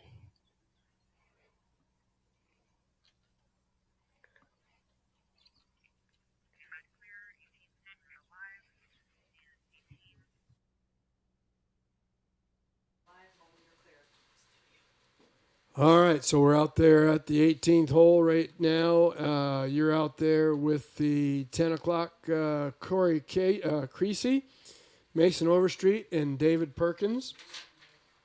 And this ball just about ended up in the penalty area, and just a little aggressive with his second shot.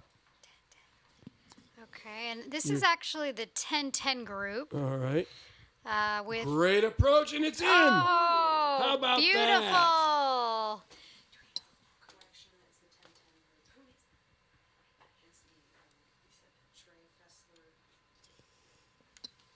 Okay, so this group is Trey Fessler, Nicholas Lyrie, and Harrison Ott. And he says, how you like that? Take that, 18th hole. Yeah, right? He hit that second shot. I say he hit that second shot right where he had to. Most people would try to get it closer to the hole. He hit his where he had to be able to make a birdie three. Yeah, and I heard that yesterday on 18 there was some music bumping, and Grayson Huff was dancing his way out of there. So I bet he's hoping he's going to do the same thing today. We'll see. And this 18th hole cam is brought to you by UMB Bank. Thank you for that. I've been fired from reading those little bylines. You know, you have skills I don't have, and so we balance each other out. Yeah, that's exactly right. All right, so this is the putt that I was saying was going to be a little bit slippery. It's going to be a left to right, hard breaking putt. This thing could go about 4 feet past the hole. If he misses it, there you have it. Absolutely, just you have to exactly get that speed and line correct. I think his line was pretty good. His speed was a little aggressive. This putt coming up now is going to be a little bit left to right breaker. Uphill won't break as much as what you just saw on the previous putt. And it's going to be slow going up toward that hole. Just misses it on the left side. A little tappy-tappy. There you have it. By golly, we had to get that tappy-tappy in there today.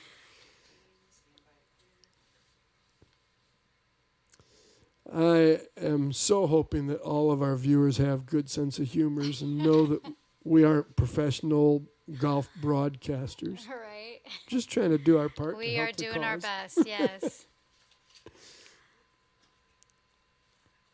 But you've definitely got a lot of knowledge and experience in the game, so don't sell yourself short, Greg. Okay, I've heard that line before. Don't sell yourself short, Danny Noonan. Another classic golf movie. Great putt. Absolutely great putt right there. And these guys are finished. They've wrapped up their Patriot All-America tournament for 2020. And interestingly, a lot of these guys, they'll be flying out tonight or first thing tomorrow. So it's a quick turnaround. This event runs really tight as far as the timing for getting the guys in and getting them back out and back home safely. Yeah, it's true. It's a great way to end the new year, right? You know, especially if you're a golfer getting to, play in a tournament the last day of the year. Oh, yeah. So, well, next we are going to check out some of the highlights from day 2.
All right, we're out here on the 13th tee. We caught up with co-leader Dan Bradbury here. He just hit his tee shot down the fairway there. Hunter Wolcott also in the fairway. And last to go here, Olison.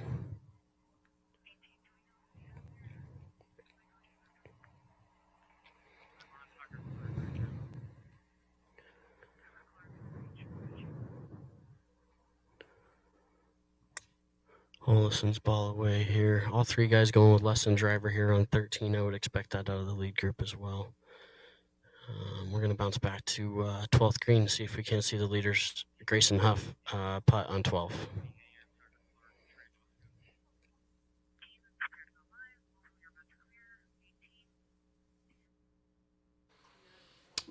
All right, here we are at the 18th hole. You've got Tucker Clark, Trey Bosco, and Rowan Pretorius.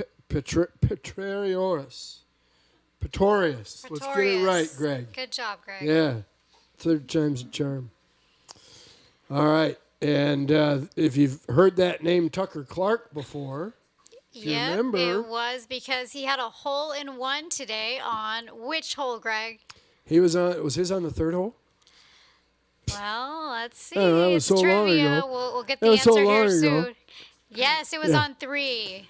Great And memory. he is 4 under on his round today, 2 under for the tournament. So he made a gallant run at it, but just was too far back. But how great is it to be able to go home and say that he played in the Patriot All-America?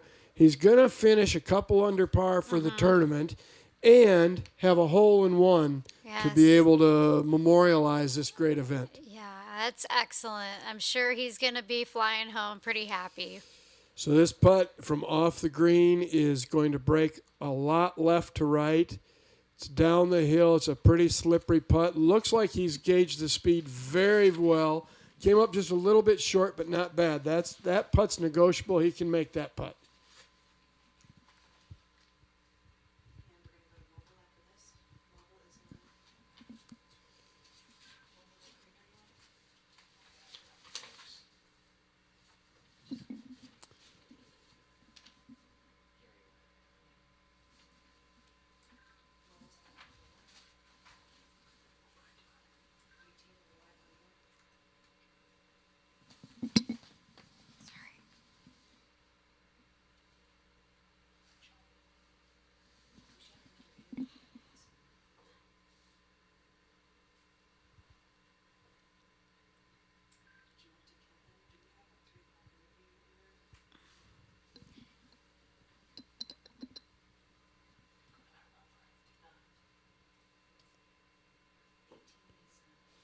Coming up just a little short of the hole on 18.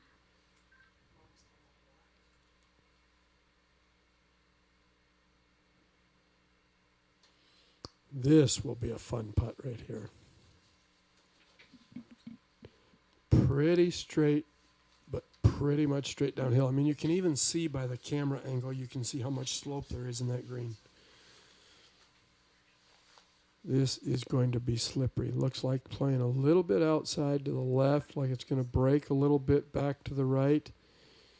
A little too hard if he misses that hole. It's 3 feet by, but there's no missing that hole. Dead center Nice cut. one. Right in the bottom of the hole.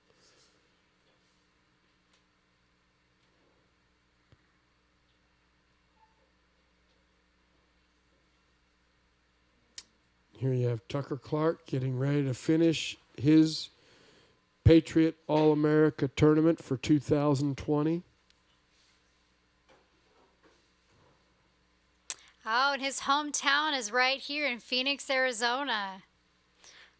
Hometown guy. All right. Playing a home game, Mm-hmm. sort of. So he will not be flying home. He'll be driving home. Proud.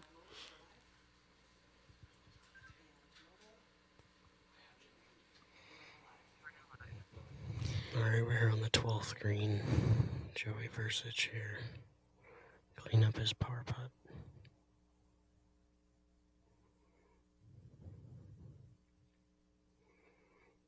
All right, Joey's in for par. Grayson Huff also in for par. He missed a short birdie putt, lipped out on on the right side of the hole, coming straight up the hill at it. He's going to walk off this one disappointed. He only had 6 or 8 feet there. And Pensupsai ran his birdie putt past a little bit. Should have easy work here to clean up his par.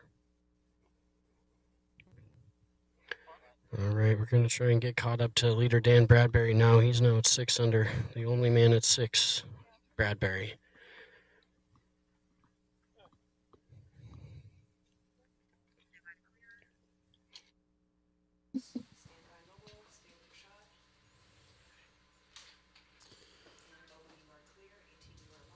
All right, so we're out at the 18th hole. A little leaderboard update for you right now. Dan Bradbury through 12 holes, 6 under par.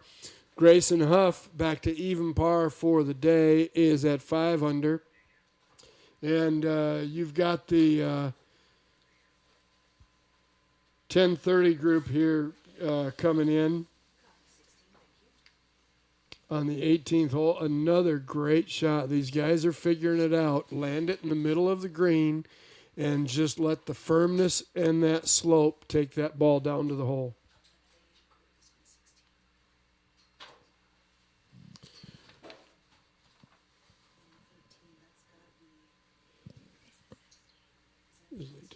This is Jackson Suber, Riggs Johnston, and Angus Flanagan playing into the 18th hole. Had a little zip on that ball, was ready to head off the green, and just caught that little collar. There's that little slippery left to right downhill breaking putt. And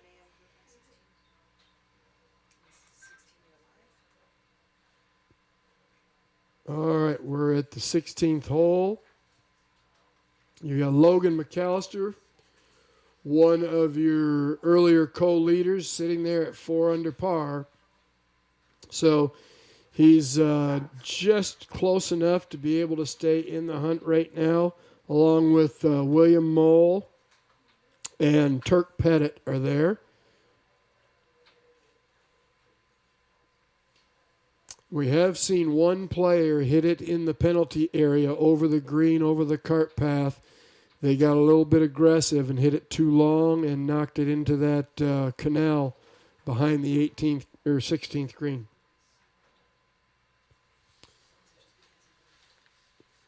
The leaders are teeing off over on 13, and we're going to have a lot of golf to cover coming in. Dan Bradbury is your leader at 6 under par, followed by Grayson Huff at 5 under. Logan McAllister, Hunter Walcott, and Joey Versich are all sitting at 4 under par. With 5 holes to play, this is going to get very interesting coming down the wire. And by the way, in case there is a playoff, they will play the 18th hole every single time until they declare a winner. So they will be playing the 18th hole in a playoff, and it will be very interesting to see if it comes down to that. The 18th hole has played so far as the 7th most difficult hole during the tournament. The first hole was your number 1 most difficult hole, and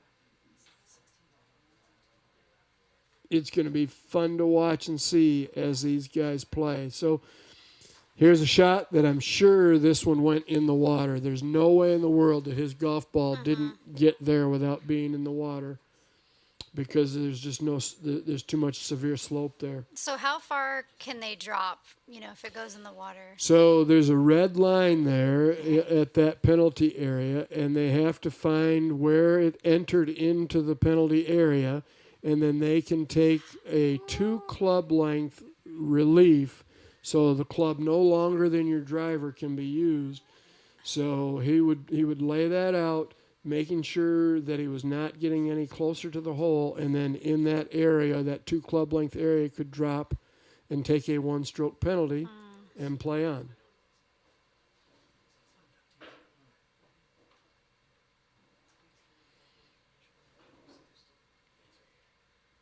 This will be a very interesting putt down the hill. We've seen a couple of guys that have hit pitch shots. You can see how the change in the color in the green right there, the little shiny area. That's showing you how much it is downhill. There's a little ridge right there. Just a little tappy tap to that ridge. All right. And then let it just filter on down. And look at, even though he barely hit that ball, still went 4 feet by. He did.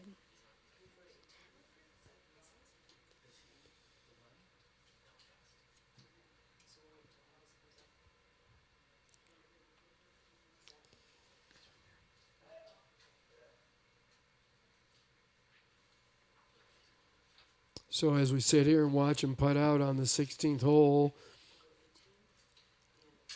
we're going to head over to the 18th hole where Angus Flanagan is getting ready to make his birdie putt and dropped it. What a great birdie putt. We've seen a few good birdies on that hole today. Nice way to end the day for Angus. Yeah, that's enough to keep you coming back, by golly. And we're back over here at the 16th hole where we're watching Logan McAllister, William Mull, and Turk Pettit. Good putt up the hill, and oh my heavens, just a little bit of a lip out. Tap in for the par.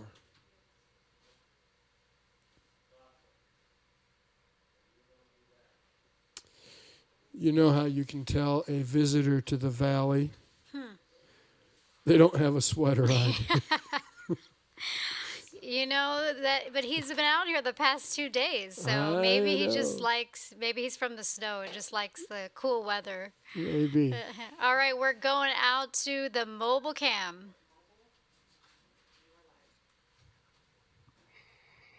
Out here on number 13 with the new leader, Dan Bradbury, trying to get out of here with his par. Tricky putt here on a tricky pin. The ball's just running away from the hole like crazy. Bradbury stays at 6 under, gets out of 13. 13 played the third hardest hole on the golf course yesterday. Olesen left a putt here, followed by Hunter Wolcott, who's got himself down to 4 under par. We'll follow our new leader, Dan Bradbury, for a little bit here. He's the only man at 6 under now.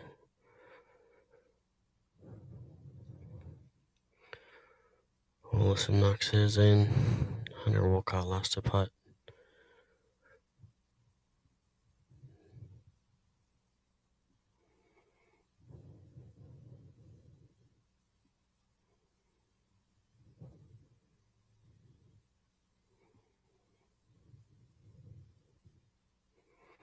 Hunter cleans up his par as well. He left himself on the front of the green with the easiest putt. And now we will take a live look back down the fairway at Grayson Huff. And the boys, Joey Versich knocked his tee shot out of bounds here on 13. So the boys running into some trouble here today as well.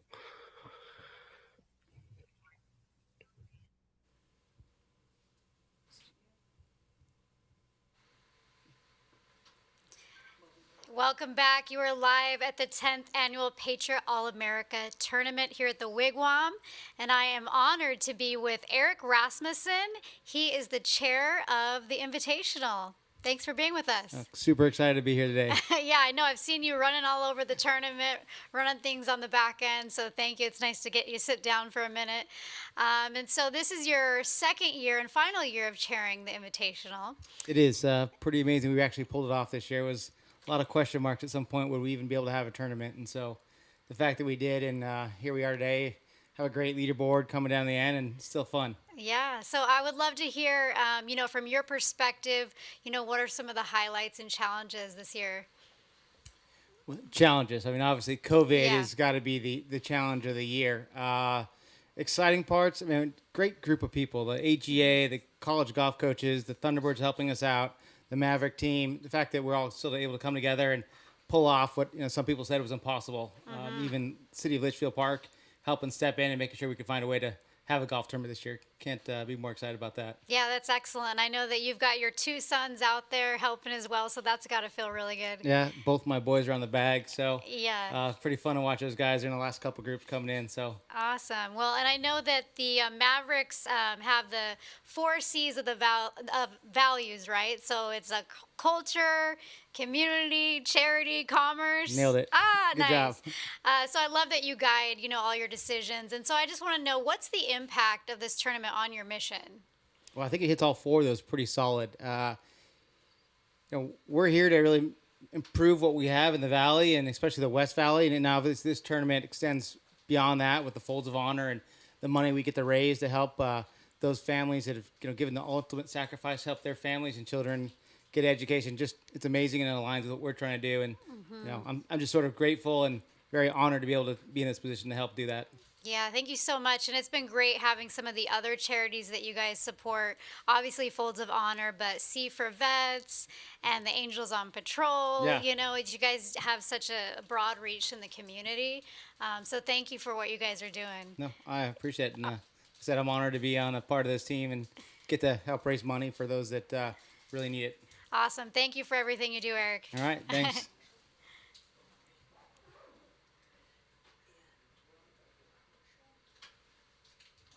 Perfect. Thank you.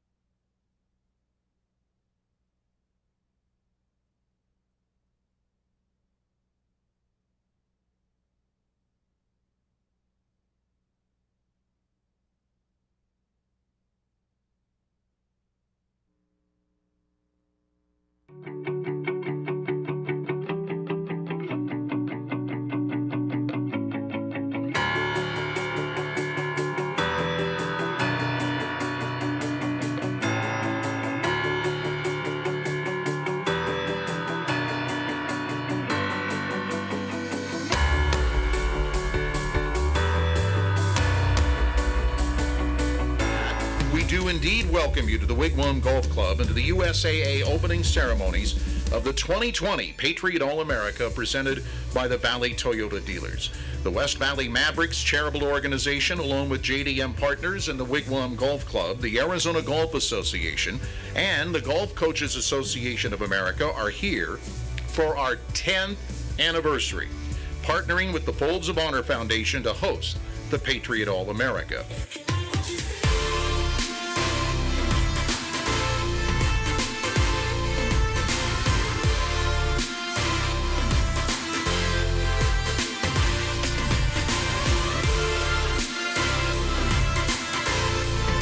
Much like we focus on honing excellence in our airmen, those before us pursue excellence as well.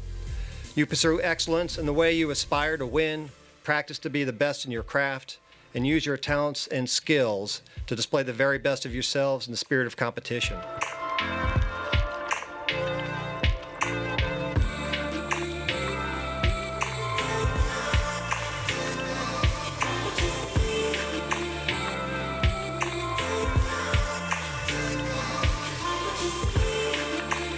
Dad, I know what I want to do with my life. And we're on the 15th hole at the Stillwater Country Club.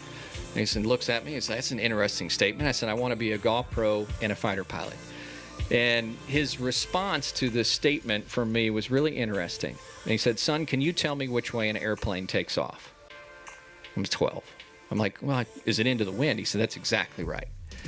And he was preparing me for this inevitable resistance that would stand between this 12-year-old kid and these two highly unlikely dreams. What I had no idea is how God would put those together and send me on a path that I would have never expected in my life, which brings me here today at the Wigwam with 84 of the best amateur golfers in the world.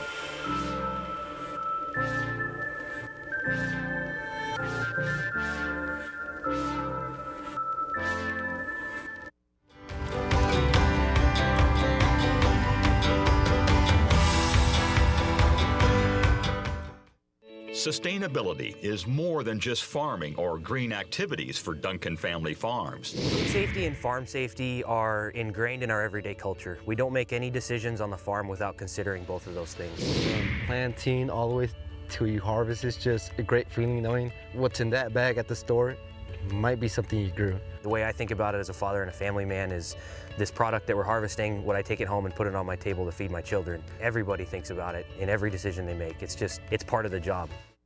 NCAA LLP is proud to be a supporter of the West Valley Mavericks and the Patriot All-America Invitational. They exist because they believe by creating long-lasting relationships with their clients, they build ever-expanding opportunities for their clients, employees, and community. Their vision is to be the best, giving their clients timely and accurate results by combining the latest technology with the most skilled, efficient professionals. NCAA LLP for all of your accounting, business, tax, and estate planning needs.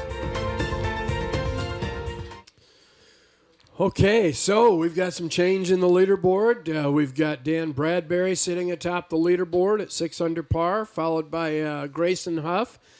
Logan McAllister is at 4 under par for the tournament now. Christian Banke, 4 under par. Hunter Walcott also at 4 under par.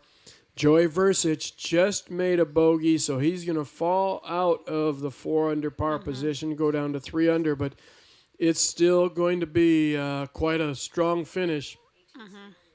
They are starting to flip-flop the leaderboard that's posted outside the first tee box area. Yeah, and if you want to get the latest and updated stats like we have, go to patriotallamerica.com. Also, check out our social media. We're on Twitter and Instagram at Patriot All AM and on Facebook at Patriot All-America. So we've been having a little bit of fun with all of this, and you had an opportunity to be able to meet a few of the college players and interview them and find out what makes them tick. And from your, if you remember from your interview with Grayson Huff yesterday, is he doing kind of what he said he was going to do as far as obviously besides going out there and getting some sleep last night? You know, we did have an interview with Grayson, but it was actually one of the interns from the Walter Cronkite School ASU that got to interview him. So that's great. But he said he was going to go out, I think, and get a good night's sleep. So, I mean, I think he's doing well. I mean, he's under by 1, right? So he's just trailing Dan Bradbury, you know. Correct. So at this point, I think it's still anyone, you know, he's still in the game, right? Oh, no doubt about it. At even par for the day and still 5 under for the tournament, this is far from done because it's the 12th hole, the 13th hole is a short hole. The 14th hole is the other par 5 that they converted to a par 4, and it's going to play extremely long today. It's going to play probably very close to about, it's normally a 595-yard hole. It's probably going to play right down around 500 yards and be a long par 4, so it's going to be very interesting to see what these guys do there. But then after that, they can kind of coast for a couple holes, 15, 16. Even what we've seen with that hole location, what I thought was going to be very tough, they are not having any problem with that hole on 16. All right, here on the 14th green with our co-leader group, Dan Bradbury, Hunter Wolcott, and Olison. Hunter Wolcott going to be first to play here for his birdie. Couple steps off of the green here. He's got a putt straight uphill at it.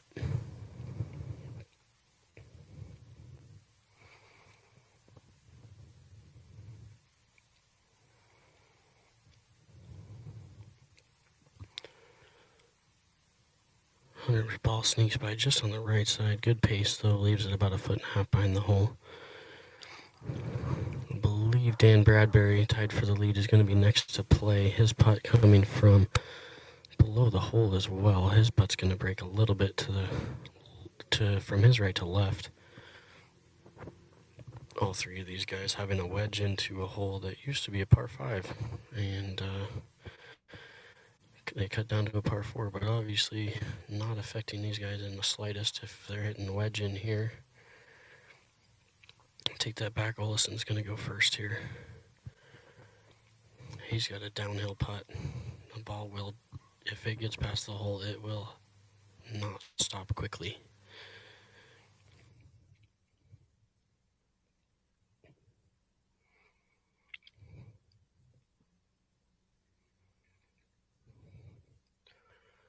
Olson slides by on that left side.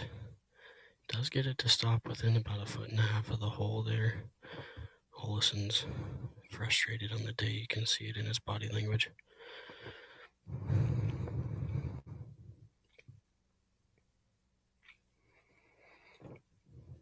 All right, last a putt here. Dan Bradbury, co-leader, 5 under par.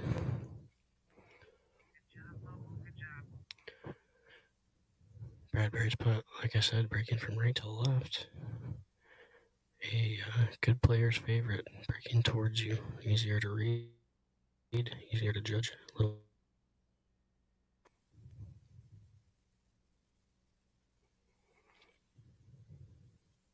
Bradbury knocks that in. Easy putt there. Little fist pump. Like to see it. He goes back to 6 under. And for the time being, I believe in solo lead. Couple of cleanup putts for Wolcott and Olson.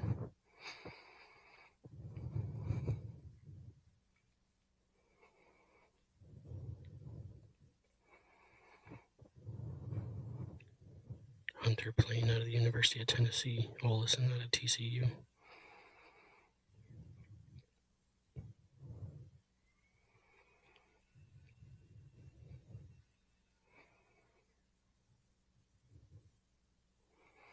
All right, par there for Hunter.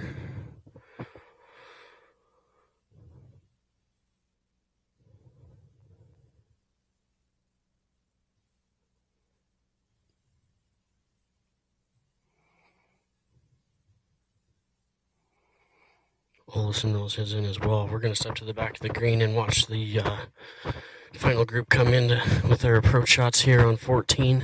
A little change of angles here. All the guys back there.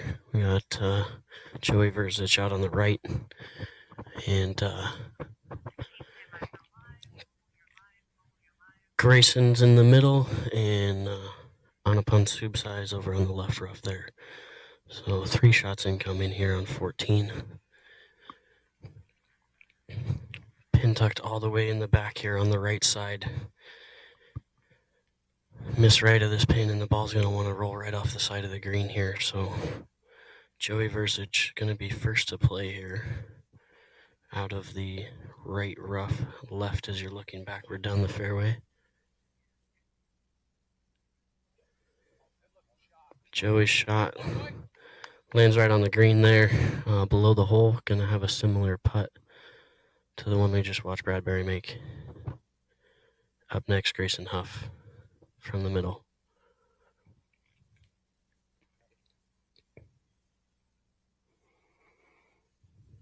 The wind a little bit out of these guys' left here and helping just a touch. Grayson's shot also right at it. Oh, wow, Grayson Huff stuffs it into about 3 feet right above the hole. Great shot. I think Grayson's making a push to get his lead spot back here. He doesn't like being down.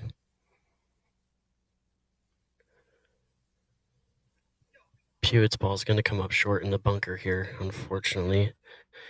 Compounding errors here for him lately. He's struggling to get it in the house today. But we got 2 guys with birdie putts coming up on 14 here. Converted par 5 to a par 4, and these guys are still hitting wedges into the green.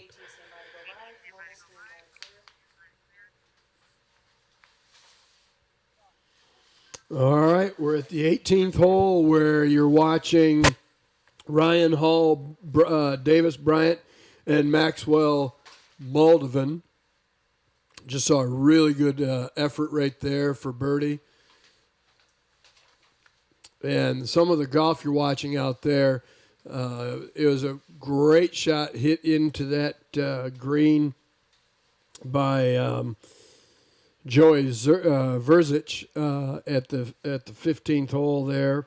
And then You just saw Grayson Huff knock one in there tight, and going to have a great opportunity at birdie there.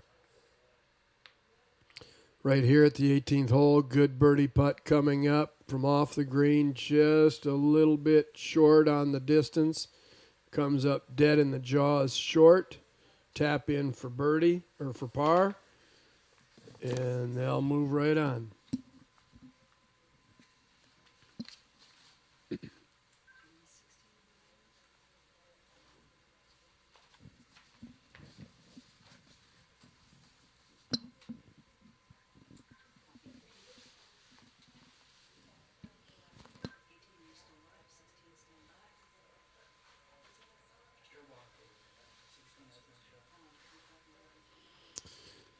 This putt will be much slower than what the player will realize.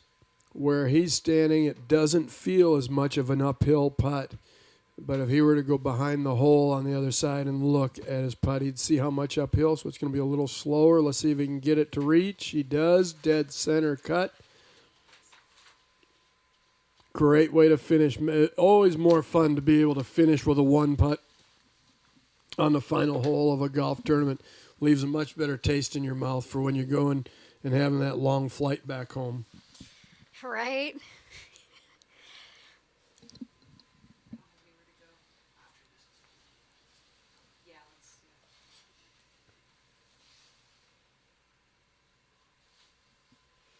All right, nice putt.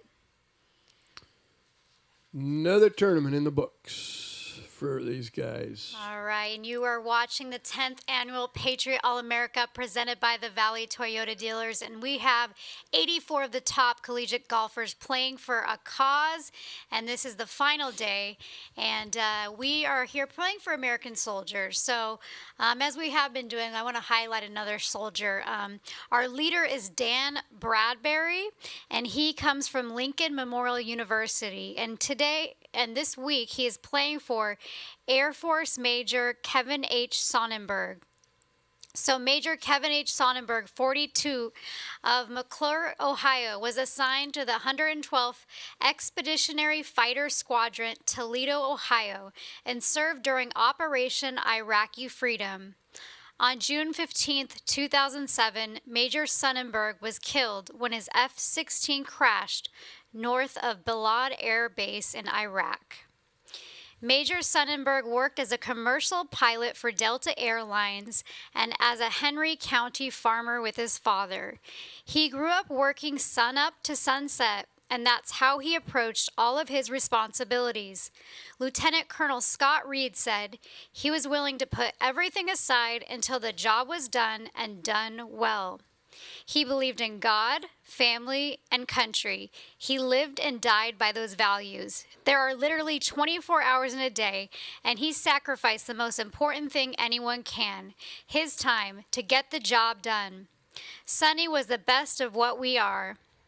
Major Sonnenberg's stepson is a proud Folds of Honor Scholarship recipient. And here we go out to join our leaders and Zach on mobile cam. All right, live look here at Grayson Huff's birdie putt here on 14. Just a little 2-footer downhill.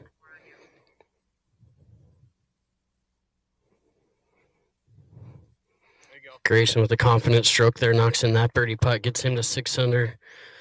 Two guys, Dan Bradbury, Grayson Huff, tied at 6, going into 15.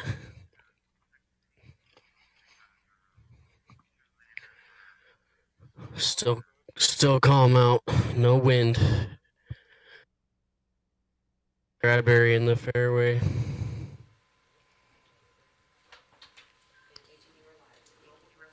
Okay, we're back to the 18th hole, watching a couple of groups finish up here, and you just saw a birdie made by Grayson Huff, and actually sitting one shot back of your leader, Dan Bradbury, right now. We've got coming up right now on this 18th and final hole is the Logan McAllister group. Logan was in the lead for a while today and now sitting just 3 shots back, but having a great round. 4 under par on his round for the day, 4 under par for the tournament. So playing some fantastic golf out here at the Wigwam Gold Course, and he's playing along with William Mull and Turk Pettit.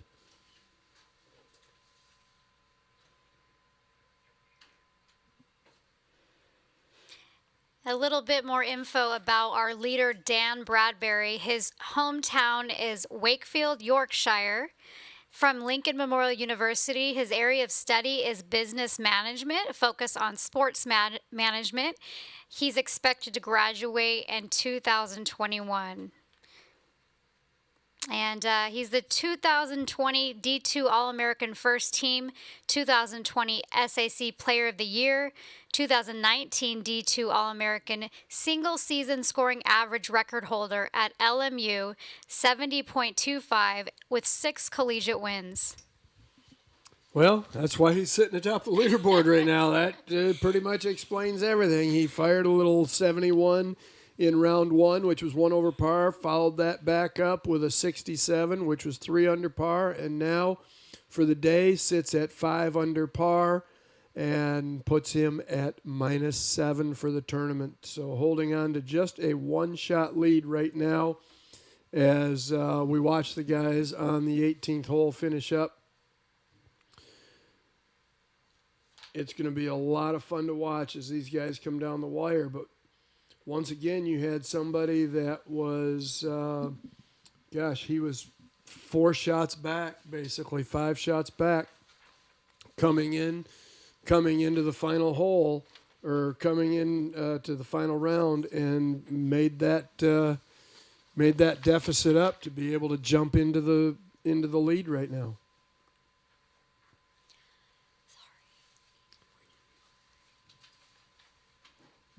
So these guys are trying to finish up here. Logan McAllister, William Mull, and Turk Pettit. This is not going to be an easy putt. This putt is going to be a little bit uphill at start, breaking hard right to left, and the final 5 to 7 feet are going to be downhill. I'm going to say right now, if he can get this within 5 feet of the hole, he has made a magnificent putt. And all he's trying to do, he's not trying to make this putt. He's just trying to get it close. Well, he made it happen. Well, yeah, as we somehow went to decision. Here comes his putt right here on the 18th hole, coming down.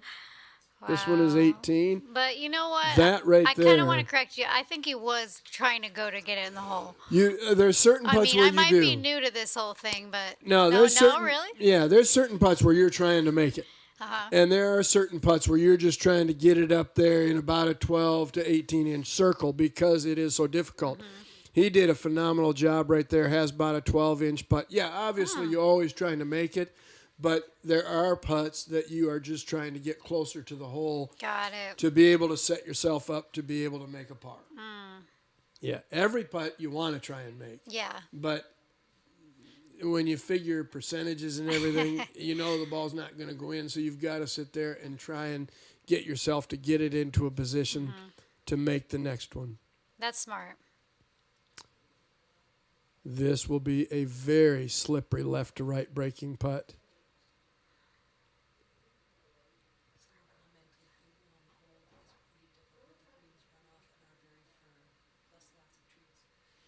Hey, we really appreciate everybody that is joining us on our streaming and sending us your comments and everything. That is makes us feel good to know. How about that little Drano right there? Got the speed and the line correct for a finishing birdie for the day. Yeah, wow, that's a great shot. You know, he was just aiming to get close, but you know what? He just made it in. No. He was trying to make that one. Anything inside 20 feet you're trying to make, okay? That was a nice shot. Yeah, here we go again. Let's see. Nope, a little too high. And look at how far by that ball went. Look, anything inside 20 feet, very good players are trying to make them. Anything that's outside 45 to 50 feet, yeah, it'd be nice if it goes in, but you're just trying to get it close enough to make sure you don't do something crazy and make a bogey. Yeah, that makes sense. There's nothing worse than 3-putting. Yeah. Now, at least for players of this caliber. Yeah. You know, some people might think that's pretty good to take 3 putts to get in the hole, but Definitely. 3 putts absolutely drive me crazy. There's no excuse for me to ever 3-putt, in my opinion. But it is America, so you can have your own opinion. That's true. All right, up the hill and snuck it in that left side.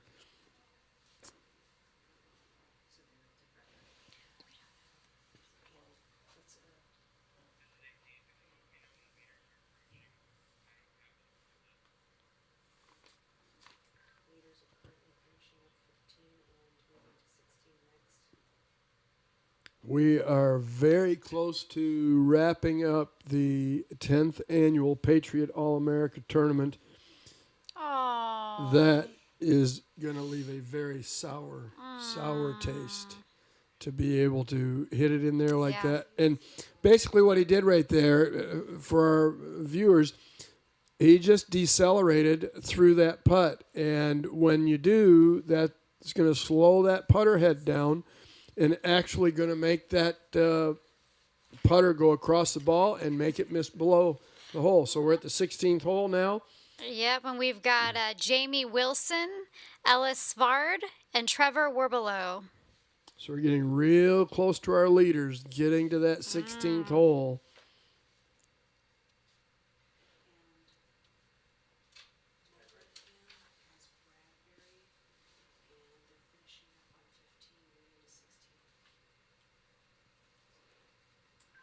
All right, so nice putt there on 16. And we're going over to the 15th hole to catch up with the leaders. All right, here we watch Dan Bradbury clean up his par here on the 15th hole.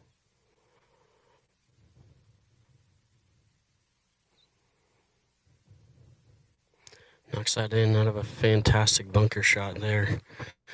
Front bunkers on this 15th hole are extremely deep, and he executed a brilliant bunker shot to about 2 feet there. Hunter Wolcott now for his par as well. He had a putt from the wrong side of this green, but beautifully played here to about 2 feet as well.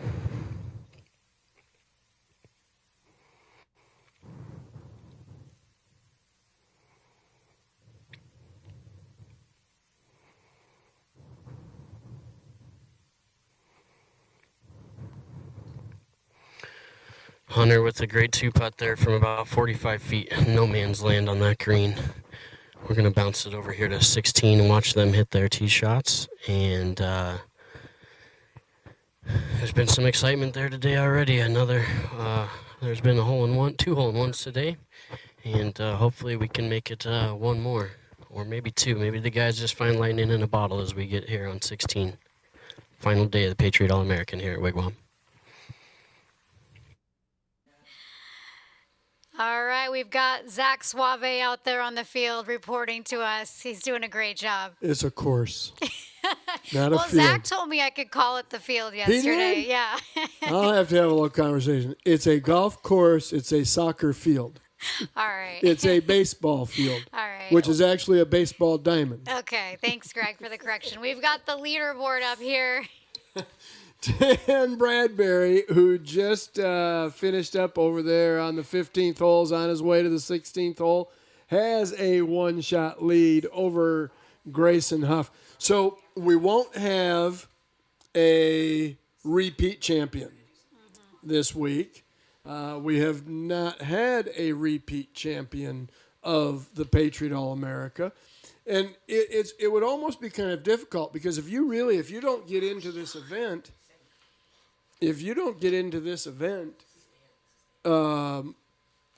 early on, then you're not going to be able to play repeated times.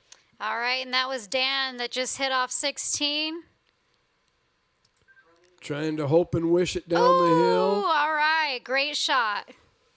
That is remarkable. That ball traveled a long way back to where it is. Would have loved to have seen where it landed on the green. Our crane shot high atop the 16th green.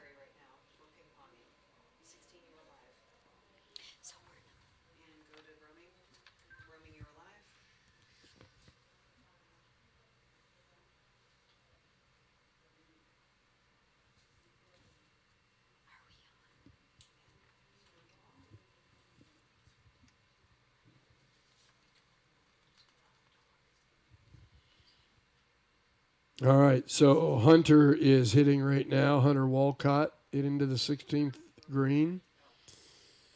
Lands on the green behind the hole and backs it up. Settle, settle, settle. Okay, safely aboard. So as you can see, these guys are hitting. This is only playing 135 yards. So in most terms, that's a very short par 3 hole. And these guys are hitting it past the hole and putting enough backspin on the golf ball to be able to bring it back toward the hole location.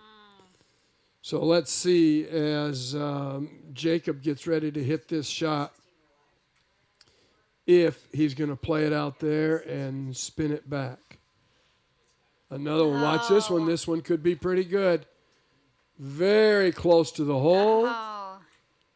I'm telling you, you might have had a chance. If you'd have been out there in 16, you'd have seen a hole in one today. But that really was 3 great shots. Those were really good. These guys are not afraid. They know what's in store. And I'm very surprised that Dan was as aggressive as he was.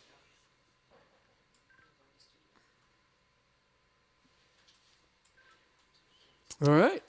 Wow. So as we approach the end of the Patriot All-America for 2020, we don't have a champion yet. We may not have a champion at the end of 18 holes. If we do, then we're just going to have to do a little playoff. Yeah, we just want to wish everyone watching a very happy new year, 2021. It's great to be rounding out the end of 2020. It's been a tough year. And you know what? There are people that will drive you around if you want to have a little bit more fun than others.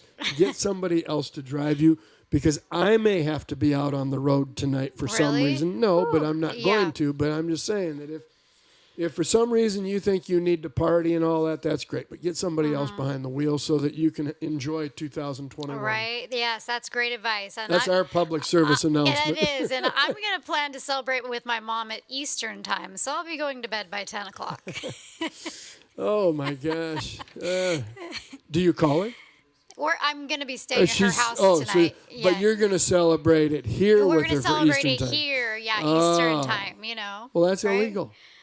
It's not. Yeah. You just... If she was back east where it was it's okay. All right. Well, maybe we'll call someone from back east. Our family's I'll back call there. you. Yeah, that's what you do. You call someone. I always used to call my mom at midnight. It was a contest to see who could call first at midnight. And being here, it was only 10 o'clock at night here.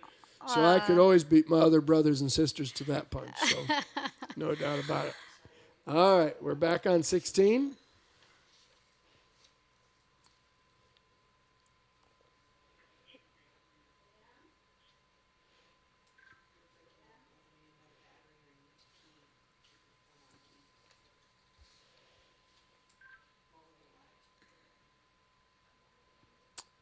Hunter Walcott taking his time looking this over. He's only 3 shots back with, after this hole, 2 holes to play. But Dan Bradbury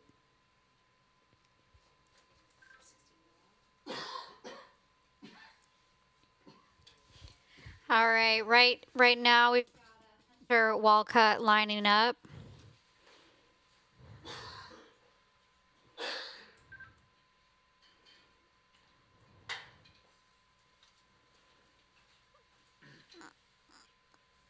Hunter is 4 under par right now.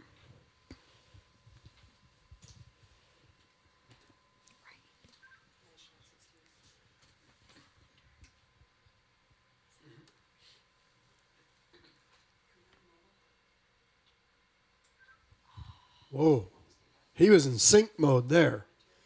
He was trying to make that to try and make up one of those shots. sitting 3 shots behind. Right now, Grayson Huff and Dan Bradbury are tied at 7 under par.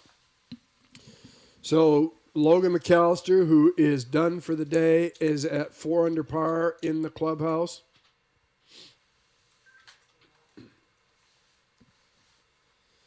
Along with Hunter Walcott, who is still out on the golf course. He's got to make sure he makes that par on the 16th hole to have a chance.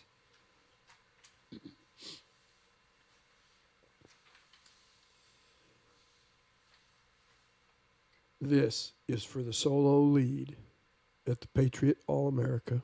Dan Bradbury over his putt. Should break a little right to left, and it hung out on him. It went the other way on him. He was looking for it to go right to left. But he's safely in with a par, remains co-leader with 2 holes to play.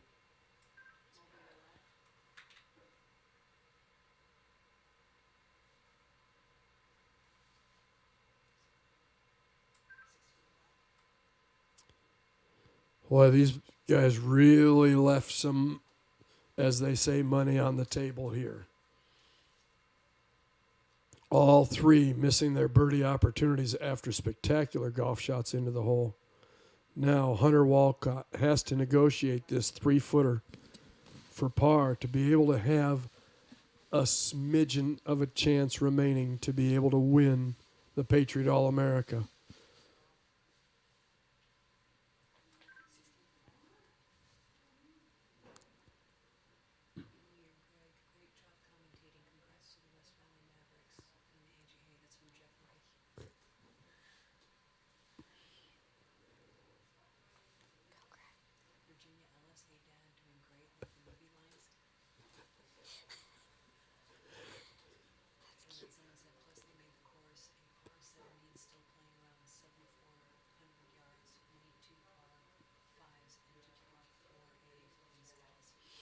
All right, Grayson Huff is your leader right now, sitting there at 7 under par. There was a little stumble for Dan Bradbury back there on the 15th hole and is at 6 under. So a 1-shot lead right now. And they're at the 18th hole, and quite a long shot to the right of the 18th green. Going to make that a very interesting shot in for that player. All right, here we are back at 16. These are your leaders.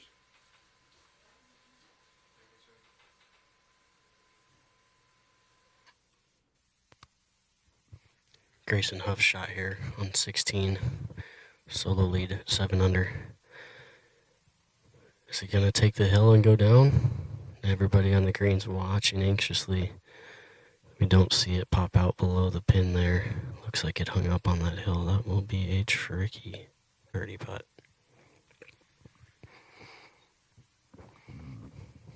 Huff leading Bradbury by 1 shot now.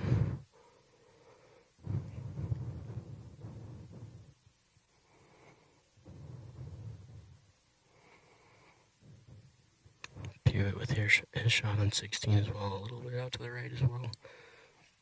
That one's definitely not. Ooh, might not catch the hill either. Gonna leave 2 of them up on top.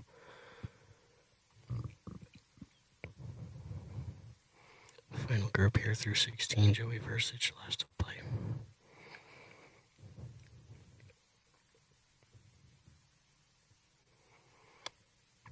Joey firing right at it. Is it gonna cover? Oh, Joey with a great shot.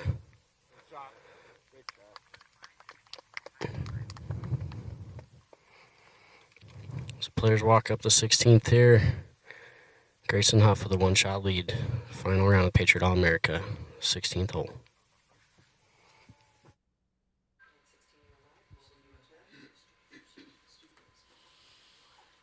All right, your leaders are approaching, or at least your leader is approaching the 16th green as the Dan Bradbury, who is 6 under par, heads over to the 18th or 17th tee.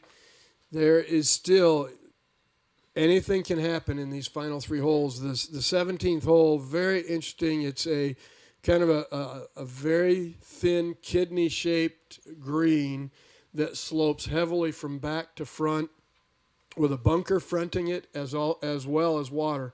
The golf hole always plays a little bit longer than what it looks. The shot you're seeing closest to the hole belongs to Joey Verzic, and you see where Grayson Huff didn't quite hit that shot where he wanted. It didn't make it down the hill. So here's where it's going to get interesting, is trying to keep this putt short of the hole or close to the hole, because it's going to zip down that downhill like you saw.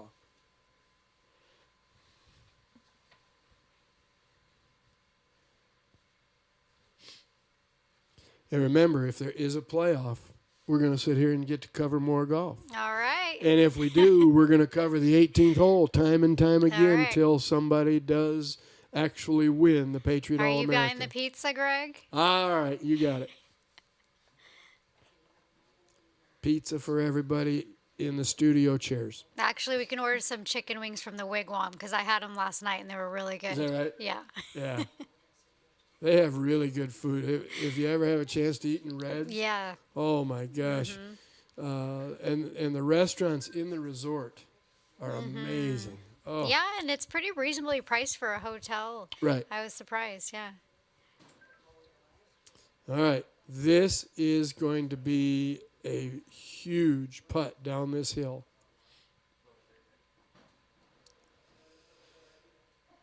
Pewitt putting before Grayson or Joey. Down the hill it goes. Watch this thing take off now. It just, no way in the world to get it any closer to the hole than that. Oh, those greens are fast. Could not have hit it any easier. Now with this putt that Grayson has, he's gonna actually have to play this out and about. We're gonna go out there to Zach and let him bring us in.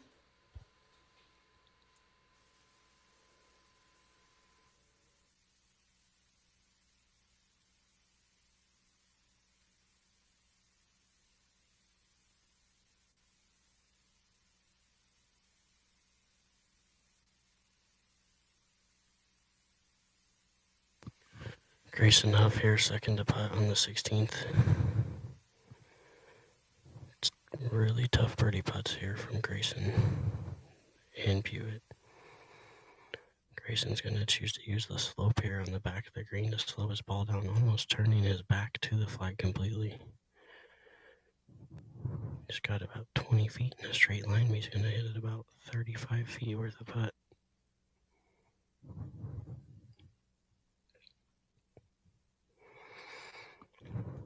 Grayson's putt taking the slope, not going to get back to the hole, but he does keep the speed really well judged there. Leaves himself about 3 feet for par. Joey Verzic right next to him is going to have about 3 feet for birdie. With a great shot in there to 16. And Pewitt's going to have about 5 or 6 feet for his par.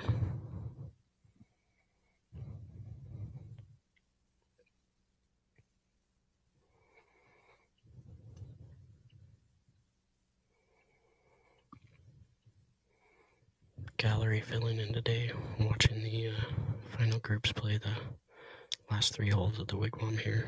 About 40 people gathered around the green, 16.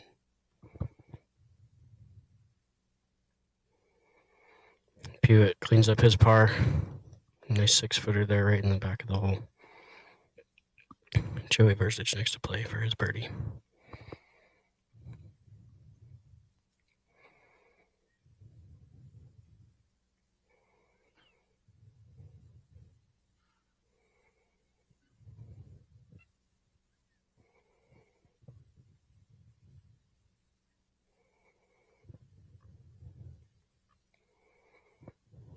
Joey slides that by on the low side there.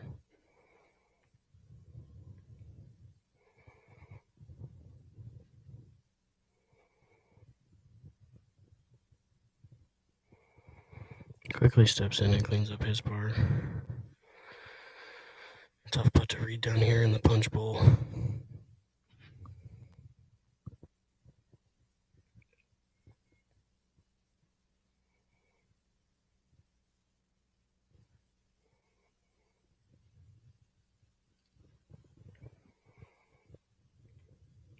Grayson lining up his par putt.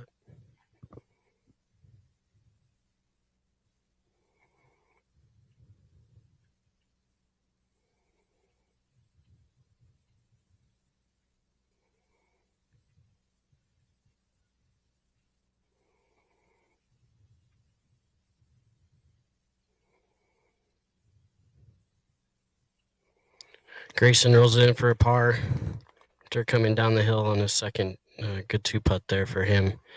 He's going to stay at 7 under, going to 17. Final round of the Patriot All-American in Wigwam.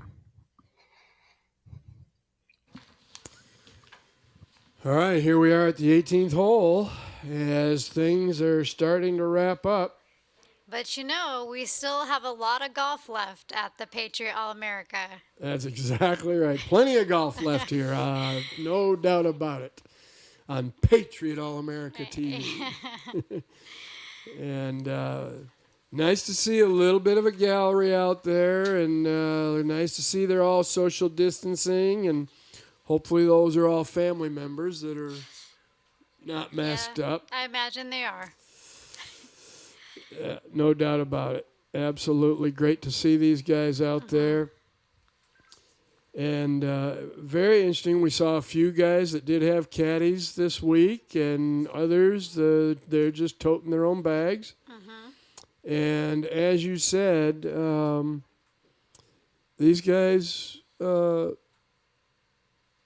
all using bags provided by Ping. Yeah, they're commemorative bags with the name embossed of a fallen or severely wounded soldier. The bags will get shipped to the Players University where they'll be auctioned off. And on average, the Folds of Honor raises about $200,000 to $250,000 from the sales of those bags to help with their educational scholarships they give to spouses and children of fallen American soldiers. Absolutely remarkable. Here we are on the 17th hole, where you just had Pewitt hit. Now you'll have your leader, Grayson Huff, teeing off. This is a slight dog leg to the left, and your approach shot's going to go in over the water.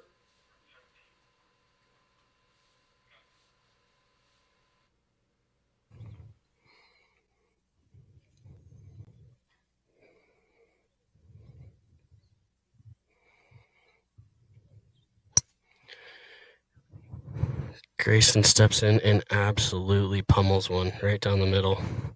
He's setting himself up here for an easy second shot and looking strong, finishing the way a winner would finish here. Final round, 17th hole, Wigwam.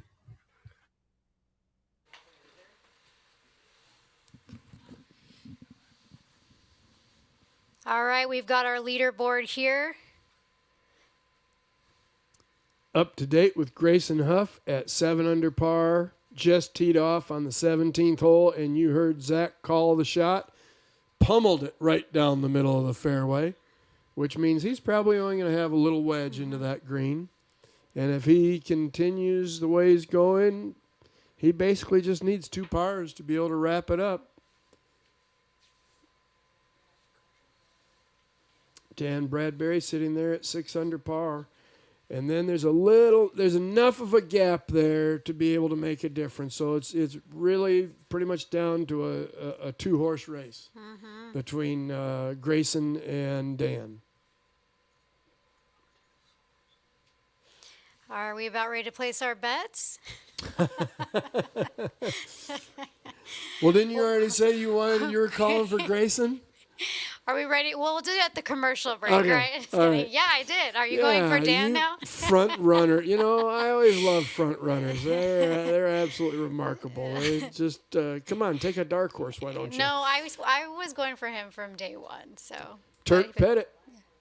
moving up that leaderboard, 4 under par to finish his Patriot All-America tournament, tied for third right now at 4 under par, finished along with Logan McAllister, both at 4 under and finished for their tournament. Hunter Walcott sitting at 4 under. So we could still have a little movement in the leaderboard, but basically I think it's just down between Grayson and Dan. Yep.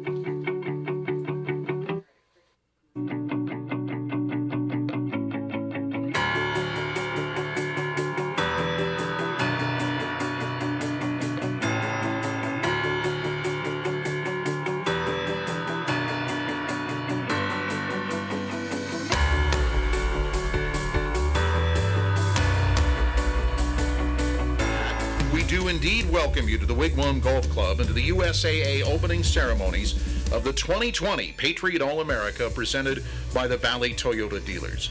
The West Valley Mavericks charitable organization, along with JDM Partners and the Wigwam Golf Club, the Arizona Golf Association, and the Golf Coaches Association of America are here for our 10th anniversary, partnering with the Folds of Honor Foundation to host the Patriot All-America.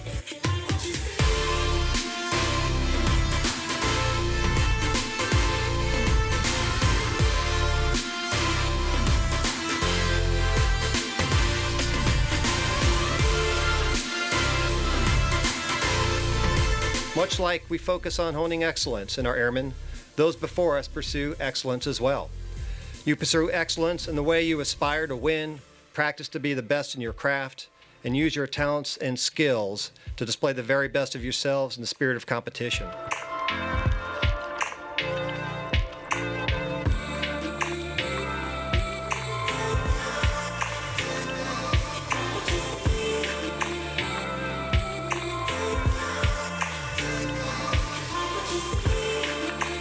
Dad, I know what I want to do with my life.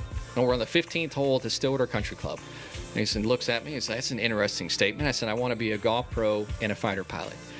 And his response to this statement from me was really interesting. And he said, son, can you tell me which way an airplane takes off? I was 12. I'm like, well, is it into the wind? He said, that's exactly right. And he was preparing me for this inevitable resistance that would stand between this 12-year-old kid and these two highly unlikely dreams. What I had no idea is how God would put those together and send me on a path that I would have never expected in my life, which brings me here today at the Wigwam with 84 of the best amateur golfers in the world.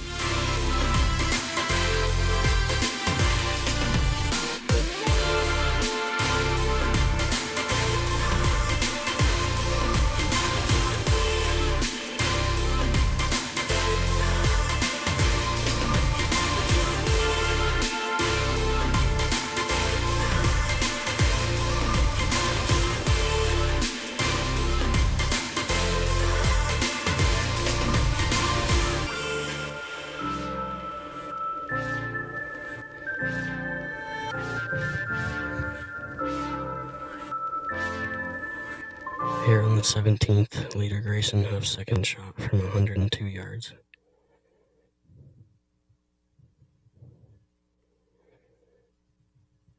Sand wedge, perfect clean line in the fairway, firing right at that back right pin over the water. And he stiffs another one to 2 feet. All 3 players in the final group here hitting it inside of 10 feet here on 17. We got 3 great looks at birdie.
All right, 17th hole, final group, third day of the Wigwam Patriot All-America.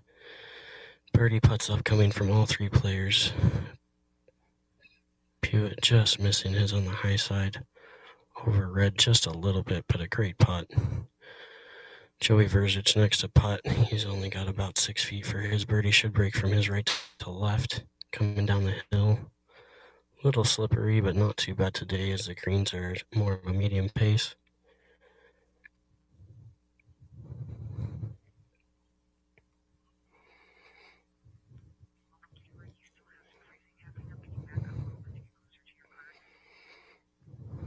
Joey Verzic leaves his below the hole, breaks out of the cup there. Started it more in the middle.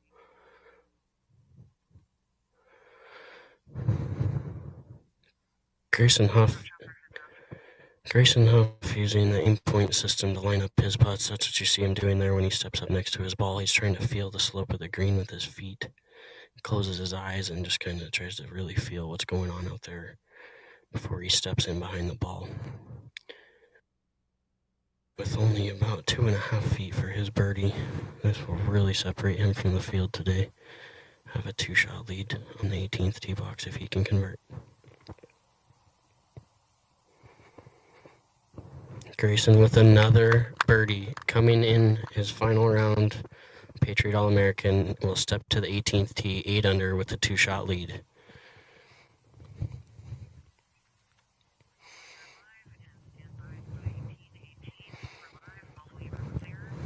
Grayson Huff.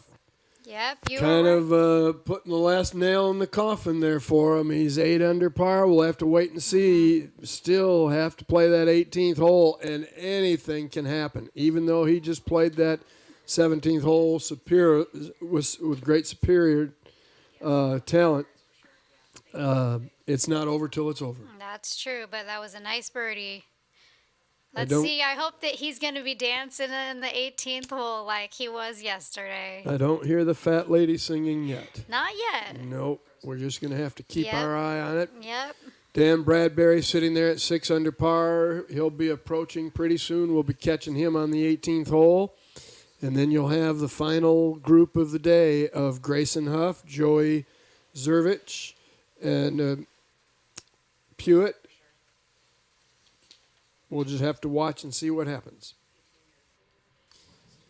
All right. Yep, and it's Pewitt Anna Sabsupsai.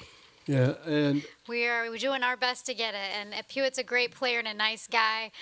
There's just so many of these guys are just, all around great guys of integrity, out here. They bring the best of golf, and they're also great people. So it's just a pleasure to be out at this tournament with this group of players. Well, and interestingly, it would have been fun to talk to these guys before they came and played in this event, and then talk to them after they've played in the event to see how much their emotions and maturity level have changed.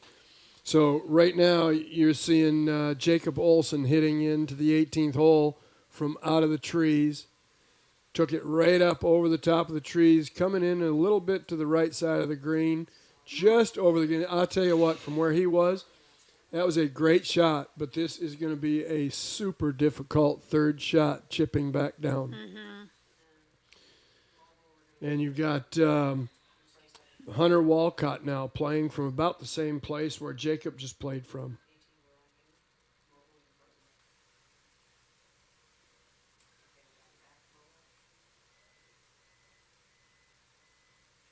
He's looking dead solid at it. Took it right up over the top of that tree. And he's going to have a short result. So he came up short. I believe he probably could have stayed out of that bunker right there. If he did, it'll be a little bit easier pitch shot.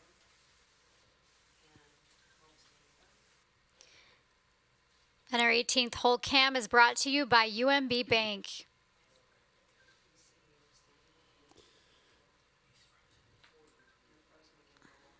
So I will say this so that I don't jinx anybody.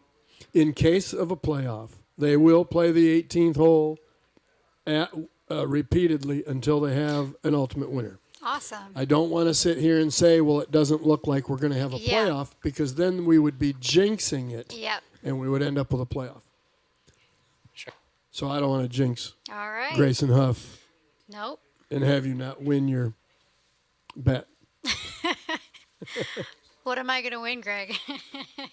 Maybe that new car, that Toyota Camry. That can be yours. You know, I actually got a Toyota Camry this year, and I love it. But I would love that new Toyota out there. So that would be nice. Yeah.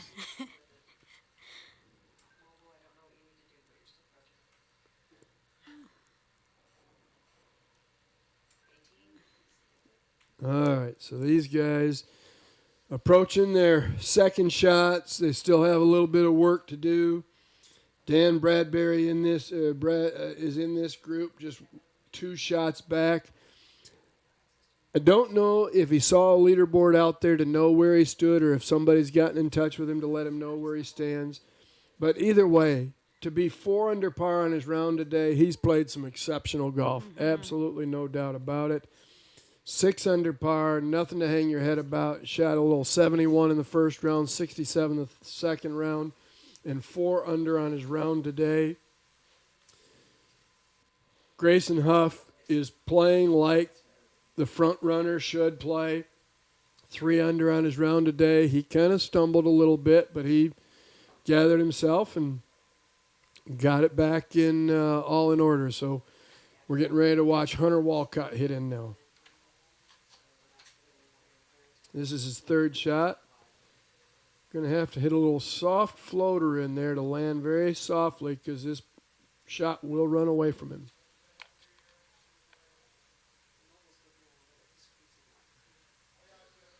And if you notice how much he accelerated through that shot to be able to get the loft on that shot that he wanted and to be able to pull off the distance. That's a great shot.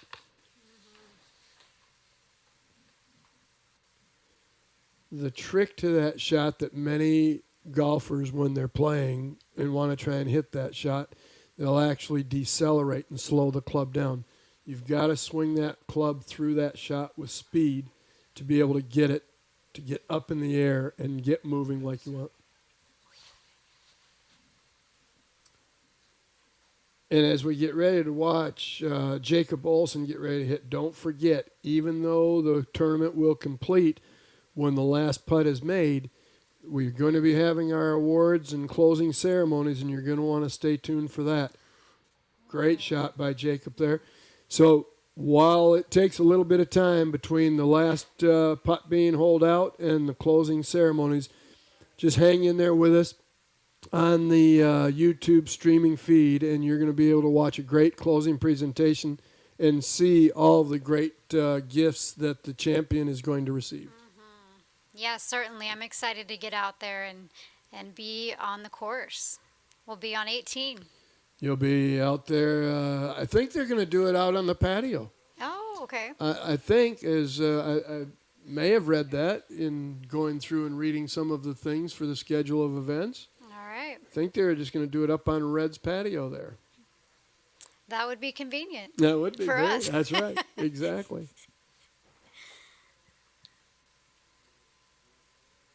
All right. Hunter Walcott sizing this up.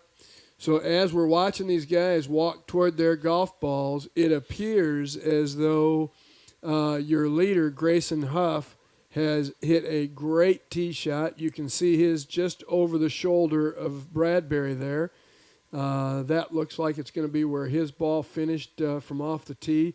That is a phenomenal tee shot right there. He's only going to have a little wedge into the green at most. All right, this putt's going to be slippery. A little left to right. A little bit downhill, the final 3-4 feet of it.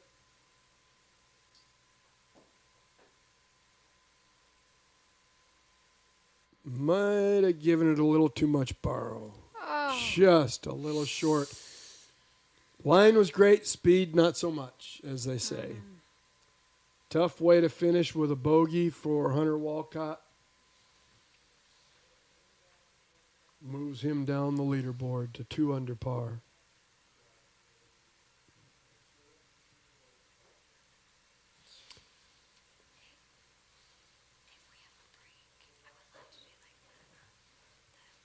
Now you got Dan Bradbury standing over his birdie putt.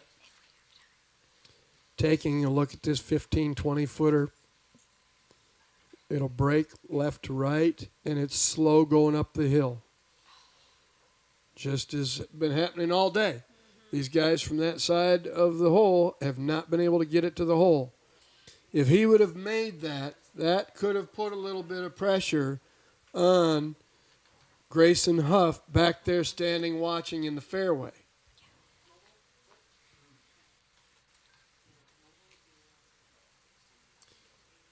All right, we're going to go right out there to Zach on the 18th fairway to bring us in. All right, we're out here in the middle of the 18th fairway today. Little different look for everybody from the 18th camera here. Joey Verzic going to be first to play. He's way back over my right shoulder in the 18th fairway of the blue golf course. Commonplace for a lot of guys this week. It's very far away from the water, so he's playing it safe over there today. Hewitt's going to be second to play. Grayson Huff absolutely striped another drive. These last two holes, he just turned it on, and he is ready to finish like a champion. Give you an idea how far away they are. Joey Verzic's going to have pretty darn close to 200 yards in on his shot.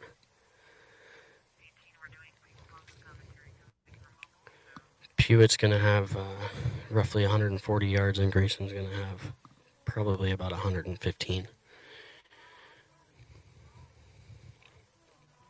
Joey Verzic steps in. Shot on the way from Joey.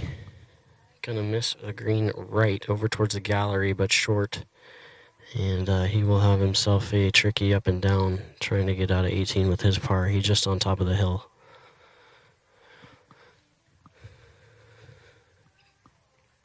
Hewitt and Nuben Suicide here, stepping in for his final swing of the Patriot All-American.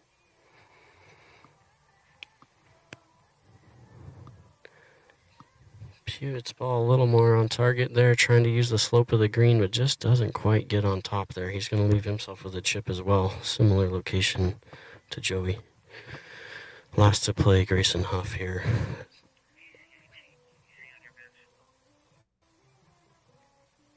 Two-shot lead for Grayson.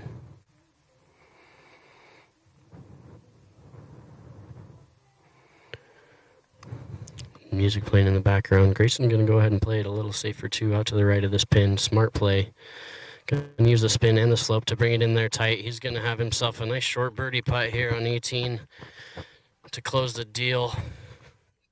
Grayson really just needs a two putt here. I'm sure he'd like to finish with some fireworks and make that birdie though.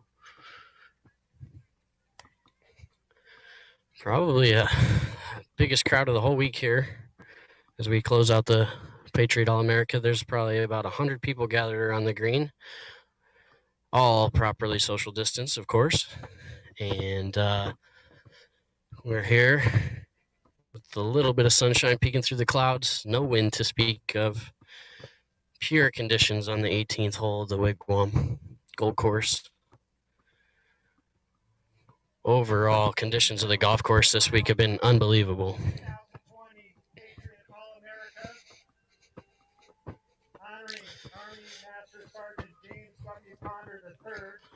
From Auburn University, Grayson Huff. Honoring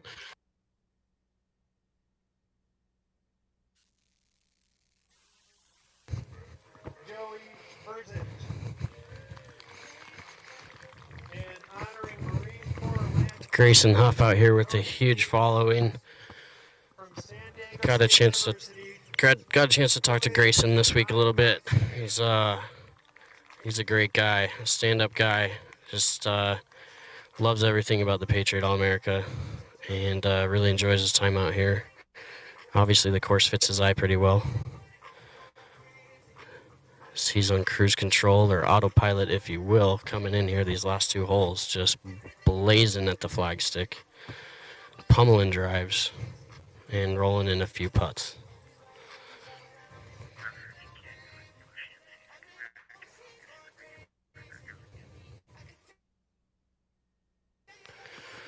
Gonna have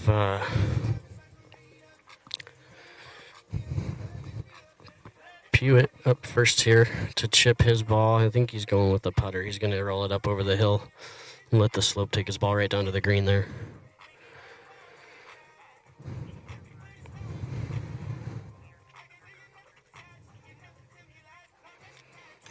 Pewitt's ball headed right for it. Oh, slips by on the high side. You can see how fast that putt is coming down that hill. That's what makes this shot difficult here on 18. The whole green runs away from everybody right into that canal over there. There's left. Joey Verzic quick to chip his right after Pewitt and slides his by on the opposite side of the hole, but similar result, leaving him with an 8 or 10 footer coming back for his par.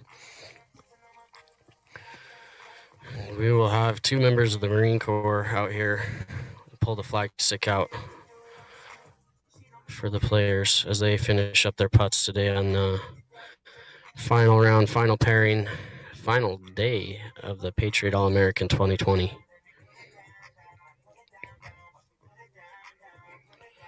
Amazing involvement with the armed forces here out at the Patriot. Everybody been a real team effort out here this week. And talking to all the players and all the parents and all the spectators we have here, a lot of members out.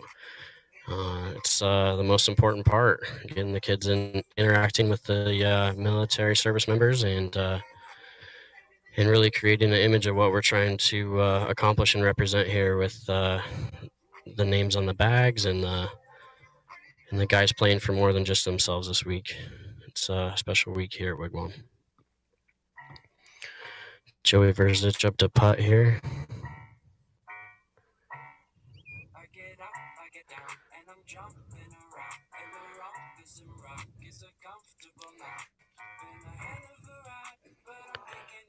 Par putt on its way for Joey, and bang, bang, bang.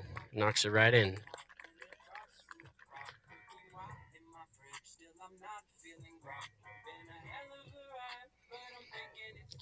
Players are going to go ahead and finish up their pars here ahead of Grayson Huff.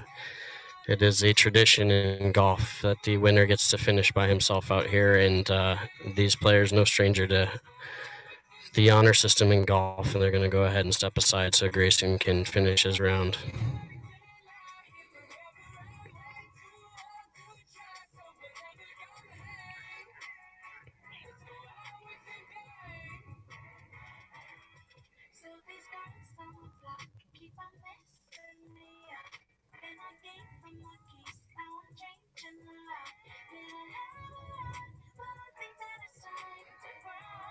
Pewitt rolls in his par putt as well here. All that's left is for Grayson to make sure it works.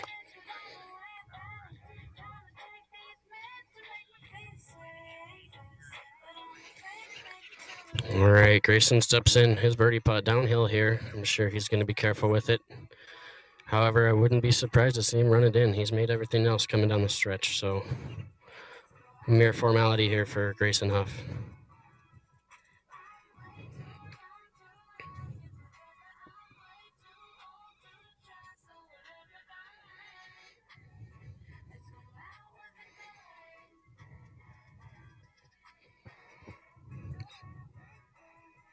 Oh, his putt on the way just slides by the hole just a little bit, leaving him short work to clean up a par here on 18.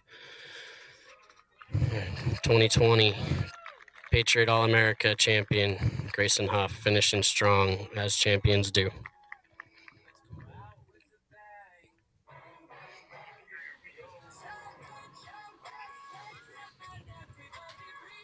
Welcome back to the studio. Exciting day. We are proud to announce that Grayson Huff is the 2020 Patriot All-America champion. At 8 under par for the tournament for 54 holes, 3 under on his round today, 3 under 67. He put up a 65 in the first round, even par 70 yesterday. Struggled a little bit, but fought back to finish even par. What a great finish yesterday. And then to post a 3 under par 67 today. Actually, quite a remarkable 3 days of golf for Grayson Huff. Yes, and then coming in second, we have Dan Bradbury. Fantastic, 466. He did everything he had to.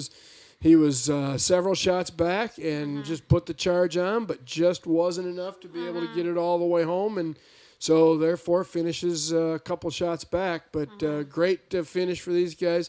Yeah, and please stay tuned. You know, in about 30 minutes, we're going to have the final ceremony where Grayson will be awarded with his bomber jacket, his trophy, and then just the American flag that has been flown over Luke Air Force Base and folded in a nice case. So it's going to be an exciting time. Yeah, you just can't say enough about what this area means, what Luke Air Force Base means for this area, and what this area means for Luke Air Force Base. And then on top of that, to bring a great Patriot All-America tournament in here like this that benefits the Folds of Honor Foundation and all of the work of the Mavericks, all of the volunteers, everybody that has been working so diligently to make this successful. We're going to go out to Zach. All right.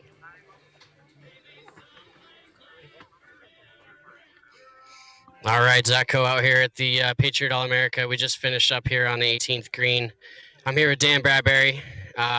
Came in strong today.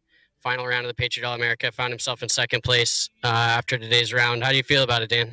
Yeah, I played really solid, but it's not just about the golf this week, so that makes it even more special. But every time you hit a bad shot, it's like, oh well. Yeah, out here playing for two people this week, not just yourself, right? You know, and it makes and your school as well. That's right. I mean, it makes it mean that much more when you play well and when you play a bad shot. You know. Yeah, no, there is that little bit of extra pressure, but I think it definitely made me focus more this week. Things weren't going great the first day. It was kind of a bit of a grind. Didn't really play great, and then played a lot better these last two rounds. So I found it much easier. But no, it's such a great week. So I've loved it. Good. How do you feel like the course set up this week? Was it tough out there? What conditions did you see that you thought were different than what you normally see? So this is my first time playing golf in Arizona. So it was very, very firm. Totally different to anything I've ever played before. The greens are really undulating and they're quite small. So if you land in the wrong place, it can bounce off and go off the green. And you gotta pick your landing spot so well, and that's hard to do with irons in your hands. So no, but the greens were rolling decent, not too fast, so that kind of helped us out. But if you were short-sided, you were dead. So yeah, it was good. Good, yeah. So first time here in Arizona, first time at the Patriot. You gonna come back and see us again? Yeah, hopefully. We'll see how things go. I am a senior, so the future's kind of uncertain. But if obviously I get my invite back, so we'll see how things go. Hopefully COVID goes away and I can do. Yeah, I'd love to come back. Good deal. Well, Dan Bradbury finished the second here at the Patriot All-American. We're glad to have you, man. Good playing this week, and thanks for coming out.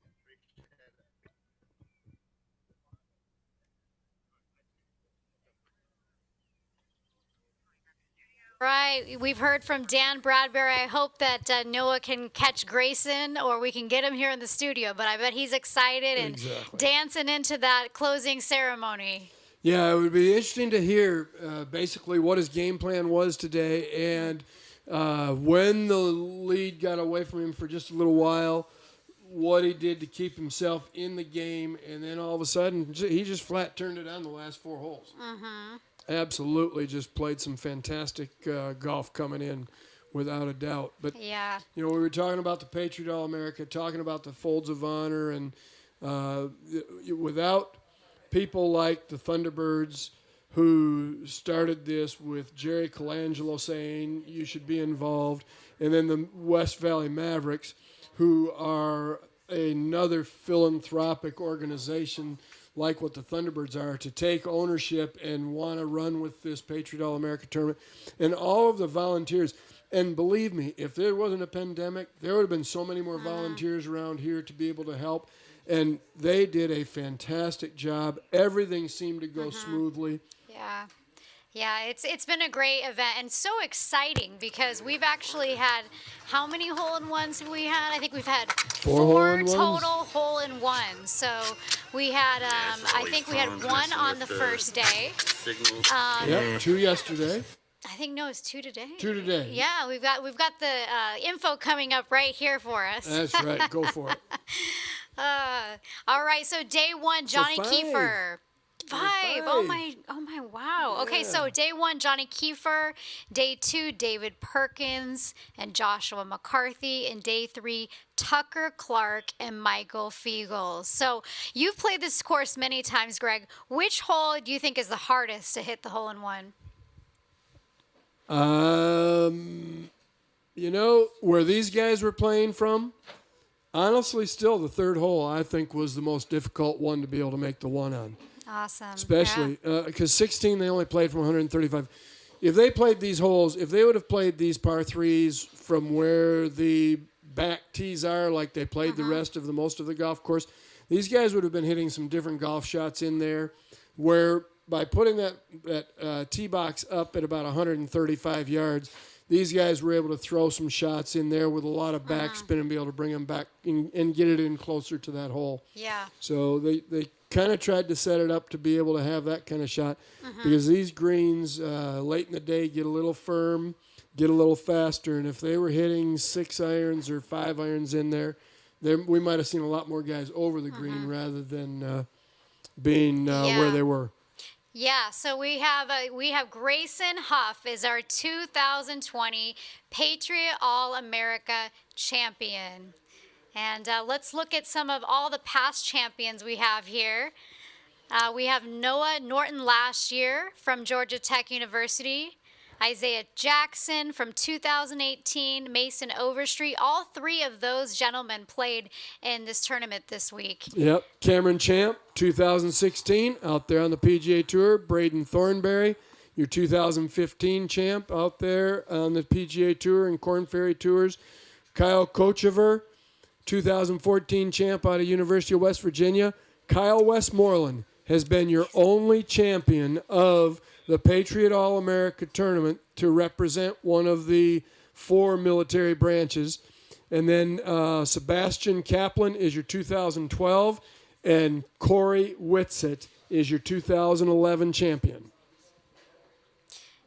Yep. So congratulations to Grayson and Auburn University. As we mentioned, each player has a commemorative ping golf bag that has a name of the soldier they played for. Those bags are I bet all the players are gonna be really sad to give those bags up, you know, but they're going back to their university where they'll be auctioned off for charity, the money going to the Folds of Honor Foundation, providing educational scholarships to wives and children of fallen or severely wounded American soldiers. Well, during one of your interviews, not that I wasn't listening to all of your interviews, but I had a chance to walk outside, stretch my legs a little bit.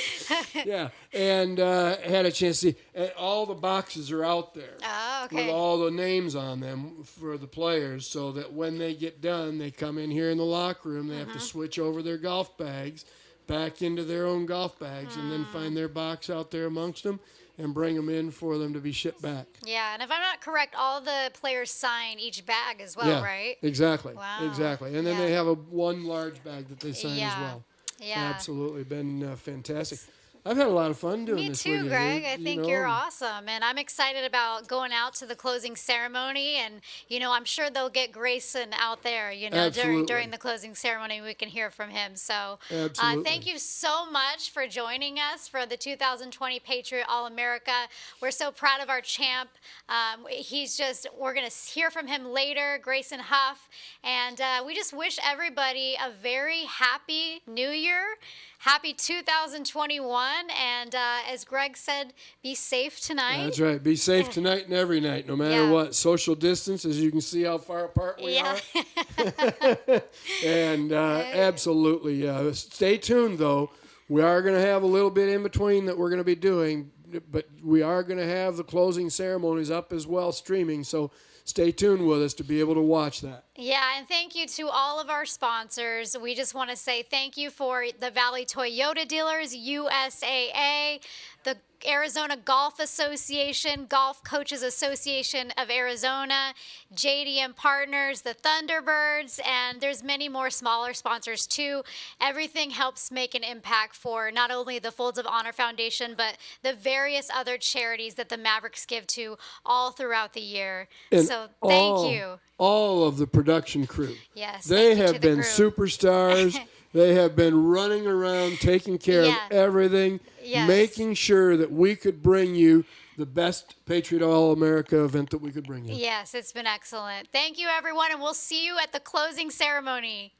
Golfing for Fallen Heroes, second round of the Patriot All-America Invitational. Patriot All-America.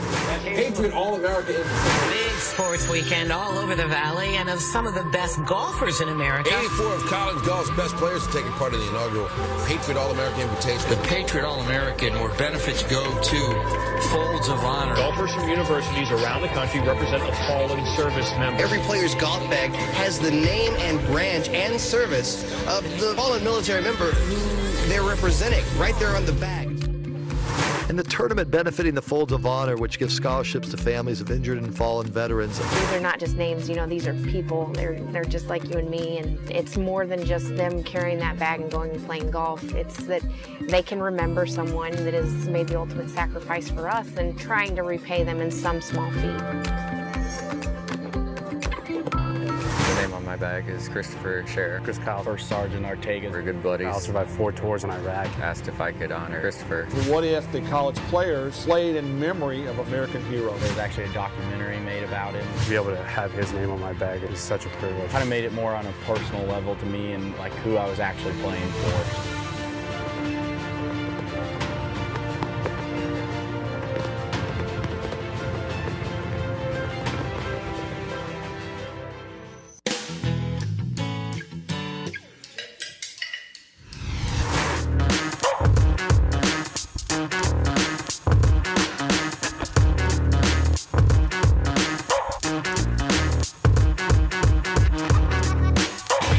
Amazing thing about college golfers is how far they hit the ball.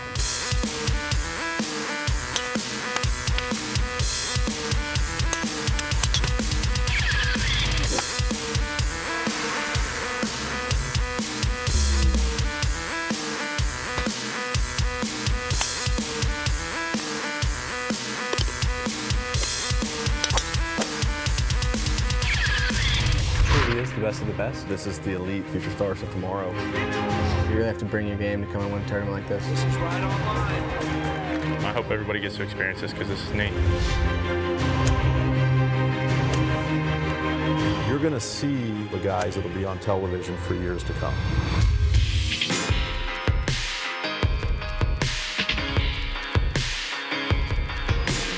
What makes this tournament so unique is that they are not just playing for themselves.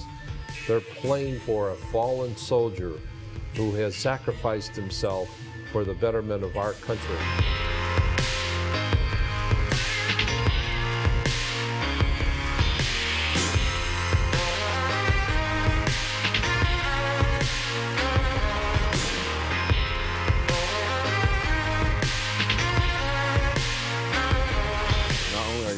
On your golf bag, but then those golf bags are going to be auctioned off, and that the proceeds of those are going to go to the Folds of Honor Foundation. So they're really able to help the families of those military members who've been killed in action.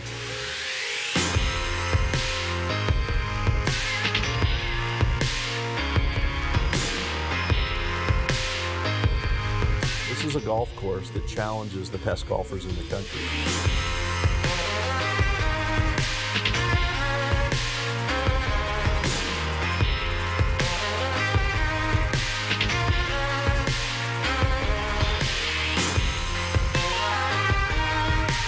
Top field. It's the best of the best. I mean, if you can play well here, it means a lot. I mean, people are watching this tournament, and it's a marquee event for sure.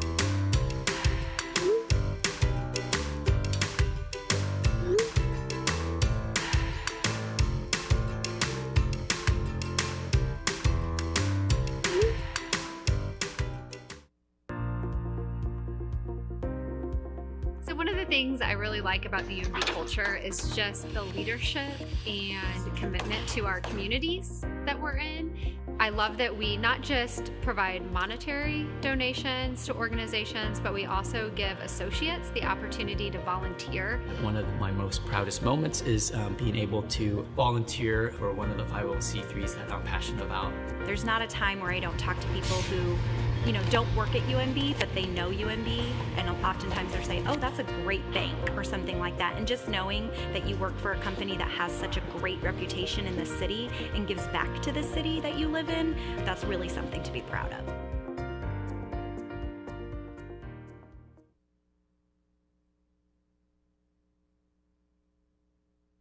What does more mean to us? For more than 100 years, we've been laser focused on staying financially sound. But we're more than just the bottom line, much more. What enables our success is giving you the financial tools to become more. We help create value by being here to serve you, helping deliver results that help you grow your business, by making sound decisions quickly, getting you what you need when you need it, by finding ways to help you, making what you need happen, by being a culture that celebrates success to inspire more. More founders, owners, and leaders. More merchants and mavericks. More achievers, creators, and dreamers. More trailblazers, trendsetters, and explorers. More local heroes. More global champions. We're empowered advocates enabling the people we serve. One person, one business, one community at a time. When we do our jobs well, we discover things that are sometimes hard to count, but that you can always count on from us. At the end of the day, every day, our commitment is less us, more you. UMB. Count on more.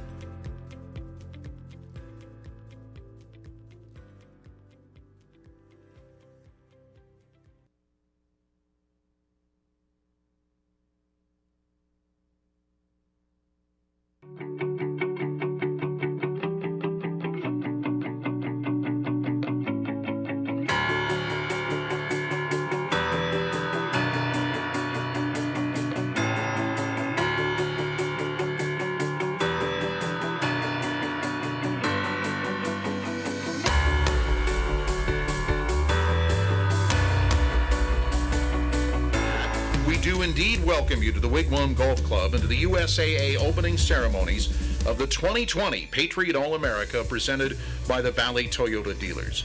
The West Valley Mavericks charitable organization, along with JDM Partners and the Wigwam Golf Club, the Arizona Golf Association, and the Golf Coaches Association of America are here for our 10th anniversary, partnering with the Folds of Honor Foundation to host the Patriot All-America.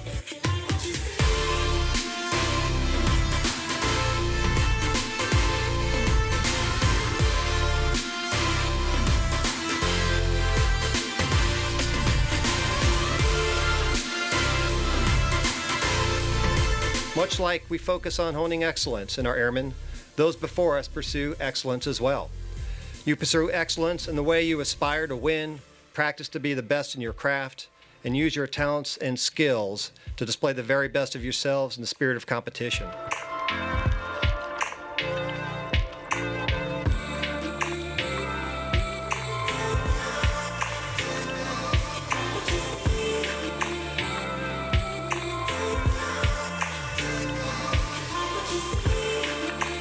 Dad, I know what I want to do with my life. And we're on the 15th hole at the Stillwater Country Club. And he said, looks at me and says, that's an interesting statement. I said, I want to be a golf pro and a fighter pilot.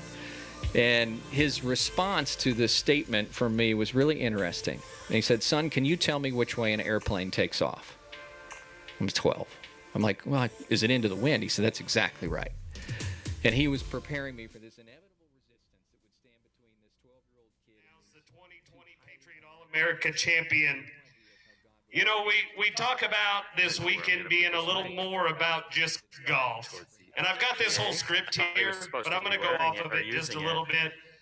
As each and every one of these kids took a fallen soldier for one final tour this weekend. We talk about freedoms. And let's just be real honest, 2020 kind of taught us whether we're free or not, right? And we know what those freedoms mean. I'm going to tell you what those freedoms mean to me. They're not free at all, ladies and gentlemen. They're for the sacrifices of these individuals on all 84 of these bags. There was a man, there was a woman that paid the ultimate sacrifice so that each and every one of us could be out here on this day before we ring in 2021 and walk around this golf course and watch some of the greatest golfers to ever hit a golf ball. It wasn't because of those golfers. It wasn't because of the Wigwam. It's not because of Brian Fry. It's not because of the West Valley Mavericks. It's because of those men and women of our armed forces that paid the ultimate sacrifice. And on our 10th anniversary, all of these bags, like they've done years before, they're going to go back to these kids' colleges, and these kids are going to raffle or auction off these bags and put money back into Folds of Honor so that they can continue to do the things that they do for the families of the men and women that pay that ultimate sacrifice.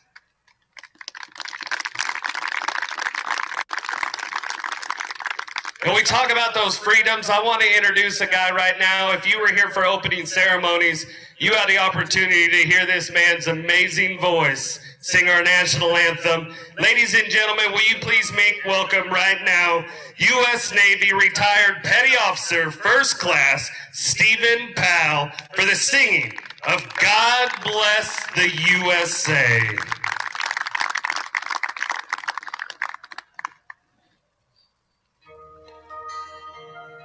It's an honor to be here. Thank you so much.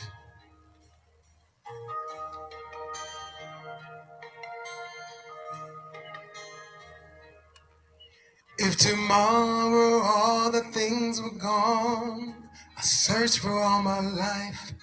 If I had to start again with just my children and my wife, I thank my lucky stars to be living here today, 'cause this flag still stands for freedom, and they can't take that away.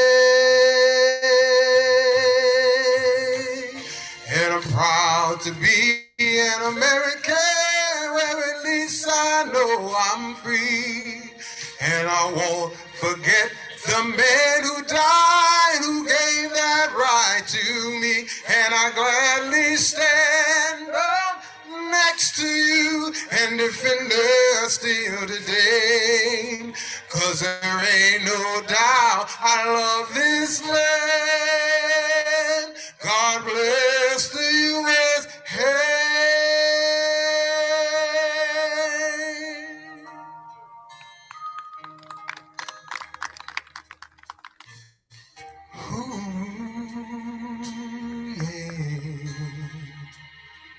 From the lakes of Minnesota to the hills of Tennessee, across the plains of Texas, from sea to shining sea, from Detroit down to Houston and New York to LA, where there's pride in every American heart, and it's time we stand and say.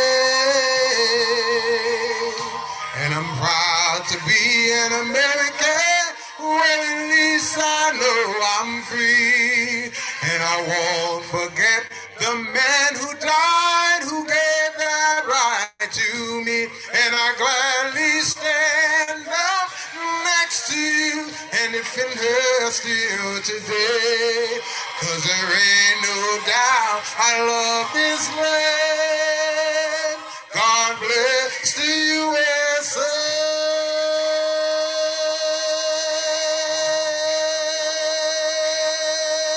And I'm proud to be an American, where at least I know I'm free.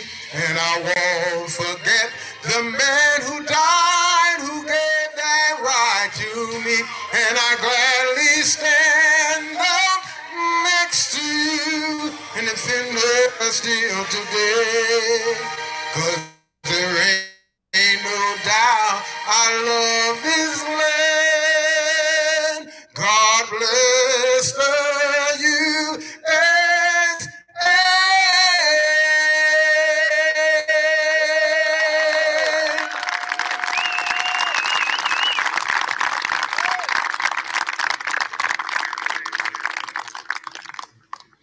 Let's be honest, if that doesn't give you goosebumps, you're not proud to be an American. But if you are proud to be an American, let me hear it one more time for retired Petty Officer First Class Stephen Powell.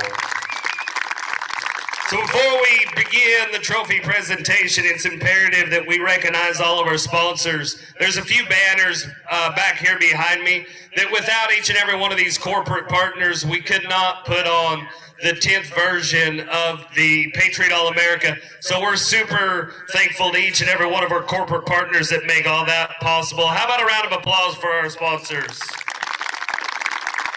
An extra special thank you to the Valley Toyota dealers, our newest partner, USAA. We also want to thank Fox Sports Arizona. I want to thank Ping, Fighter Country Partnership, the Wigwam Country Club. I want to thank Nike, as well as the Arizona Department of Tourism in Litchfield Park. I want to thank our partners, the Thunderbirds. You know, every time I walk up and thank one of the Thunderbirds, they tell me there's no reason for you to thank us. We're partners in all this thing, so we're super appreciative to the Thunderbirds, the hosts of the greatest PGA tournament held in Scottsdale, the Waste Management Phoenix Open. And last but certainly not least, I want to thank the West Valley Mavericks, the West Valley's very own charitable organization, and a partner of the Patriot All-America.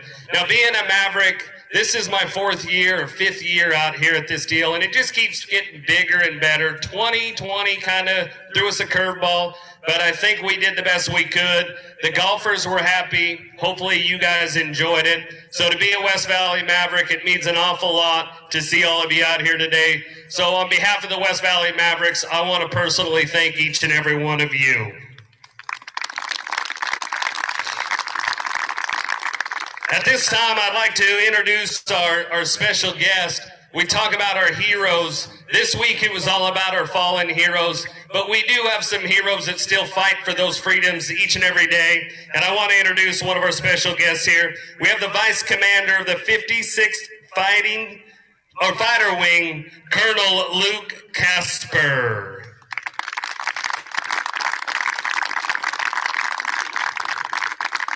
Mr. Casper, we are so grateful for everything that Luke does. Again, I know that we had to do things a little bit differently this year. Typically, we take all the golfers out there, and they're able to go out there and do a tour of Luke Air Force Base. We couldn't do that this year, but they said, you know what, we are going to do something. So Mr. Casper and his whole crew brought the base tour here to the Wigwam, and for that, we're super appreciative. Thank you. And now I'd like to introduce the Patriot All-America co-founders. We'll start with the Chief Executive Officer of the Golf Coaches Association of America. Please make welcome Mr. Greg Grost.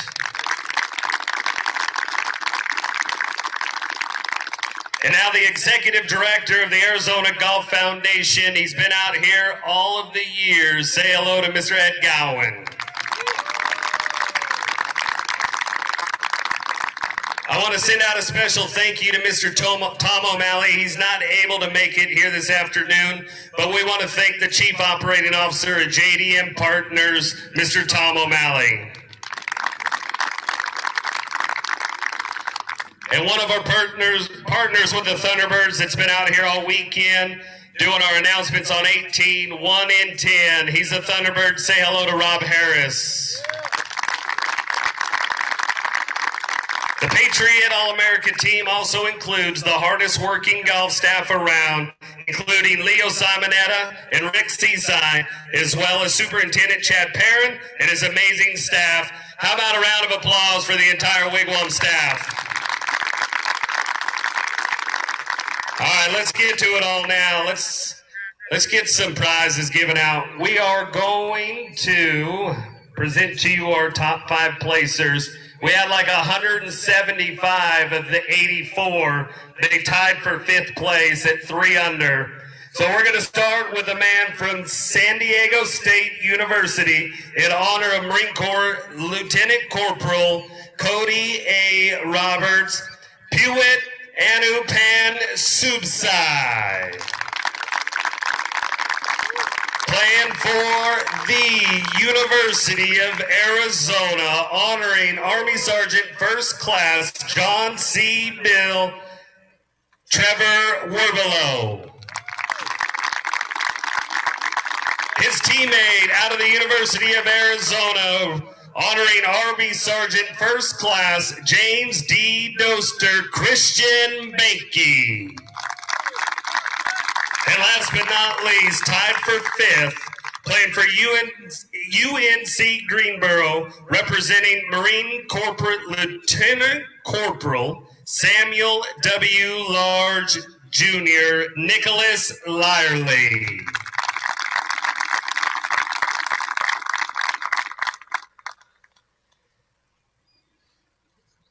Now tied for 3rd and 4th, Mr. Greg Grost will present them with their trophies. Tied for 3rd and 4th, we'll start with the young man from the University of Oklahoma, representing Army Staff Sergeant Jesse J.J. Castro, Logan McAllister. And out of Clemson University, representing Army Captain Mark M. Stubenhofer, Turk Pettit.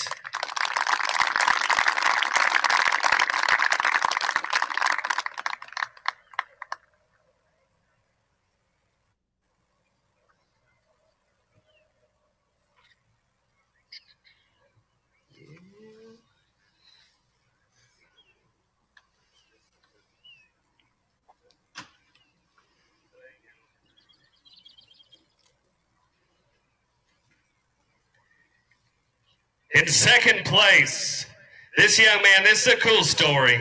So this young man came to us. He plays for one of the lower division schools. We saw him after his practice round. He was hanging out in Litchfields, having dinner by himself. We went over and visited with him. We have relationships out here, and it's kind of cool to watch these kids as they go through all this and the relationships that we get to gain. So we were able to watch this kid as he went through, and I'm just honored to be able to give him or announce him as the 2nd place to the 2020 Patriot All-America. He was carrying the bag for Air Force Major Kevin H. Sonnenberg from the Lincoln Memorial University. Make welcome Dan Bradbury.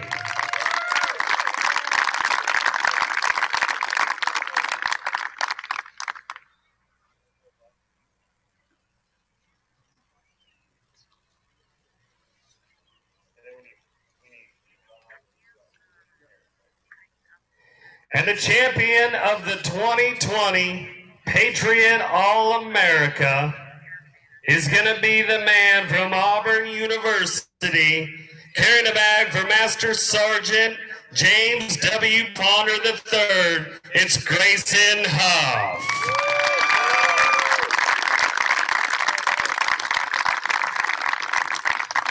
Grayson will be presented a trophy.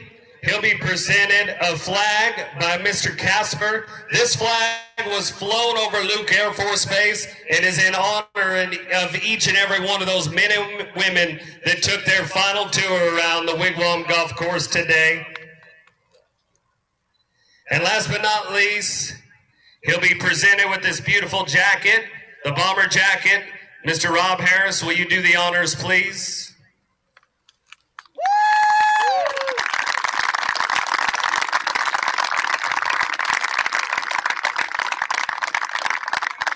It took an amazing feat of 8 under. Grayson, good job. Congratulations. It's the year of COVID. I'll hand you the mic if you have a few things you want to say.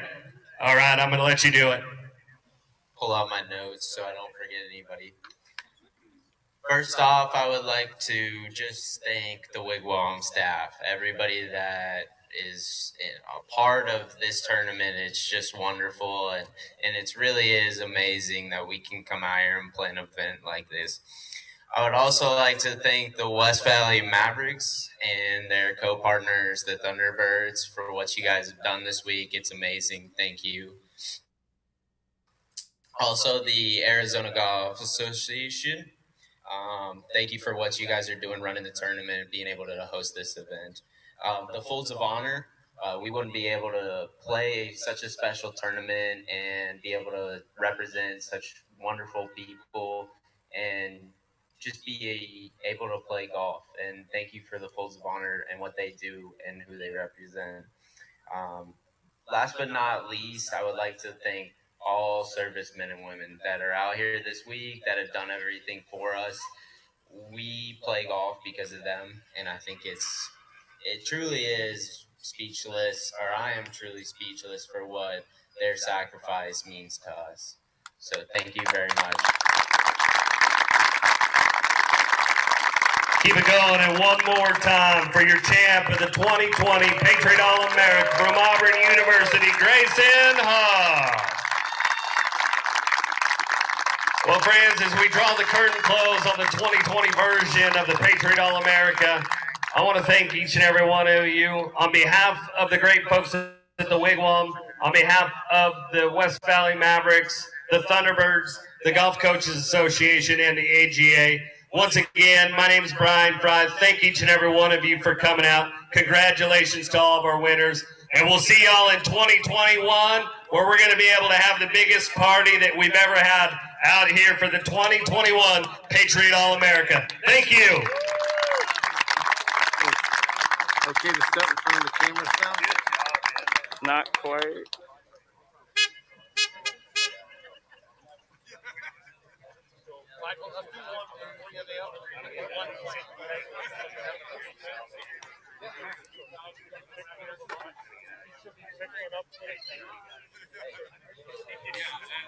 Yeah, we're gonna do these guys.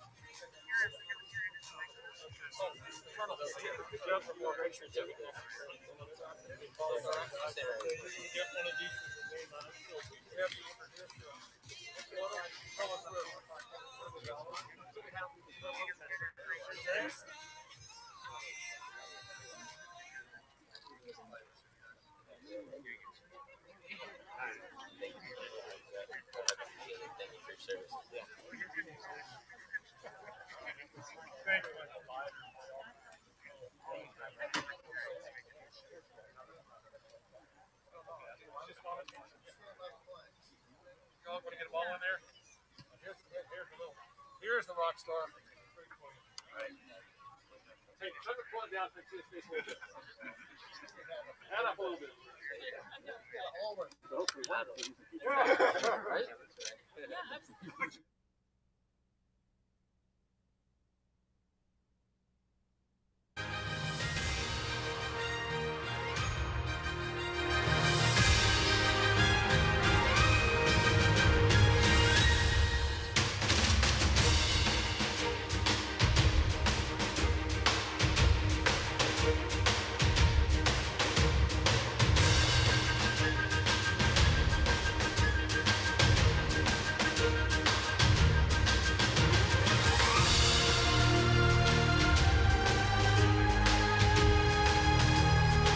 Thank you to these West Valley Mavericks sponsors for your continued support.